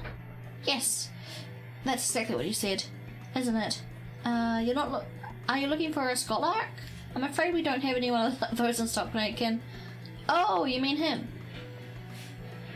He was here, but now he's not. I did speak to him shortly before you arrived, though. He said he was on the way to Marcus Meet. Go back the way you came in, and you'll see on the opposite side of the entrance. It's a laboratory of sorts, home to rare and expensive curios. Not to mention alarmingly frequent accidents. If you lose your way, just follow the blood-curdling screams. Ha! In time it's taken me to tell you this, the Skolak has probably already left. Best of luck finding him. I have a feeling you'll need it. Thank you very much for wasting my time. Okay. Ah, I'm too close.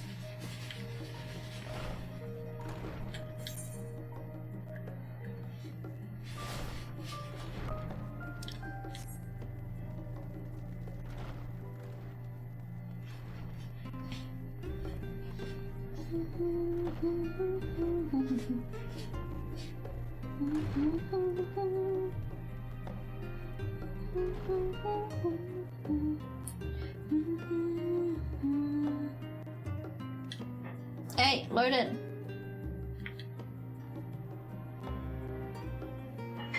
Oh. I thought I was waiting for people to load in. Level-headed student. Yes, the Skolak was here a short while ago. He offered me advice on my current research project. Though we spoke at length, I don't recall him mentioning where he was planning to go next. When we parted ways, he went down the corridor, perhaps to the auditorium? Oh, bloody hell.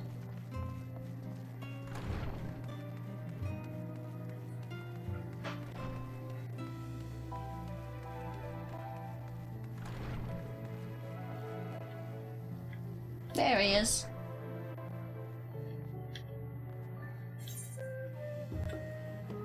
This very fancy school has like, what, 2 classrooms? Are there stairs going anywhere else? I'm guessing here.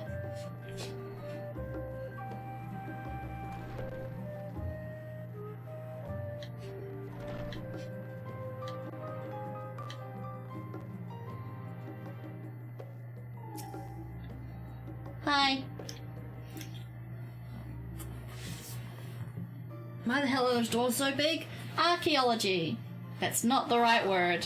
I remember you. What's the fucking word? What's it? Architecture. That's the word I meant. Yay, architecture.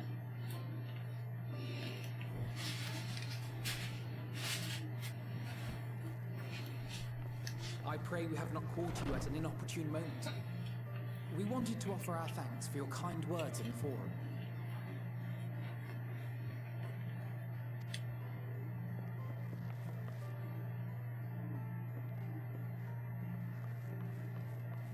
Well, I could hardly let that Inquisition go unchallenged. I've always believed that curiosity should be nurtured, not stifled. Thankfully, a majority of my colleagues agreed. A slender majority, aye, but a majority nonetheless. Yeah.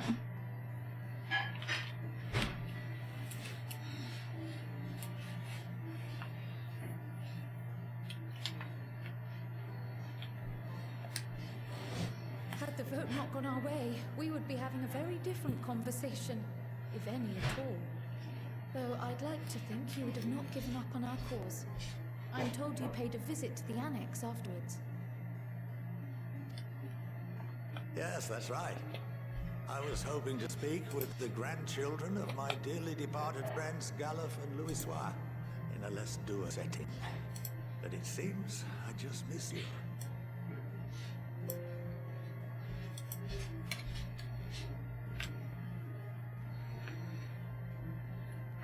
I still can't believe how much you've grown. If only your grandsires could have seen the way you presented yourselves to the forum. Why, it fair brought a tear to my own eye. Well, at least this guy's nice. Relatively. You must have the patience of a saint, putting up with this lot and their antics. Never mind Montoya's prize student. You stole her, she's awesome. Luckily, I know a thing or two about managing unruly younglings. If you ever need advice, don't hesitate to ask. I will not.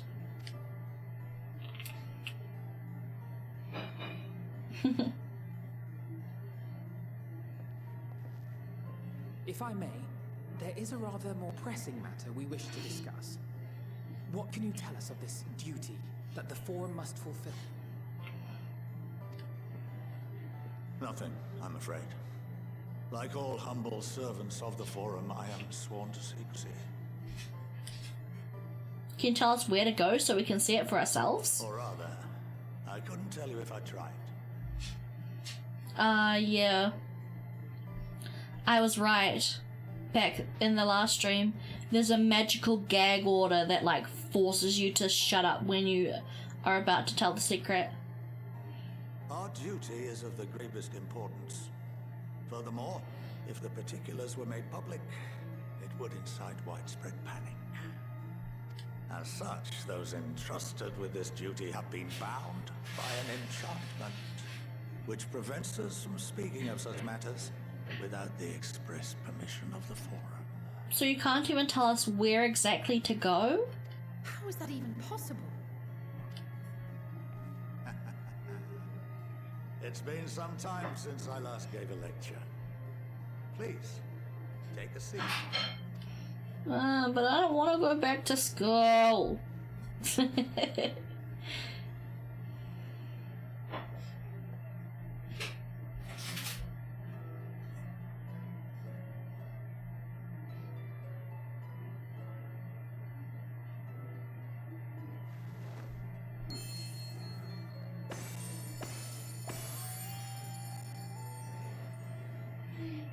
What?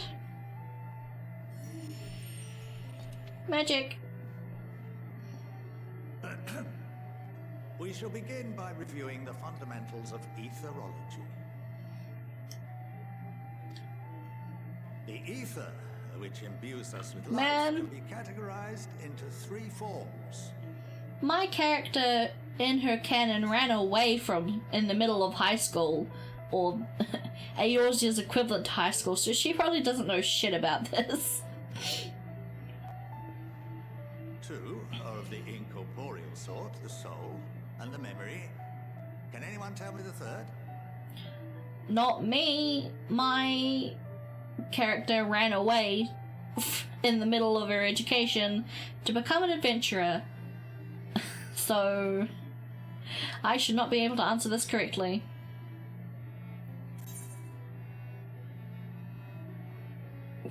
Magic! Okay. I'm gonna answer the way my character would. My character probably really doesn't know the answer to this question, so she's gonna be like, magic? The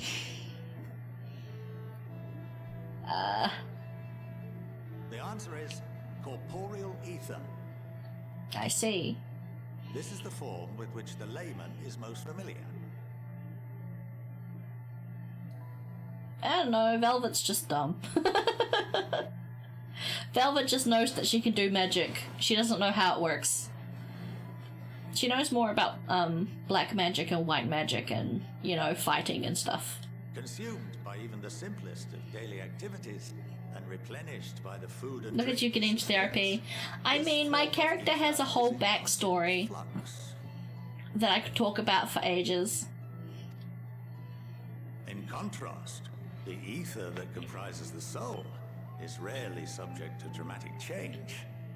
The same can be said for memory, as the two are intrinsically linked. There's a lot of voice-acted cutscenes I've noticed so far.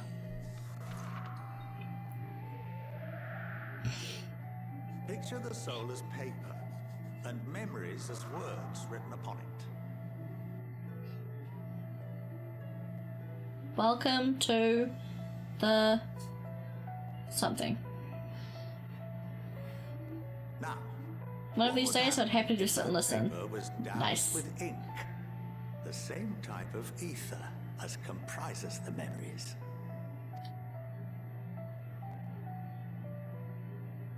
Kryl, why are you thinking? You should know this already.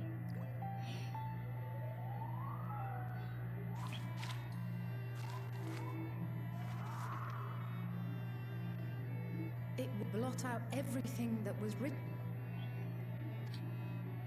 Precisely. We would be unable to recall the memories, and any activities that depend upon them would be hindered as well. In fact, this exact phenomenon was observed on a vast scale not so long ago. And what might that have been? Oh, Louis war teleporting everyone?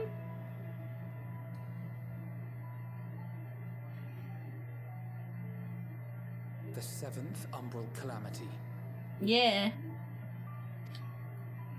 The people of Eorzea vividly recall Bahamut breaking free of the Lesser Moon and raining hellfire down upon the realm. But no one could seem to remember the events that followed immediately afterwards. Indeed. To this day, we have yet to determine whether it was an unintended consequence or a deliberate act. I mean, I had always assumed it was just a, unforeseen side effect of Louis war teleporting everyone into the future, but... The enchantment which binds me and the rest of the Forum is based on a similar principle.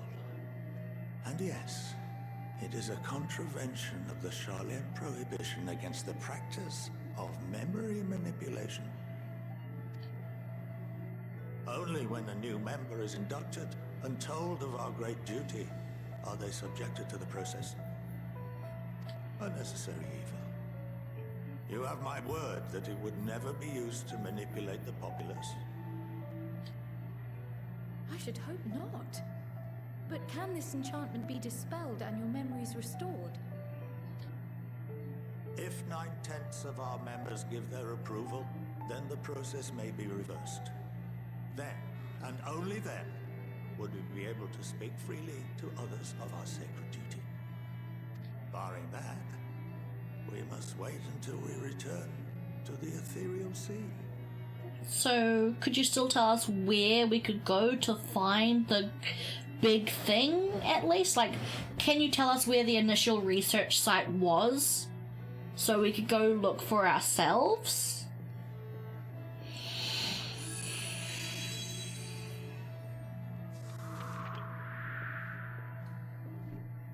For there we will be purified, the blots upon our souls washed clean.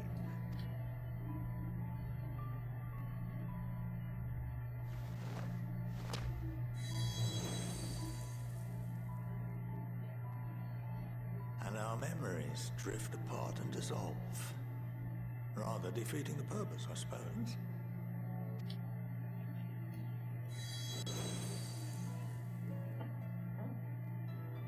But there are those memories that are indelibly etched upon our souls, some believe. What happens after that? We are reduced to pure ether, coalesce with that of others, and create souls anew. Alternative schools of thought assert souls remain whole and return to the corporeal world, reborn into another form. I'm just trying to think of how this... I feel like this has got to matter in the grand scheme of things, somehow. I just can't figure it out.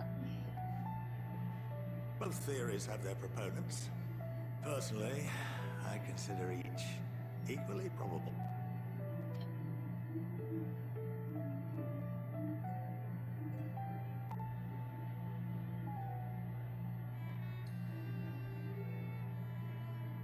Well, I think that's enough education for today, now that I've given you some food for thought. Or rather, an entire banquet.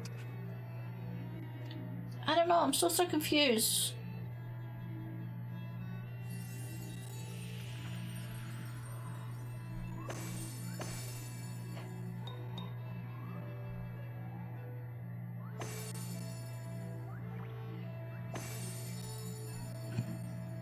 Cute.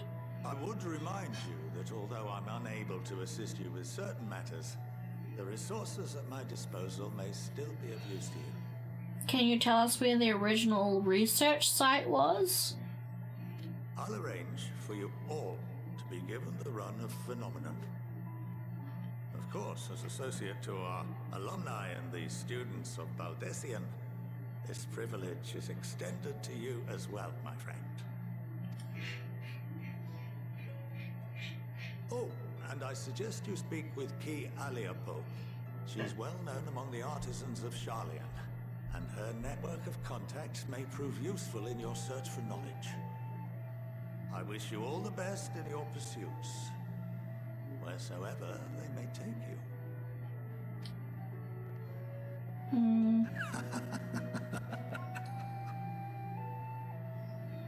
He's weird. Okay, but is it gonna be like something like this isn't even the planet we're all from? Or some random crap like that?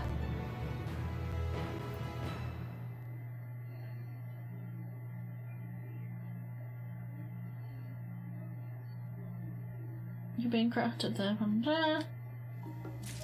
Is that where all the I'm guessing that's where all the crafting stuff happens then?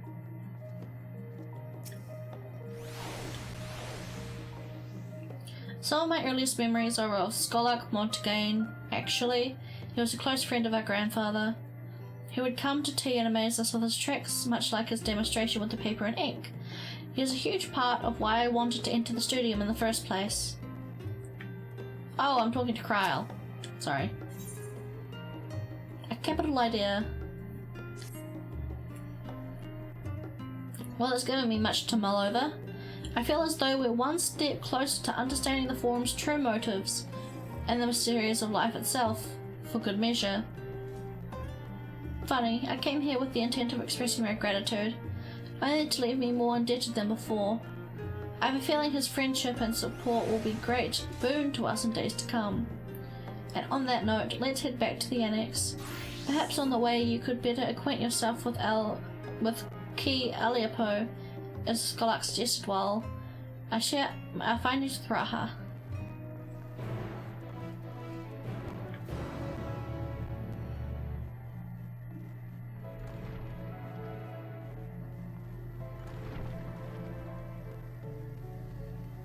Bum, bum, dum, bum.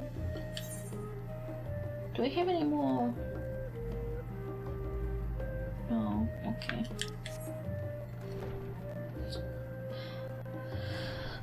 I actually need to go back to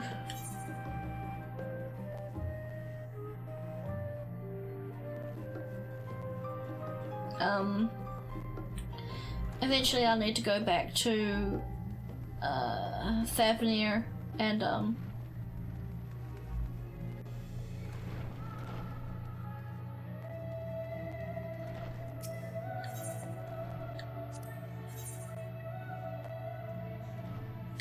yeah, okay, that's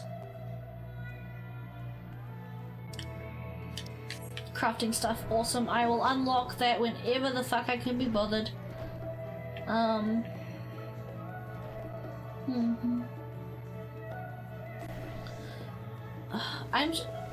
just trying to think of how that information will be useful to the story later, because it's got to be somewhat it's gonna come up somehow. Like, maybe the reason no one has ever remembered why the first final days came about is because maybe everyone was everyone had their memories fucked with, and that's why no one can remember. That's why it feels like to them, to like the ancients, it came out of nowhere, but it actually didn't. Maybe, I don't know.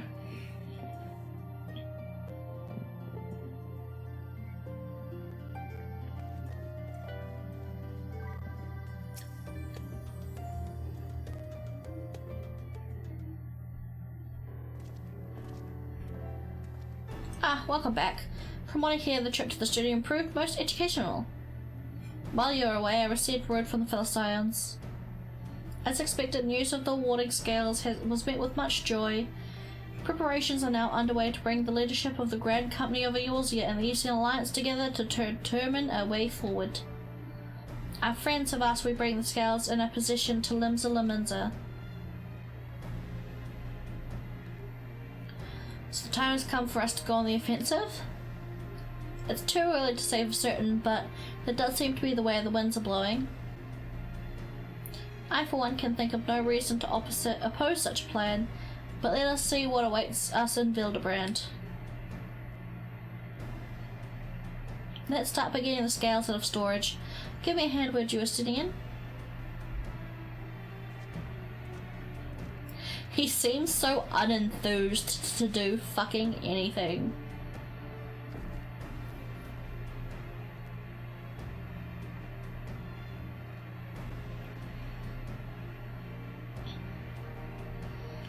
Phew, I didn't realize these crates are so heavy.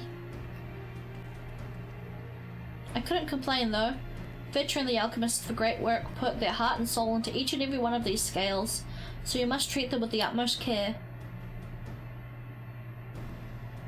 Are you not coming with us? As much as I would like to escape the Forum's watchful gaze, I have little choice but to stay behind. We're already on thin ice, and if I, in my capacity as our official representative, were found to be consorting with foreign powers, well, you can imagine how that would go. I shall remain here, to do my utmost to avoid ruffling any more feathers as I await word from Master Matoya and our other allies. With luck, we'll have good news of our own to share. The tide is about to turn. I can feel it. To Limsa Liminza.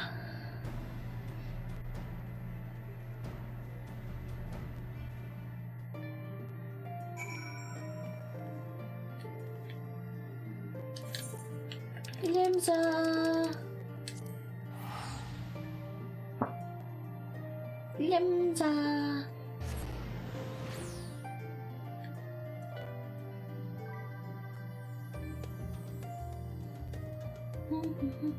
Oh god, how packed is this place gonna be? Because I believe this is where you unlock Sage.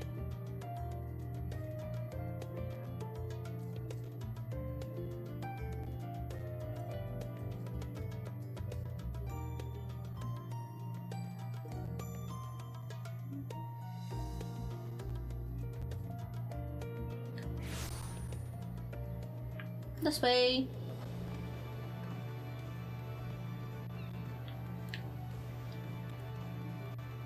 Oh, we're going to the command room.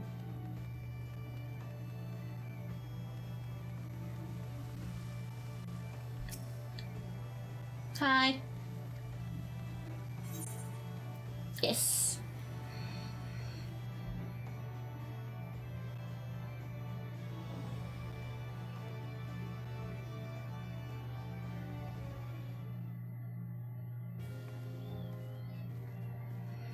Oh, everyone's here.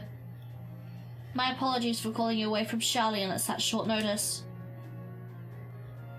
On the contrary, we're honoured and grateful, and pleasantly surprised to be joined by such esteemed company. 'Twas only right that this discussion be conducted in person. We are locked in a war of attrition. Our forces struggle to contain the threat posed by the towers, and it's simply a matter of time before we are overwhelmed. Victory will only be claimed through decisive action, and we have taken the initiative to set the wheels in motion. It's reassuring to learn we are all in accord. But might I ask what your plan entails?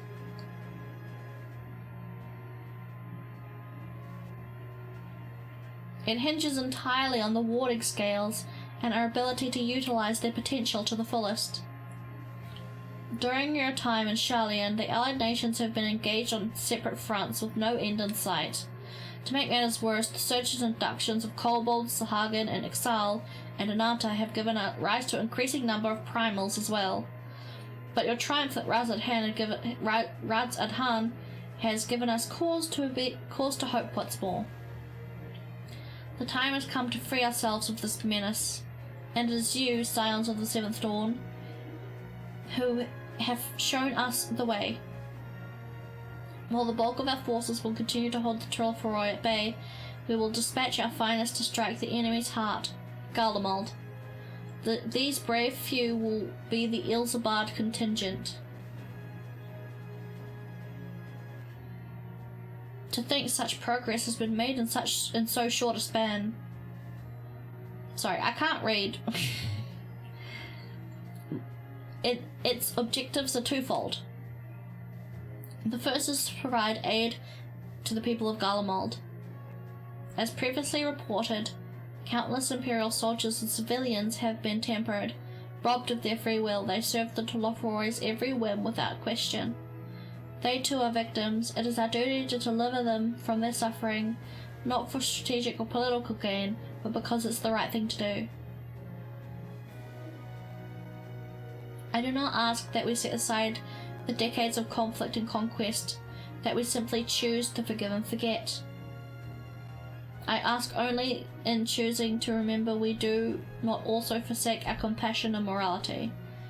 For without that, there could be no reconciliation, only death without end. On that we can all agree. Our second objective is the colossal tower that Thancred and Urianger observed in the capital. Though its purpose remains unclear, there is a reason to believe the similar spires are merely a precursor of what is yet to come. Until the Tower of Zot was toppled, we had failed to make any headway. Although some could be said of the Trollforoi, they are certainly in no rush to press further into our lands. Outrage the Spire's primary purpose is to divide and keep us occupied, while they work towards our annihilation.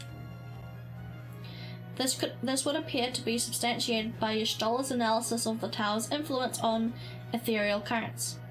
Based on her observations inside the Tower of Zot, spires siphon ether from the land, consuming it to maintain their form. However, they draw forth far more than is required for that task alone. The excess of ether remains unaccounted for, but we can be sure it is not being harnessed for our benefit. It would surprise me that in the test, if in the least, if it was being redirected to a larger spire in the capital. There's logic in that. Regardless, once we have uncovered the truth, we'll bring their schemes crashing down along with their infernal towers. That's all very well and good, but what would you have us do? I assume it's more than handing over the scales and being on our way. We want you and your scales to join the Ilsabard contingent. Consider it an official request from both the Grand Company of Eorzea and the Eastern Alliance. Do you accept? I mean, yeah, I think we were going to ask to come along anyway. Perhaps you should be the one to answer that.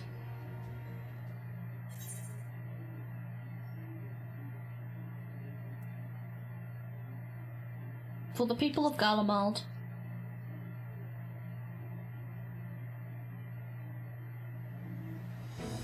Couldn't have put it better myself. Y'shtola, Thancred and Urianger have already pledged their support, and we're on the way to meet the rest of the contingent. They were positive you would come to the same decision as they did. Luckily for all involved, their prediction was correct. Once you have delivered the warding scales to Alamigo, the contingent will embark on its journey to Ilsabard. Ralban and Emmerich, my husband, are overseeing preparations. So I suggest you make yourselves known upon arrival. Hell yeah, I want to see my hubby, thank you very much. Pack warm clothing, furs and the like. Without it, the cold will do you in before the Trollforoi. So much is your steel. As for us, we'll keep the enemy busy while you're gone. Man, I need to turn down the game sound. Got a husbando? I do. There we go, that's better. That's better on my ears. Pack room clothing, blah blah blah blah.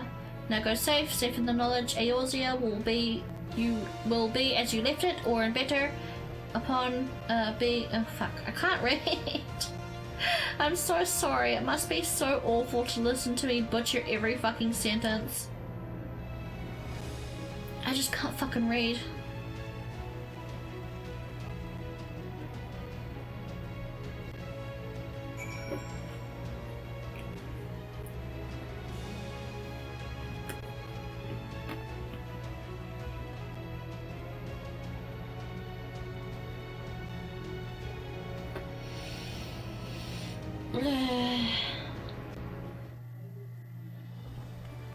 Okay, where are we going? Megan Quarter, okay. Ooh. I'm a sit up. Oh, my ears. My ears! Oosh.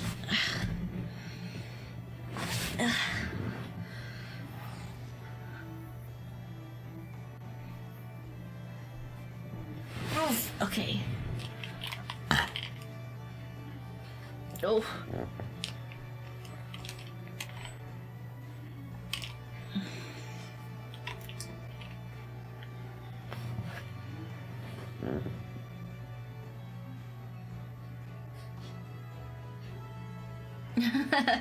Nice.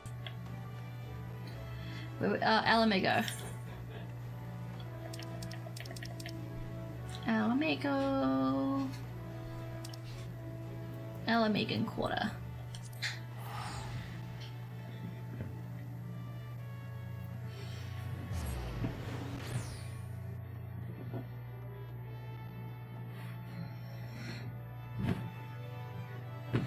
How long have I been streaming? About 5 hours.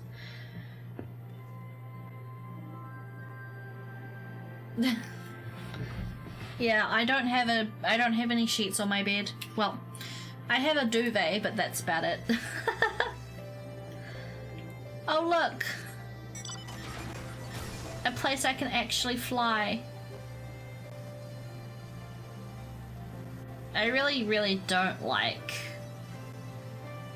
Ethernet currents. I really don't. I hope they get rid of them. Whee! Plunk.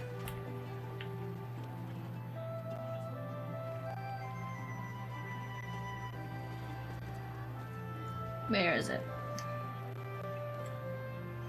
Where's the quest? Rauban, there we are. Yeah, that's one of my favorite mounts. I really like that mount a lot. It's so cool. Ah, the Wanderers return. You've been busy bringing down the tower and producing the keys to destroying them. You should be proud. Those warding scales of yours is what's made this whole venture possible. Will you and Lord Emmerich be leading the contingent? There he is. Regrettably, no. Our role is to organize the various delegations into a cohesive unit. And once we've seen you all off, it's back to our respective posts. Ah, we dare not neglect our duties for too long, lest our defensive efforts fall into disarray. And just between us, there's a fair amount of opposition to the formation of the Ilsabard contingent. The very suggestion that we send out some of our finest troops behind enemy lines to render aid to Garleans has made me rather unpopular in certain quarters. Can't please them all. Sadly, no. Though I do my best. Truth be told, I'd much rather be at your side, charging into the fray. Alas, I have battles of my own to fight, where words may serve me better than any blade. I hate to say it, but Lord Emmerich's struggles mirror my own. For the time being, the best we can offer you is a peace of mind from knowing Eorzea is in safe hands. As you fight the good fight in Ilsabard, I and the other commanders will do what we can to convince the naysayers that our cause is just. I read a lot better when I'm sitting up, it seems. Thank you, both of you. Oh, thank you, you didn't have to bring it to me. Boom. Thank you, Dad. Sorry, darling.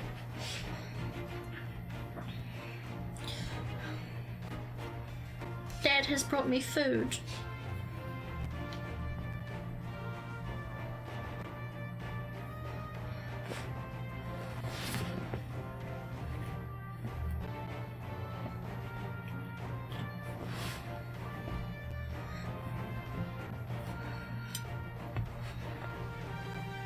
Yummy. It's a wrap.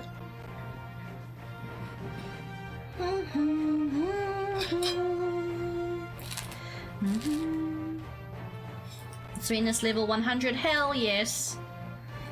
My dad is awesome. Honestly, I wouldn't know where I'd be without him. We meet again. Oh, you. Hi, what's your name again? Gaius. Much has occurred since we parted ways at Warlet. From what I gather, the protective talismans you obtained lead to the formation of extirpatory force. My contribution on this occasion is but a minor one. That being information I have shared with Maxima. For the sake of people, for the people of Garlemald, may the fates be on your side. So you're not coming with us. Strange. I thought you'd have a stake in this. I do. The Tlopheroi have laid waste to my homeland and enslaved my people. But though every mote of my being cries in vengeance, I cannot be the one to deliver it. My presence alone would place the entire mission in jeopardy. I stand accused of murdering Emperor Varus and plunging Garlemald into chaos. Were I to travel to Ildizabad with a contingent, I would give my countrymen ample cause to question our motives. Conversely, those who believe me innocent may indeed celebrate the return of a former legatus and attempt to raise me to a position of leadership, further destabilizing the region and complicating the contingent's mission. Whether I am braided a villain or hailed as a hero, I would only hinder your efforts.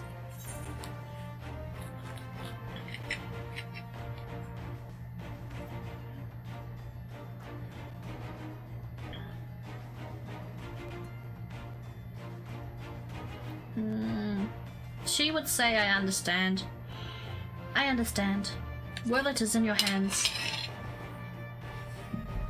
Oh, I'm gonna change my top. It's too hot.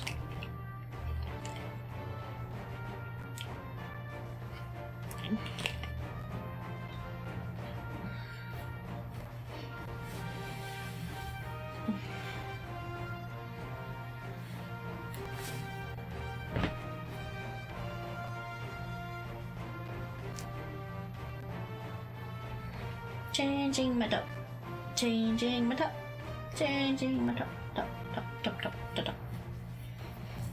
Ugh. It's better. More flowy.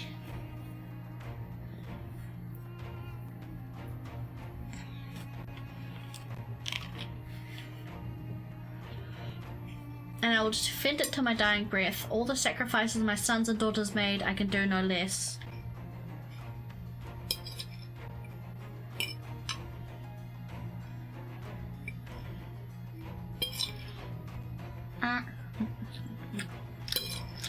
Oh, yum.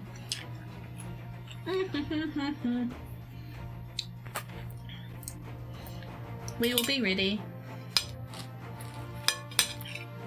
In light of Gaius' rather unique circumstances, I will assume the role of your guide. Yay! I like Maxima. He's pretty chill. Oh.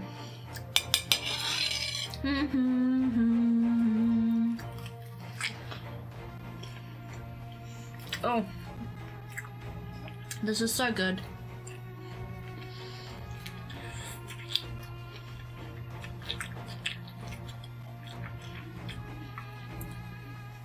Yum. Have I told you my dad's cooking's amazing? Because my dad's cooking's amazing.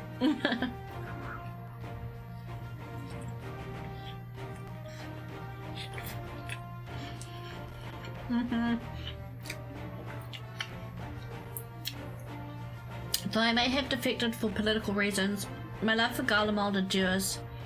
I would stop at nothing to protect her and her people. Well said. May I ask you to escort our friends inside?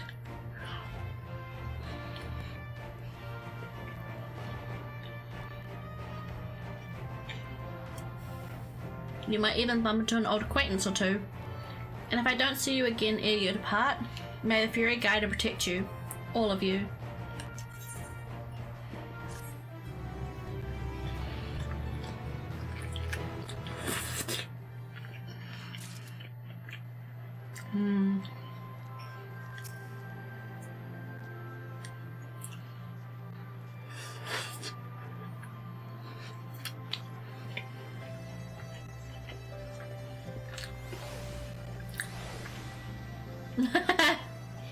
I'm very much the same. Fall damage, I am very much the same.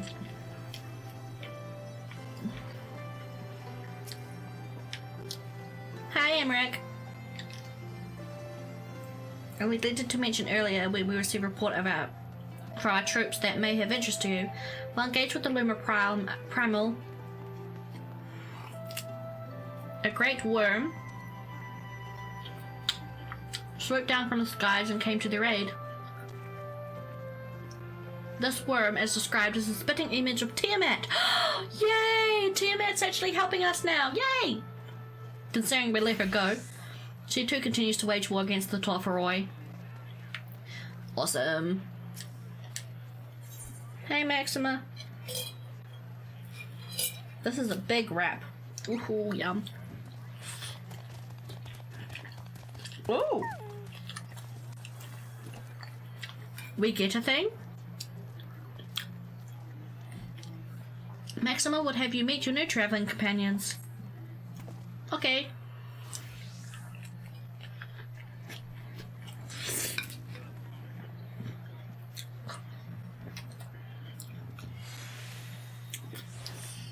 The other members of Ilsabard contingent are gathered at the Royal Palace.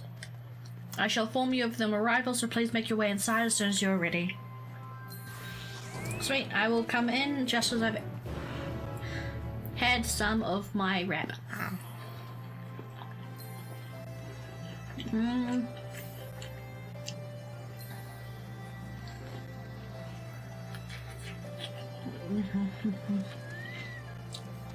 Like, okay. Here's a story about how horrible I am in the kitchen. I wanted to make some scones one time, and instead of putting in baking powder, I put in baking soda, so they were really, really awful.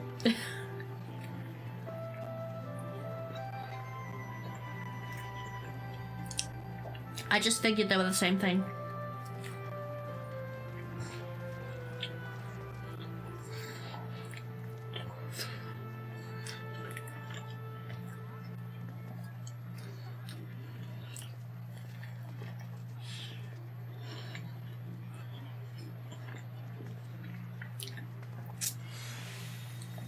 There was a lot of wasted flour.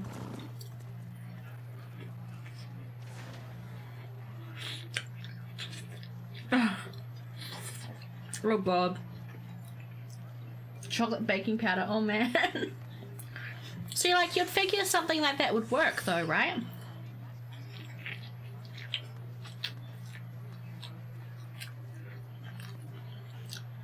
It's chocolate, it's powder. You mix it together, surely that would work, but nope. It doesn't.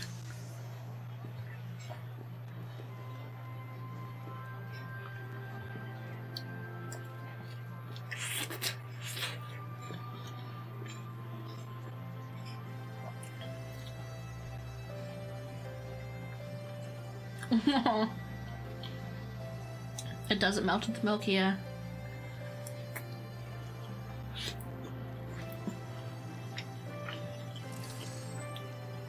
Maybe if you had like a blender, like if you had a blender that you could like blend it together with, that might work, but yeah. A little bit trickier than just putting it into a glass of milk.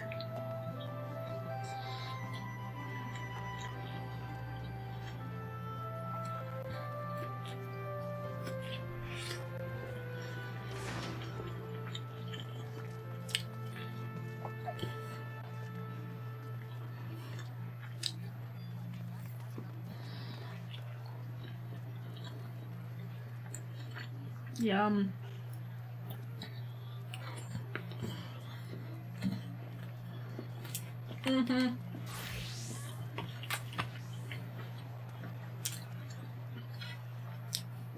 Oh, that was yum. I'll be back in a sec. I'm just putting my dish out into the kitchen. Ooh. And I might actually... do we have enough chocolate milk? I'm not sure.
Nom, nom, nom, nom. Yay, and Dad said there's the leftovers. My family put ramen in the microwave with no water and it caught fire. Oh my god. Okay, I'm guessing lack of cooking awareness just runs in your family. Oh god. Although, one time, I was trying to make not boiled eggs, fried eggs. Like mashed eggs, scrambled eggs. I was trying to make scrambled eggs, and I used a plastic bowl that, for the most part, is like the plastic bowl was supposed to be microwave friendly, microwave safe, but it really wasn't, and the bottom of the bowl melted.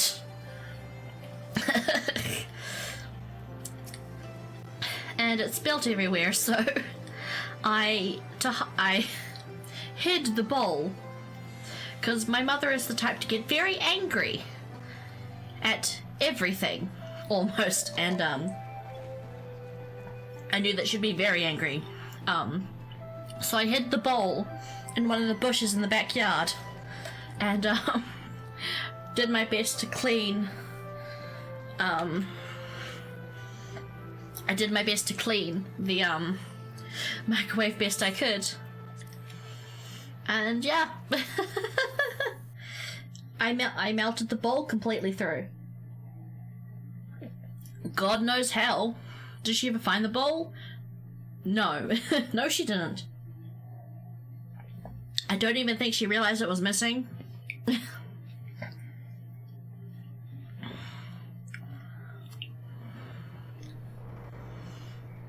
But yeah. By the 12. Oh wow, that's a lot of people. Oh, Lise! I still want your outfit as a fucking glamour. Glad you could join us. I hope you don't mind, but we went ahead and started without you. Sacred! I mean, obviously she's found. Well, I can't remember. It happened ages ago. I was like 12, 10.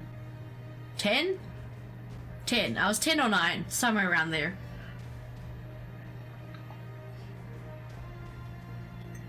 And, yeah. I don't know why though, because that bowl was microwave safe. I'd used it many, many times before in the microwave. I just don't think I had used it for, I put a microwave in a paper plate. As you can imagine, we're both just disasters, aren't we? Eager to become acquainted. It is a rare thing indeed to see such a diverse and talented group of individuals assembled for a single purpose. We fight not only for the sake of Eorzea, but for the entire world, including the people of Valhalla. Much rides on the efforts of the Ilzabard contingent. It's okay.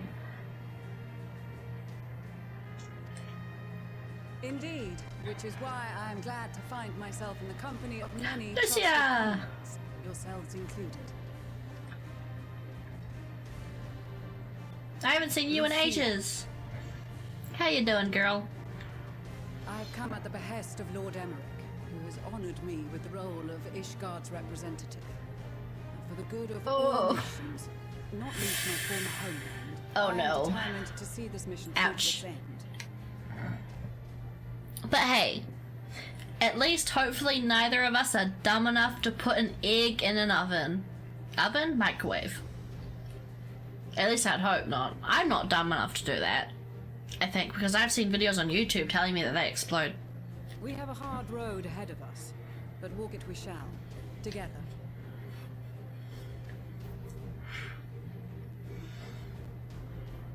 A what? Egg? We too welcome this opportunity to work together once more. I have faith that if there is a way to resolve this conflict, we will find it.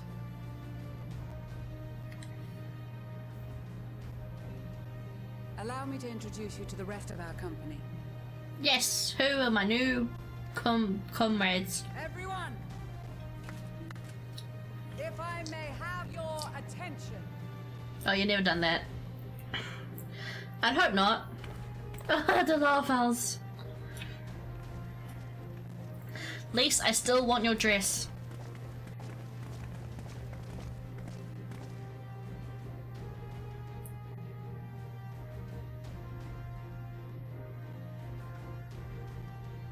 Might I ask you to speak first? Gridanians. If I must. I am Arun Senna, spokesman for the Gridanian delegation, here on behalf of my esteemed sister, the Elder Seedseer. We shall provide support and protection to those in need during our time in Garlemald. To that end, I am joined by healers selected by the Conjurers Guild, with the Order of the Twin Adder's Finest serving as our escort.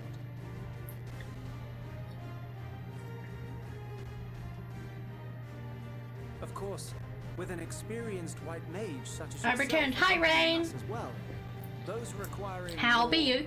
involved treatment will be in safe hands. Raya O sends her regards, by the way. Yay! I forgot who that is. Suppose I'd better say my piece. Wait, I know you. Sagard. Bitter? Nice. The name's Sicard, in case you've forgotten. Truth be Evgen told, also? I'd rather Nice. you had forgotten. I have alcohol as well, but I'm going to consume it after stream. So I'm about to get into that. I worry for your liver. Please drink responsibly. But so long as you're having safe fun. Anyway, the Admiral asked Captain Hillfield to send his best, and for whatever reason, he picked me. Of course, if I'd refused, I'd be the laughing stock of the bloody executioners, and my reputation's taken enough of a keyhauling as it is. But more importantly, like any pirate worth his salt, I know when you're The resort down done for? Oh no. you gotta trust in the commander of your ship. So if the Admiral wants us to go to Garlemald, not for plunder and glory, but a promise of peace in our time, then that's what we'll do. Yay! Since we all know how much the Empire loves its steel, we thought we'd bring along a few smiths to make the most of it. Give them a pile of scrap and they'll cobble together anything you fancy. Of course, just like the Gridanians, we got fighters of our own. We might have come with a more constructive purpose in mind, but we're more than capable of cracking skulls, believe you me. Yay! Well, you're certainly raring to go. Then again, so are we. I don't want my food. Mood. The most dependable warriors of Uldar and Alamigo have assembled at the Sultana and General Aldin's behest.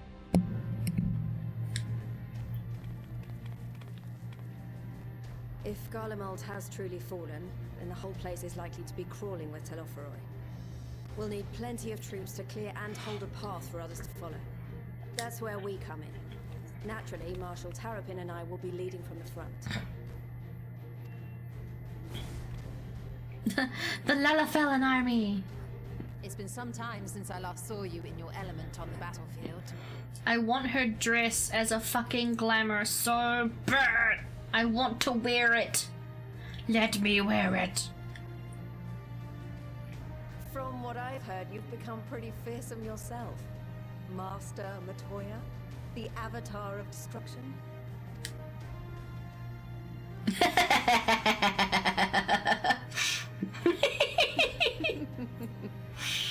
With comrades like I love these, these characters so unnerving fucking much, no holy matter shit. what awaits us. I don't want any one of them to die. But they're gonna. Someone will. Someone will, and I will hate it, and I will cry, and it will be ugly, and you will not want to hear it for long. And then we might finally get a chance to enjoy a good long rest. But until then, let's give it our all.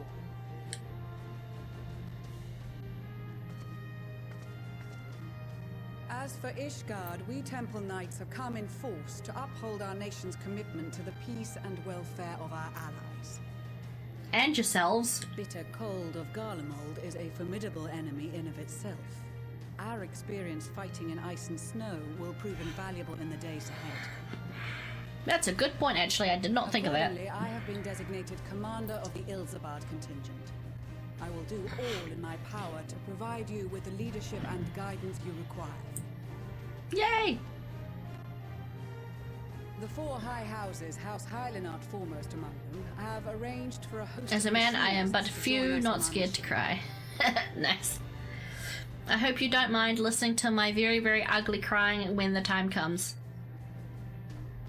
Their knowledge of Imperial Magitech is sure to be a great boost. Same, They will same. address any problems of a technical I am very nature much the together same. with the I will smiths of cry. Limpsa Lomitsa.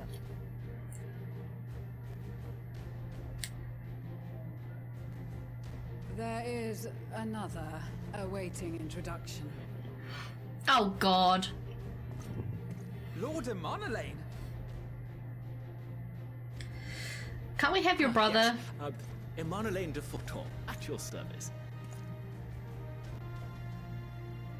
You sound different. Can't we have your brother? Your brother's a bit more capable than you are. I mean, I love you. You're sweet. You're cute. Talking with you and chilling is great, but your brother's a little bit more competent than you are. I love you though. You're still Though, cute. Lest there be any misunderstanding, I should stress that I've not become a fearsome warrior while you were away. Rather, far from it, actually. My brother, in his infinite wisdom, decided this would be an excellent chance to make something of myself. Oh, and fight for world peace and all that. They've changed his voice actor. His voice actor's different. He sounds a lot more deeper. His voice is way too deep. They've changed his voice actor. I'm used to this guy sounding like a fucking dweeb. I mean, okay. Now I don't think it fits him. But should the opportunity arise for a spot of ballroom dancing, I will be your twinkle-toed gentleman of light. You're just as always. Nice.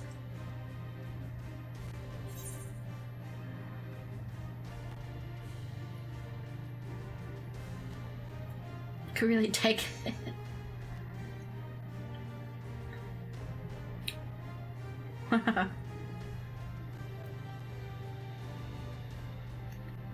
I dare say your fancy footwork may be all that stands between us and certain doom.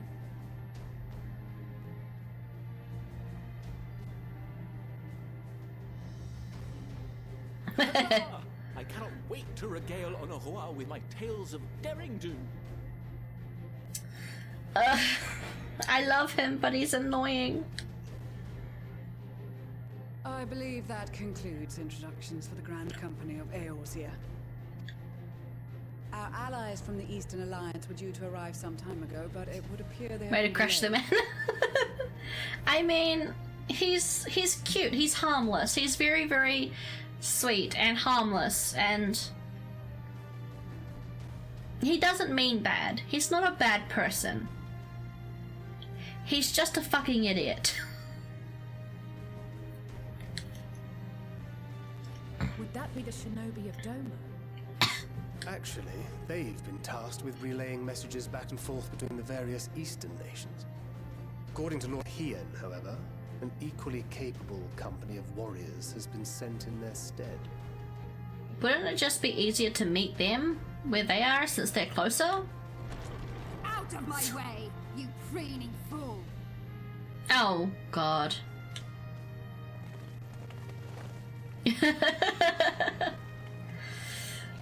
Yeah, I knew who that was. My people!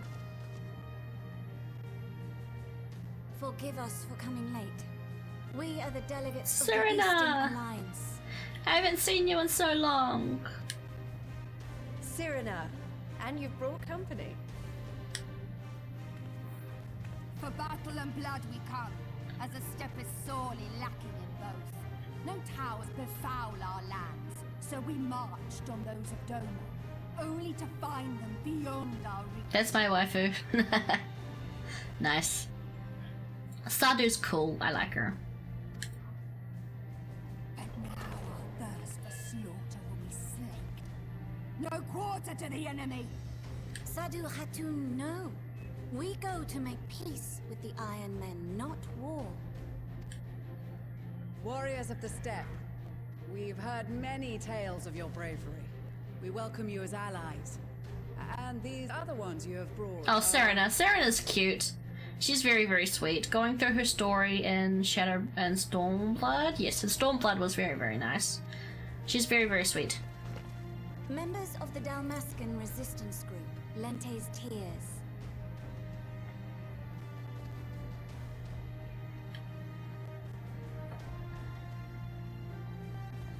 And the Bosnian resistance. Between them, they have a wealth of experience in espionage, and are particularly adept at infiltrating Imperial facilities. Which is fortuitous, since Garlemald's domain is so vast that I could never hope to handle reconnaissance duties all by myself. Dalmasca, Bosnia, Alamigo. All lands which have suffered the tyranny of the Empire. I would never presume to question your motives. Nevertheless, I must reiterate that our goal is to aid the victims of the Telophoroi, the common folk of Garlemald. And they are victims, make no mistake. Though I understand that many may struggle to see them as such. You're more right than you know. For every one of us that answered the call, there were a dozen that refused.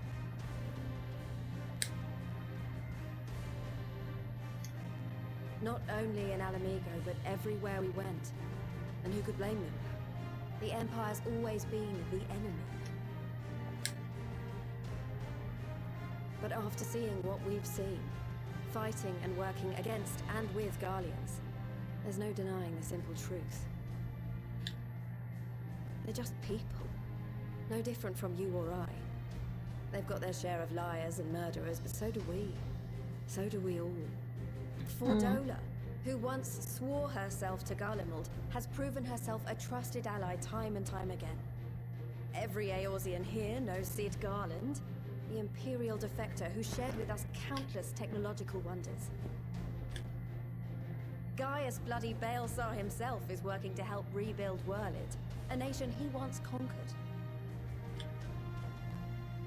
So you can believe me when I say that every fighter here understands and accepts that the Imperials are not monsters and are deserving of help. Or at least that they were able to put aside their feelings for the greater good. It won't be easy, but we're all determined to make this world a better place.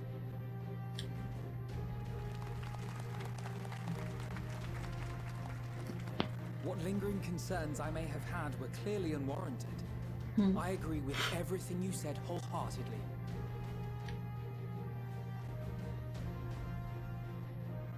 Then we are in accord. Now, let us review our strategy. To reach the Garlean capital in northern Ilsabard, we This must is cross so the fucking central cool. mountain range. Fortunately, Garland Ironworks can provide aerial transport, sparing us this most treacherous part of our journey. I feel like this is Attempting to endgame. fly any closer to Garlemald Final would attract Fantasy the attention endgame. of the Telophoroi. As they appear to have seized control of the majority of the Imperial military, we must assume that includes its fleet. In addition, Garlemald possesses devices that can interfere with airship navigational systems, further discouraging an airborne approach.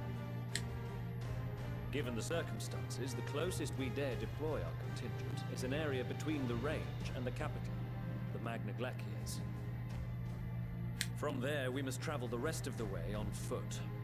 We will also need to bring the airships with us to ensure we can withdraw with haste. Although much of the terrain will be blanketed in snow, we should be able to make use of local roads and shipping facilities. The vast ice field will afford us an unobstructed view of the surrounding area.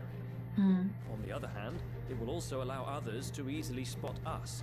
So, it is imperative that we only make camp in positions where we can easily defend ourselves. And the airships, which must be kept safe at all costs. We cannot account for every possibility, so we must be prepared to think on our feet. We will be tested.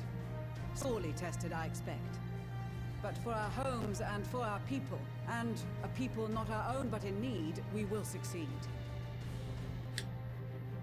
Spare no effort in your preparations. Once we depart, there is no turning back.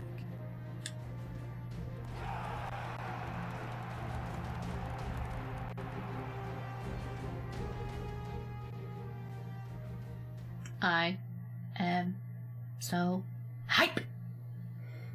Almost going for 6 hours. I'm probably gonna stream tomorrow, by the way. Probably differently. As soon as I get up, I'm probably getting ready.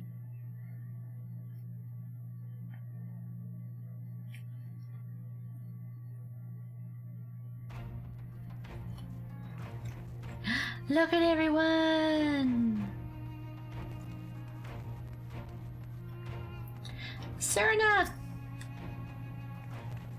I'm glad to see you well, Velvet. Grandmother was worried for you. The night I agreed to come hither and join the contingent, the gods sent her a strange dream. 2 suns, one burning red and the other frozen black. Closer they circled, and closer, as they danced the world fell to ruin. In blinding chaos she spied blackened silhouettes, and knew at once that one was yours. We knew not yet how to interpret this dream, save as a sign of great danger awaits. But whatever lies ahead, I will walk with you, traveller. Your so was it. Sadu! I care not for the Iron Men and their troubles. It is the destiny of the weak to die in ignominy. Even so, I will do as we have agreed. I volunteered to join this band at Serena's request, and if she thinks it's a worthy cause, there's reason enough. Though we hail from different tribes, our bond has grown strong of late. She has much better company on a hunt than any of the steps oafish men could dream to be. Magni! With the Mole, champions of the Nardum, and the Dothal having sent so many here, I had a thought to defend the steppe in their absence. I would have done so were it not for my step-brothers. They urged me to grant our allies the sun's might, and his radiance may deliver them on to victory. Though I must tolerate the presence of this feral Dothali dog as first among my brothers, I could do no less than accept this challenge. My deeds will become stuff of legends. Who else do I want to talk to specifically? I won't talk to everyone, obviously, because there's a bunch of fucking people here, but I want to talk to my favorite NPCs that I haven't talked to in years and ages. I want to talk to Pippin. Pippin! Often his father told me the struggles faced by Alamigo in the days of the occupation, and I too have crossed swords with the Empire on many occasions. Though Garlemald has long been our bitter enemy, Her Grace has elected to bolster Ilzabad contingent with many members of the Immortal Flames. As respectives of the Sultanate, we are one in our commitment to the cause. I don't really care about... Hi, Emilian. Well, if I'd known what a social gathering this would turn out to be, I would have dressed for the occasion. Still, this seems the perfect opportunity to mingle with other guests. Would I be correct in assuming the ladies of yonder Serena and Sadu are of the steppe? Perhaps I should introduce myself, though I don't much like the look of that fellow with your normal sex. Emilian, Sadu would peg you into oblivion, so I would say maybe best not talk. Maybe not talk to her. Okay. Oof, it's getting hot. I'm gonna turn my fan on. Oh, it's getting way too warm. Way too warm. Ugh.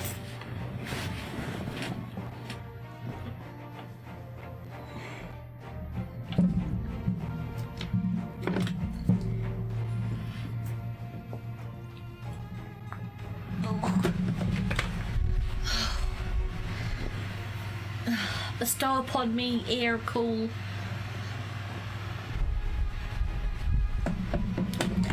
Oh, that's nice.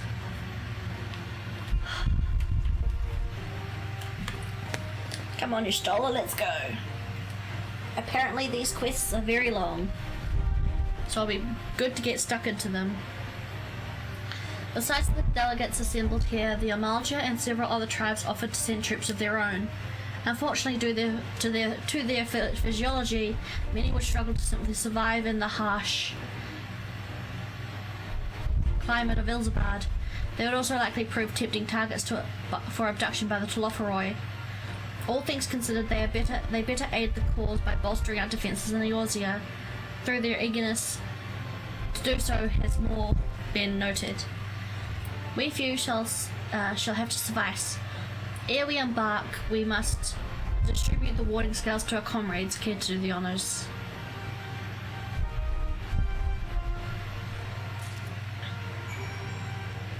Lucia?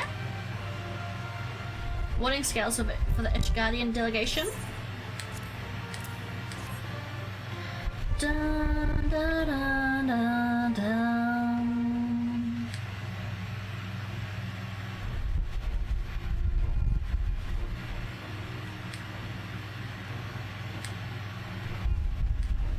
You do that. Hi, Lace. I still want your fucking dress. If you die, can I have it? Is that a set of warding scales I spy? Not that I would know what they'd look like.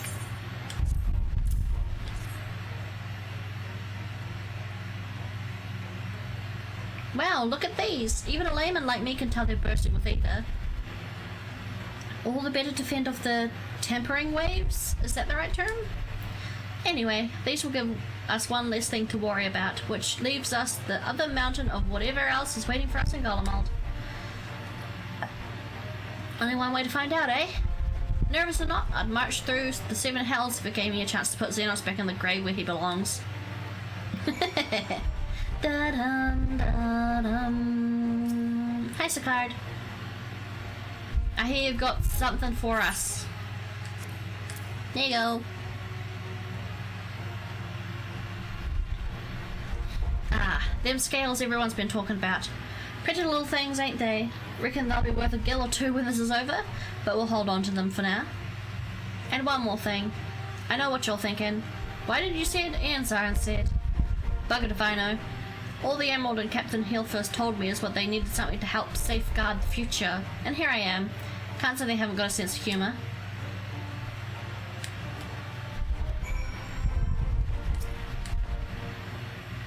Yes? Here you go.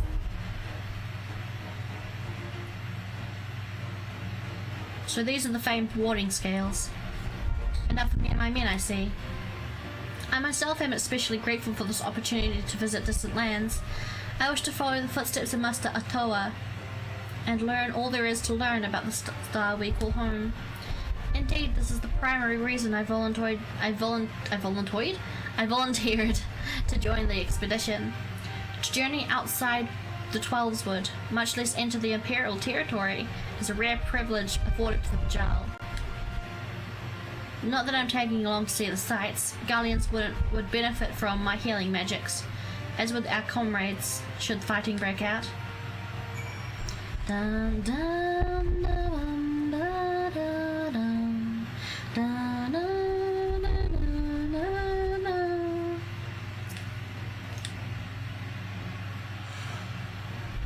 We heard it would be cold in Golemald, so we came prepared.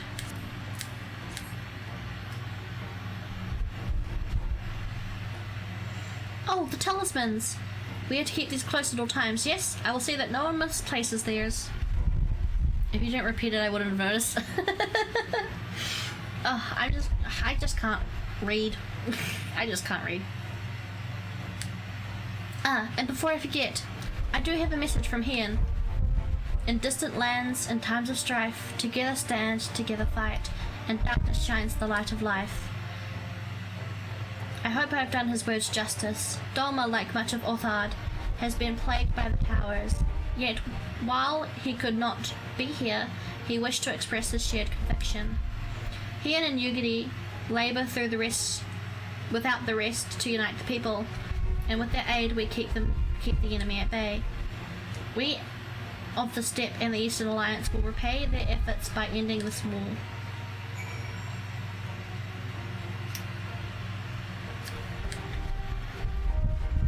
Do you have a warding scale for me too?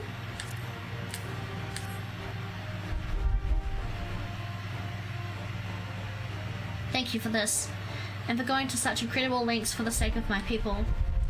Though I have little to offer in return, I would impart some advice if I may. You have been told by many to wear the to wear the cold of Ilzabad. I cannot stress enough that this has no token warning. We will be distributing its especially made warming tinctures, courtesy of the Alchemist Guild, but understand that they are no substitute for proper protection. Leave the provisioning of said quarter to your discretion. Now let us proceed to the Alamegan quarter.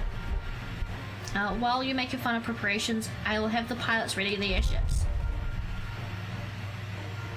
Good thing I packed a cold weather glamour. I have a couple actually. I'm not sure what one I'm gonna wear.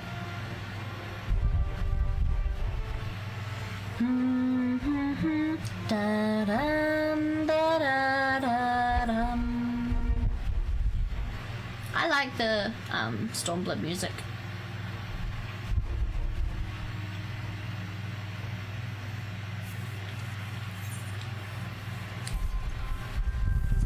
What do you mean I can't do glamour plates here?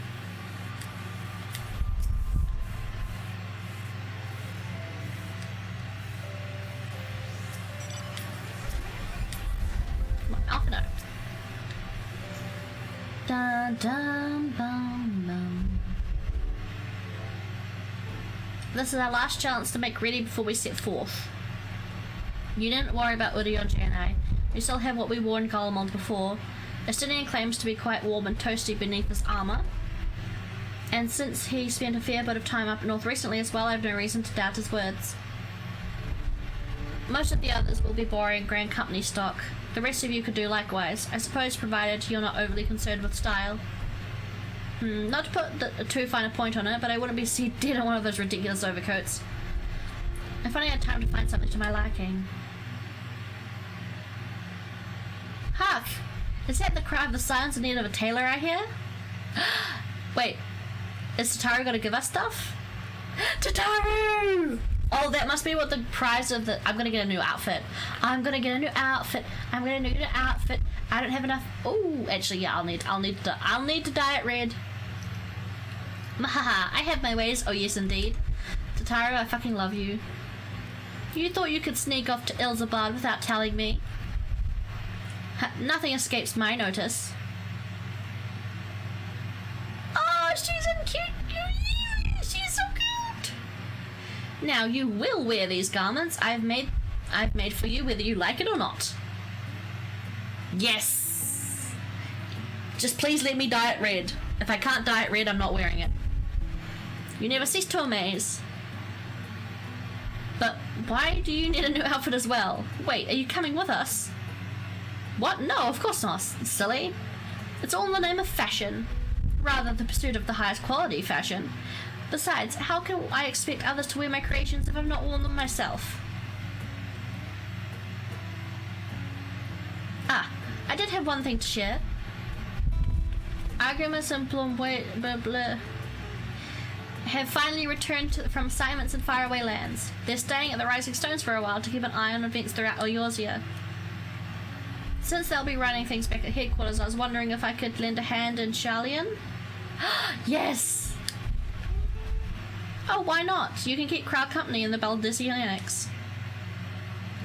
Yes, would love to have you there. And I heard our commercials did a fine job carrying our stead while we were laying comatose. With them in charge of the Rising Stones, we've got nothing to worry about. My thoughts exactly. Also, while I'm confident you won't go collapsing again, because certain someone who shall remain nameless is in the position to transport your souls into another world. Since Graha Tia isn't there to isekai you, if anything similarly disastrous were to happen, I'll be well positioned to do something about it. Anyway, I've got a few things to take care of, and then I'll make my way to Sharlayan. I really do hope these new clothes are enough to keep you warm in Garlemald. It's not so much, but it's the only thing I could do for you, other than pray for your safe return, which I will, every day.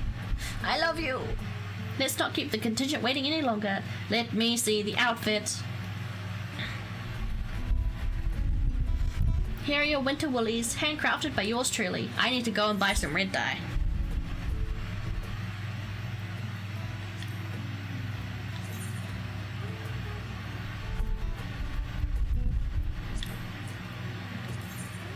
How does it die?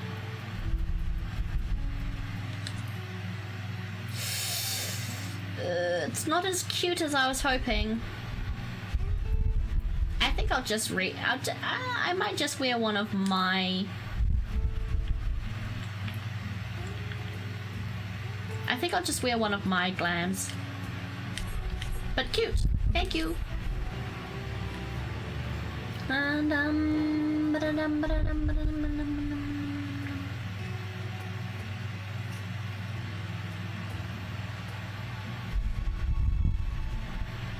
What does everyone else look like?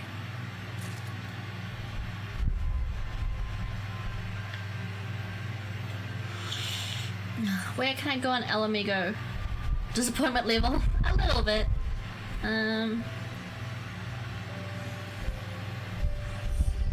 Where can I go? I guess I'll go home. Gotta teleport to Gridania real quick. Find what glam I want to have. And then...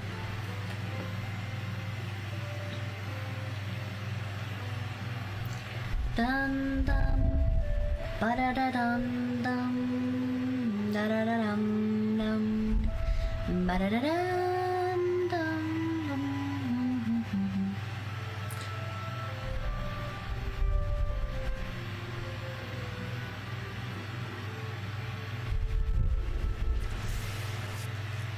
Okay. Going through my glamour plates.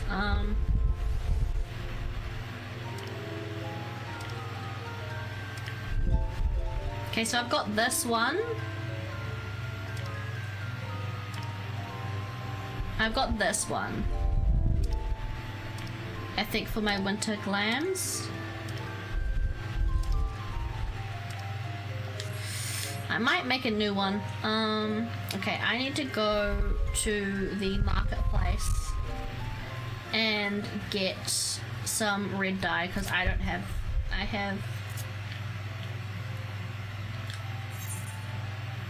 2. Okay, I would like at least 3 or 4 more. Okay, making a winter glam because I need to be scene appropriate.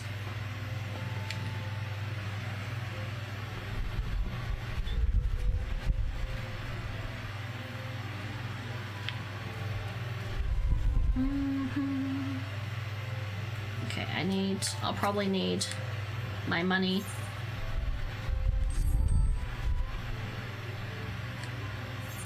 The woolly one. Yes.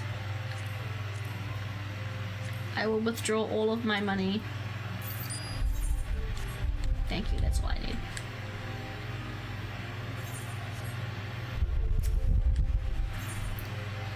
I might as well look for new stuff to wear as well. I will get my paint first. My dye first. Ruby red dye. 15, 10, 6. 6 will be good enough.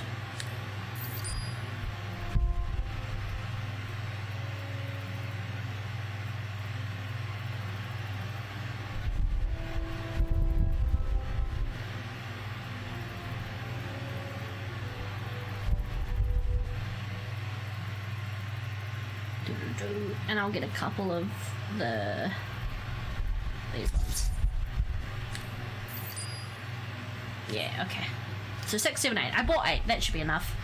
Let's look for some new stuff as well, because I think new clothes have been added. So new things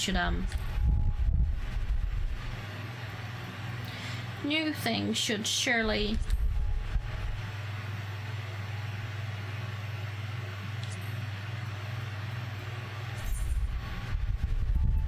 Ooh, this is nice. What does the dye look like? Nice, that looks nice. It's not very wintry, but at least it's covered. It's covering.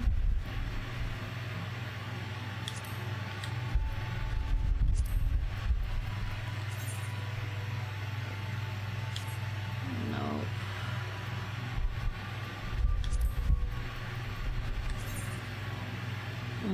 Nope.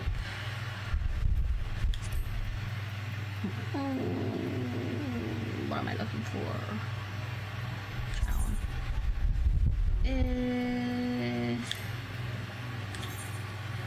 Fashion. That dies quite nicely, but no. Nope. Nope.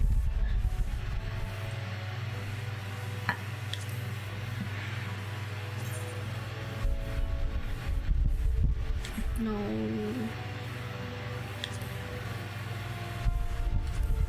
No, I don't want to search for item. I want to try on item. That's nice and warm looking.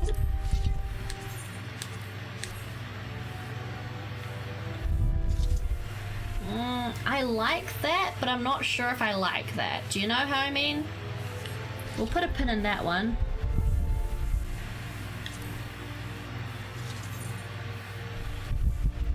That looks a little bit better.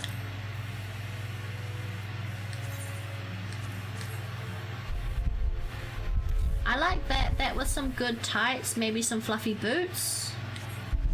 How much is it? We could definitely try it. Oh, I might need to buy some.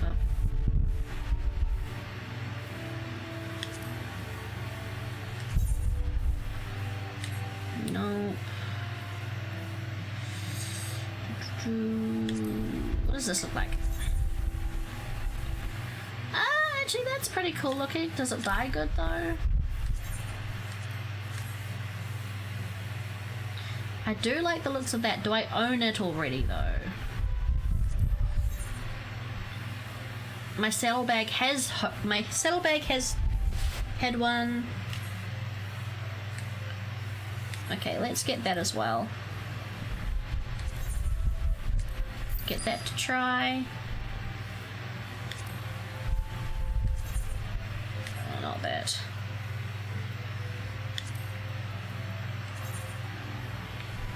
Ugh, ugly. I do have one of these, and I do like this. I do like this. I do really like this. And it does dye well as well. I just need good gloves to go with it.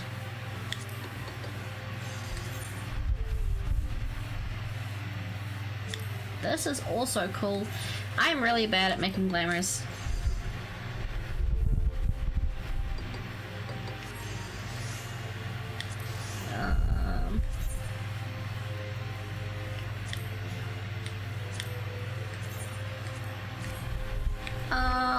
Come on, make the whole thing red.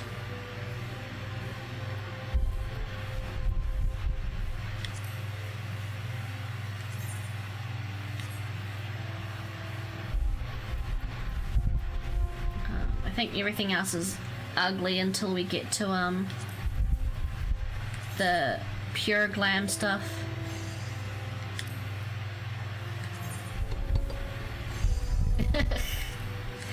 I don't know, I just can't decide what I like and what I don't like. That looks fine. Well, Den's still going AC. Yeah, we're doing glamour. Nope. I need something for winter, apparently, so...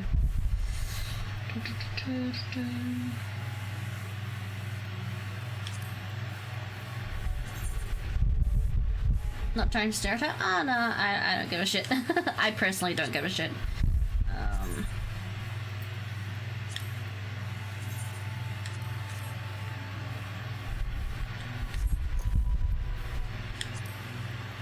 Nope.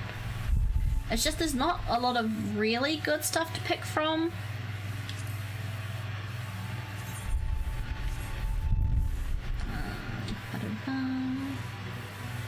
Okay, and now it's gonna get to crap until we get into the pure glam stuff.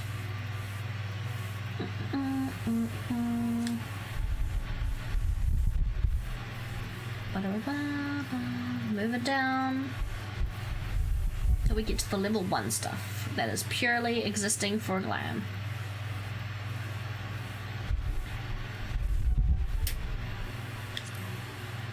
Glacial coat.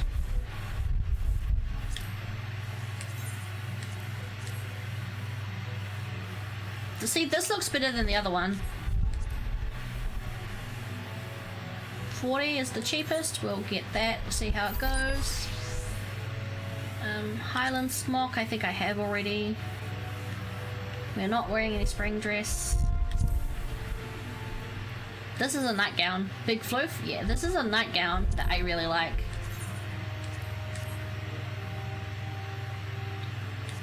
How much is it? Actually, do I have enough? Ugh, I do not. It's always so expensive. We don't want that, we don't want that, we don't want that, all that. Expedition's coat? What does this one look like? Oh, this is actually pretty cool. Does it dye good? Ooh, that's nice. Not what we want right now, though. What does this look like?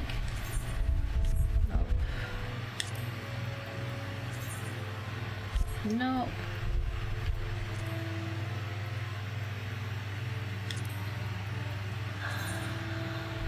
Nope. Nope. Nope. I have that already. Astral Silk Robe. No.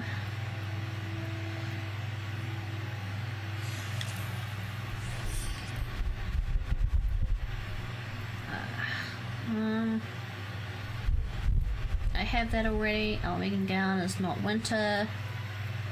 Pegasus skirt, Pegasus bolero. Oof. This is always expensive though, right? Oh yes, it is. That sucks. Urban coat? Urban coat could look pretty cool.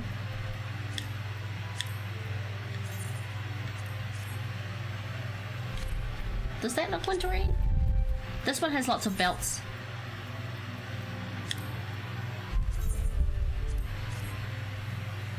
This could look cool for winter.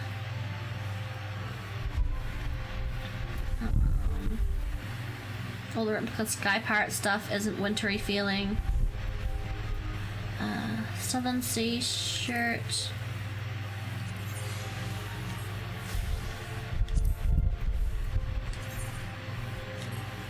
Casual jacket.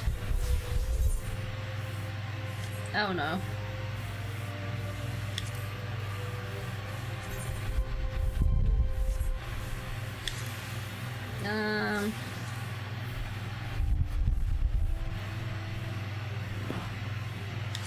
Oh, I actually do want this dress.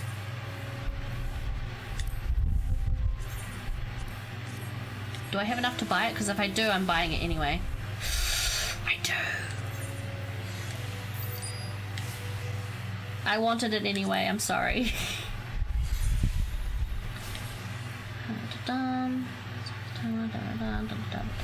Okay, cool. I think I'm okay for pants. I think I know what I want to do for pants anyway, so we can head back. Big floof, big floof. So we'll head back, I'll head to the inn, I'll make my glam, and then we'll head out. Yay! Ooh, ooh, ooh. And then I'll probably finish... I'll probably play for another hour. Maybe. At least get started into these Garlemald quests. And,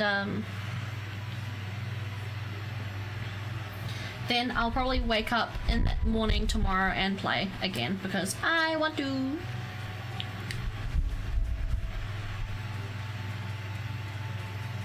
Because yeah, if everyone else is going to be in winter gear, then I want to be in winter gear as well.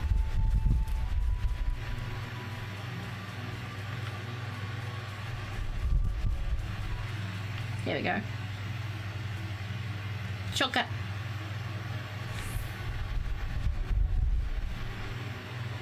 Hello, Antoine.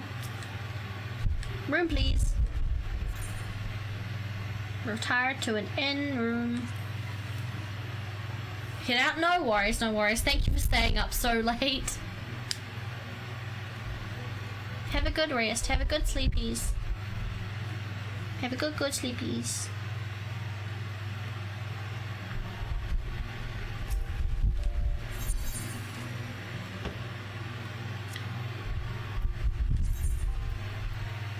Put that in. put that in our armory chest. Thank you. Good night. Good night.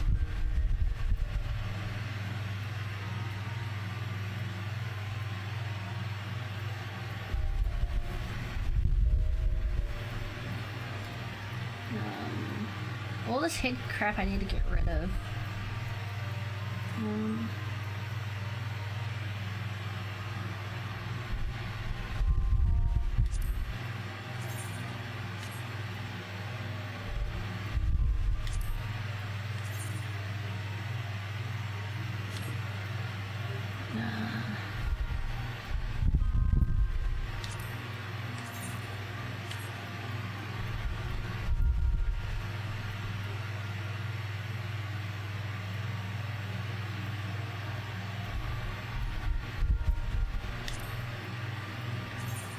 Oh god, I need to get rid of... Okay, yeah, that is something we want to put in.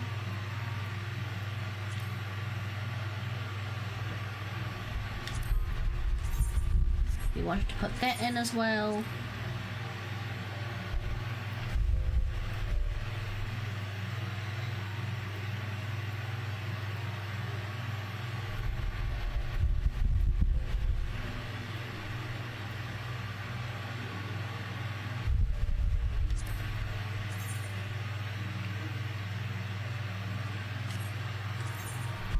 We'll put that in.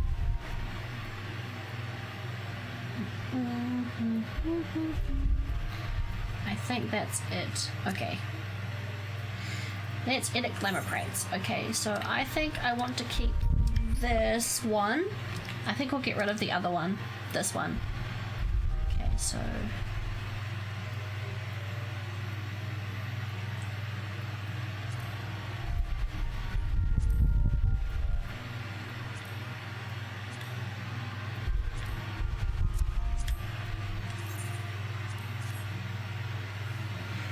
I don't like that one.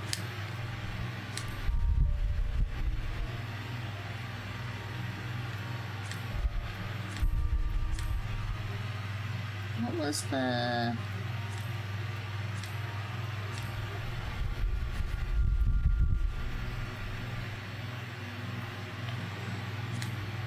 I do really like this. But it's not really wintry. I want a wintry feeling. And this is cool, but not wintry.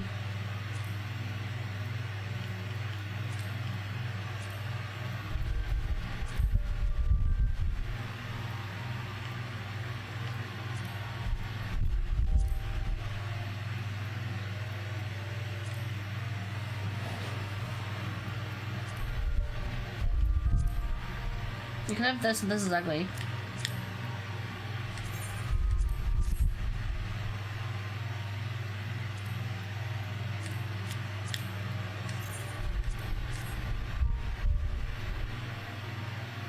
I like that.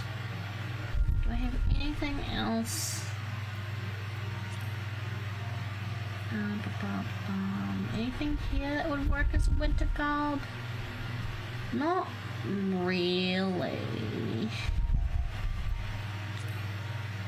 Nope. Oh, that could be winter garb easily.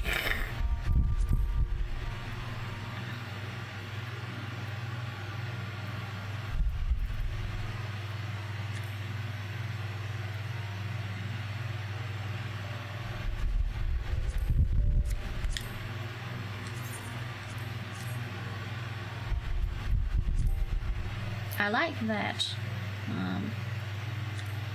Do I want to keep the pants the same though?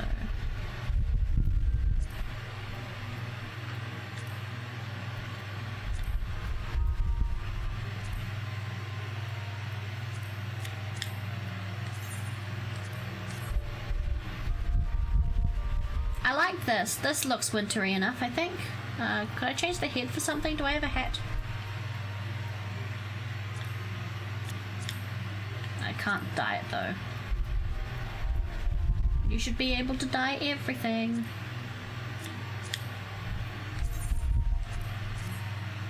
I like that.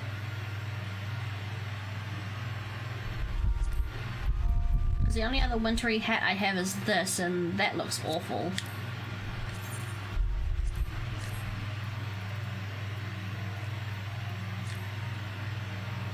Yeah, nah, I'm putting on the cute beret.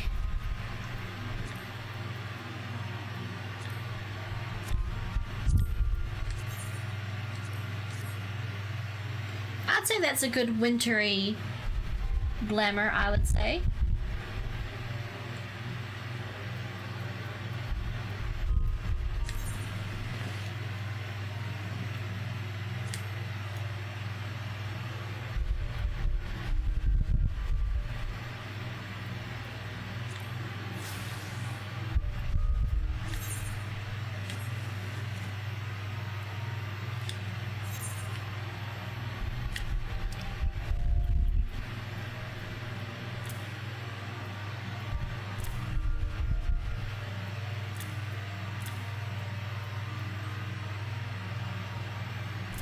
Yeah, 515 gear I don't need. And then... Sweet.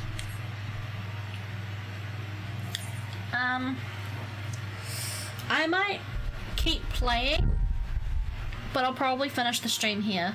I'm gonna keep playing on my own, and because I want to play more of the story, but I'm getting a bit tired of streaming today, so I'll probably put it there for today. Thanks everyone for coming. I will probably be playing more story tomorrow. I won't play too much further, I hope. Yeah, I'll play a little bit more of the story myself. I feel bad that I'm not going to stream the entire story, but I feel like it's fine, personally, and I just want to play more, but I'm just getting tired of having to focus on being entertaining as well. So I would thank you all for coming. Thank you everyone who lurked. Thank you, thank you, thank you. I shall see you tomorrow bright and early, because I'm probably going to be playing this game more. So I'm going to leave you with a say bye bye and stay electrifying. Bye bye. Bye bye bye bye bye bye. Thank you for coming.